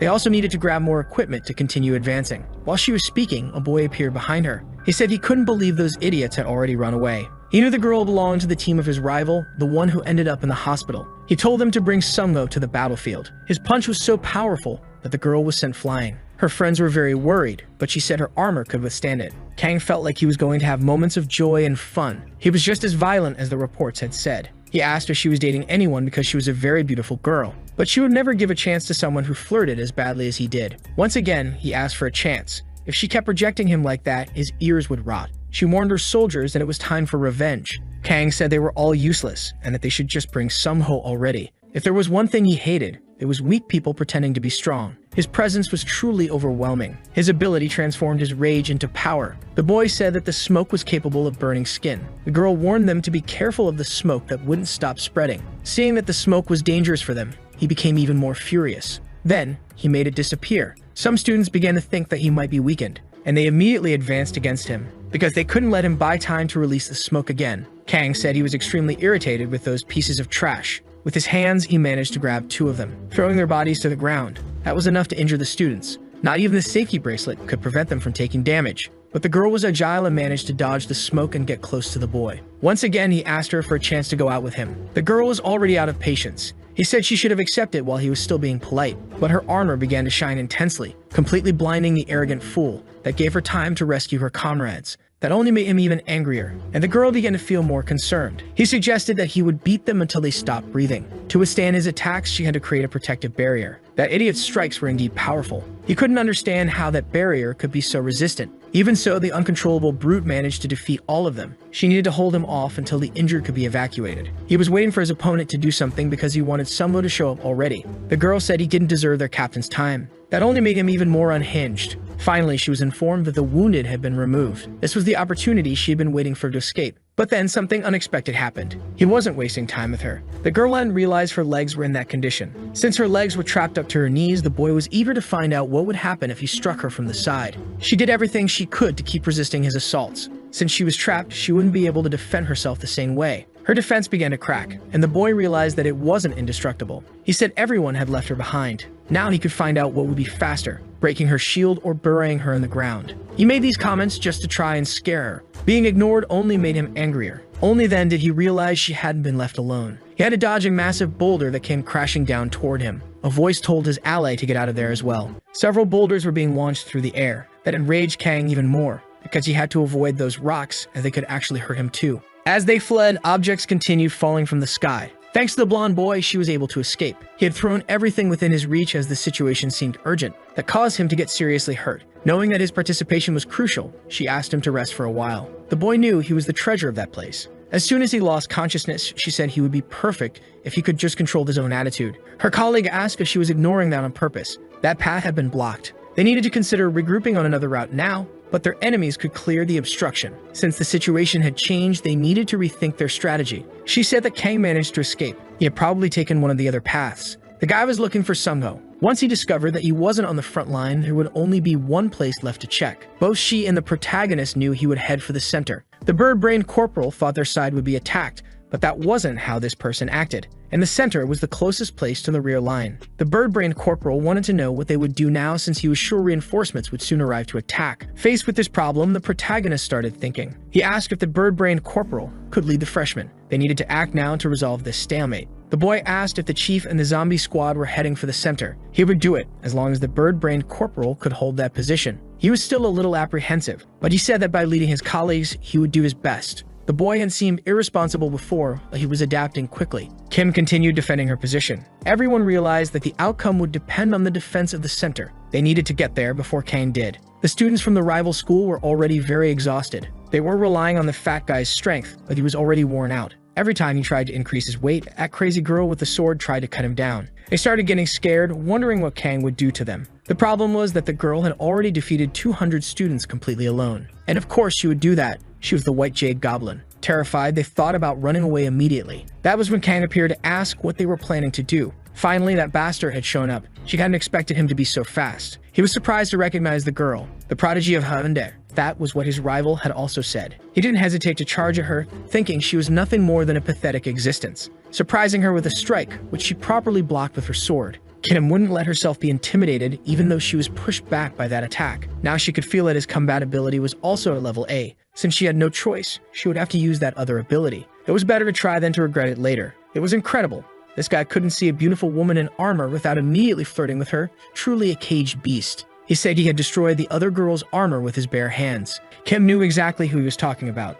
Even though the armors looked similar, they were completely different. The boy believed he would destroy hers as well. Kim said he had been warned. He was impressed by what was happening, because the attack was strong enough to negate his power. He realized that she defended with the cape and attacked with the sword. The girl said she hadn't asked for his opinion on what was obvious. He acknowledged her talent, which only made him even angrier. Furious, he said she was extremely impertinent and was willing to take her down, launching a devastating attack. She knew that the smoke took up space because it had mass. If she dodged, the people behind her could get hurt. She wouldn't let that happen. Using her cape, she managed to stop the attack from advancing. That attack definitely wouldn't work against her. The guy who flirted terribly became even more furious, charging at his opponent completely out of control. He tried to hit her in every possible way but couldn't. The girl knew that he was fueled by his own rage. As long as he was angry, he would be able to keep attacking. Her options were to either calm down that brute or defeat him in a single strike. He realized that the girl had multiplied, being caught off guard by her attack. It seemed like he had already forgotten he was fighting a goblin. Enraged, he said that wasn't fair. Seeing that the fat guy tried to help, he asked where the slide was.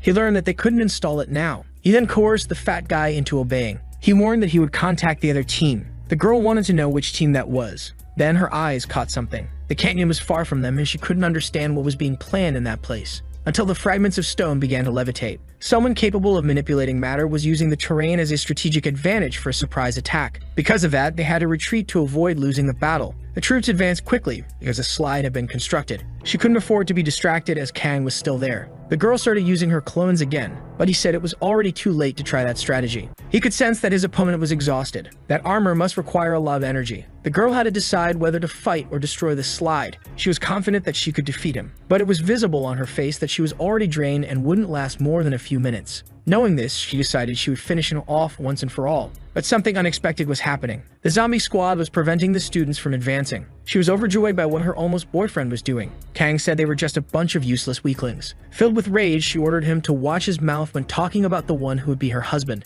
Kang was startled to see that the girl had gotten angry over that comment. He was beginning to calm down. He had gone easy on her because he thought she was very beautiful, but now that he knew she was in love with someone else, he realized he had made a mistake. So it was time to end this fight. Activating level 3 of his ability, his kicks became even more powerful. She also felt that sudden change. The energy that was once hot was now as cold as ice. She couldn't even notice the boy's movements. Barely, she managed to shield herself with her cape. She was able to notice that his attack pattern had changed once again. He was stronger and faster. Kim had to gain some distance to rethink her strategy, while the boy declared that he would finish her off quickly. The two began exchanging numerous blows. Kang warned that defending with her cape or sword was completely useless. That forced the girl to retreat even more. She knew she needed to perfect that armor, but her friends no longer needed her. Kang warned that he wouldn't allow her to surrender. With her sword in hand, she asked him what he thought was happening now. The armor had completely disappeared, and the blade she carried had grown even larger. The great light could be seen from all over that battlefield. The boy realized that she wanted to end everything with a single strike. He wouldn't fall for such a foolish strategy. She told him he was even dumber than she had imagined, revealing to him that she could still make clones. Now Kang was truly scared. That girl still had tricks up her sleeve. Now he understood where all her confidence came from. Kim asked him to stand still and receive that attack, please. Multiple slashes were flying toward the boy, and a massive explosion occurred due to the destruction. That move left Kim completely exhausted. Some of her comrades began celebrating, but she hadn't finished off the enemy with that attack. Even she couldn't believe it. If he had blocked the attack, the other students behind him wouldn't have been affected. He didn't care about his own team. They believed he had jumped off the cliff before being hit. The boys were certain that the protagonist wouldn't have acted that way. Hearing this, Kim wanted to know where her future husband was. Now safe, Kang acknowledged that he had barely escaped. It was time to continue advancing as planned. He didn't understand why the fat guy was still there, as he should have moved ahead already. Waiting for his arrival was the protagonist, who didn't want the match to end without them facing each other. It didn't take long for the two to start fighting. Kang knew that he was from Class F. He assumed he was there to take revenge for his friend. The answer to that was a bit unclear. Seeing that Kang wouldn't stop talking, he asked if he was getting tired because if that was the case, he would let him catch his breath. Once again, the arrogant fool became deeply enraged. The drone wouldn't come there to film the battle. He could lie and say an accident happened, thus saving his life. Even in the face of that threat, the protagonist suggested that he try. Something Kang definitely would try, but in practice, charging at his opponent mercilessly. But the boy's strikes weren't capable of harming the protagonist. He was about to surprise him with a kick. But that attack had also been blocked. Faced with such strength, the protagonist was not impressed at all. That only made Kang even more frustrated. Something the protagonist wanted to make that guy use his full power. After hearing those words, Kang said the boy would deeply regret it. He ordered the fat uncle to get out of there because he was about to activate level 4 of his ability. Could only be used with permission. He would explain everything later because that worm was far too resilient. Knowing what could happen, the fat guy started evacuating the area. The protagonist said that if they wanted to run, they could use the stairs. They knew that would take them to the rear of their formation. The protagonist warned that if they weren't going to flee, they could stay and fight as well. Knowing what awaited them, they decided to climb the stairs. Kang said it was too late for the boy to leave there alive. His eyes began to glow dangerously, and he screamed as if he had lost control. At level 4, he was consumed by madness, and his development accelerated at an alarming rate. The energy of his power started engulfing the entire area. Targets that were not as emotionally intense as the user were not affected by the smoke. The user would have no memory of what he did at level 4. The protagonist waited for the transformation to finish, only to be immediately surprised by his opponent, who could now deliver precise and violent attacks. But the dagger was able to withstand them, and the protagonist dodged the first strike. Yet he could feel that his enemy had become much more powerful. Being surprised once again, he noticed that the boy was also much faster. He needed to dodge that attack. The force was so immense that the ground was destroyed. Even so, the protagonist was not hit. Kang remained completely out of control, unleashing that mysterious smoke against his target. It managed to immobilize the opponent, who wouldn't be able to evade the next strike. The devastating impact occurred between them, creating a massive trail of destruction. Smoke with such density was truly unusual. If Kang had used that against Kim, the protagonist wasn't sure if she could have won. While he was thinking, his enemy had already approached. Knowing that Kang liked to humiliate people, he was sure Kang wouldn't want to fight like this without remembering anything. However, Kang had found someone on whom he could test all his abilities. Revealing part of his own power, Kang hesitated for a moment. The protagonist began to smile menacingly, because now an even more dangerous creature had emerged, and he had found someone with whom he could unleash his full potential. The fat guy knew they had to warn that their comrade was using level 4. What was strange was that the other boy had no reinforcements at all and still allowed them to pass through the stairs. As soon as they reached the rear, they encountered someone. It was Sunho, who hadn't heard anything about the failure in his team's defense. Finding their strongest warrior that was not ideal. It could mean they had walked into an ambush. But he made sure to clarify that he was completely alone. It was up to them whether to believe him or not. Not to mention, he had been waiting to meet the fat guy again. The squad confirmed that Sumho was entirely alone in that place, which was a relief for the fat guy who believed he could defeat him. Immediately, the surgeon activated his ability, but he didn't attack the fat guy first. Instead, he took out his companions. Even so, the fat guy believed he would win against the surgeon. He said that the boy with the dagger should have been there instead. The surgeon knew who the boy with the dagger was and became intrigued. All the fat guy had to do was defeat him, but Sumho was grateful for what his friend had done. He looked back as that massive figure advanced toward him. His ability allowed him to increase his weight up to 20 times. He managed to grab the surgeon, but he was completely shocked by what happened next. Ever since his last defeat, he had been wondering where he had gone wrong. Many thoughts had crossed his mind, and the answer was not in his opponent, because everything he had considered up until now had just been excuses. The truth was, he simply wasn't strong enough. The surgeon managed to lift the obese fighter, who was utterly terrified by that display of strength. Sumho was deeply determined. His eyes shone brightly. When he slammed the fat guy into the ground, it looked as if an asteroid had collided with Earth. Meanwhile, the protagonist was having an incredible time, because now he could finally test his full potential. His goal was still to gain complete control over himself, but in this particular situation, that wouldn't be possible. He furiously charged at his victim. The impact between them was astonishing. Kang was thrown straight into the rocky wall. Because he was overpowered, he became even more furious, screaming like a wild, uncontrollable beast. The protagonist knew he wasn't capable of doing that. If he kept holding back, he wouldn't be able to take that person's life. The two charged at each other again. They were on a collision course. Moving quickly, they exchanged multiple blows in that place, until Kang decided to gain an advantage by increasing his height. His body was already covered in numerous cuts. From above, he started exhaling even more of that mysterious smoke. But the protagonist could dodge it easily, and he began climbing the wall to reach his target. He was about to catch Kang by surprise. Even though his opponent was strong, it wasn't enough to impress him. The two clashed violently once again. The protagonist's desire wasn't just to win, it was to take that life. The power of both fighters was truly monstrous. Kang couldn't withstand that last attack and fell to the ground. As he tried to get up, he was met by the protagonist, who was no longer interested in fighting as he considered him too weak. Kang took some time to process that information. As the protagonist approached his fallen opponent, he asked what he was doing, saying he shouldn't run away. He wanted to see more of that pink smoke, because it was time to end this once and for all. With his dagger, he was about to finish off that boy, who did everything he could to preserve his life, completely terrified. The powerful strike kicked up a large cloud of dust, but the attack wasn't fatal. The protagonist made sure to strike the ground instead. Just barely, he managed to prevent something worse from happening. If he hadn't restrained his strength, Kang would have left that place crippled. Kang's ability had also ended, and he didn't remember anything at all. Looking at his body, he couldn't understand why he was injured or why his ability had been deactivated. The protagonist told him he was lucky not to remember anything. He had heard that Kang had defeated Sumho in the past, and he couldn't wait to give this guy a beating too, but he realized that the experience was frustrating. Kang was furious at being compared to his rival, but he was incapable of feeling anger, as his body was still trembling in fear. He didn't understand why he was shaking so much, and the protagonist told him that even if his mind didn't remember, his body certainly did. With that, they had finished their business, and the protagonist told him to return to his base. Even after hearing and experiencing all of that, Kang retreated full of doubts. He warned that one day the protagonist would regret this. The truth was that regretting what he had done was highly unlikely. Kang was almost at the end of that path, and he came face to face with his old rival, because it was him who was going to defeat him for real. Kang wanted to know what had happened to the fat guy on his team, but what had happened needed no explanation. He could see it with his own eyes. He couldn't believe the fat guy had been defeated like that. His opponent must have used some kind of trick. Some of it didn't need any tricks.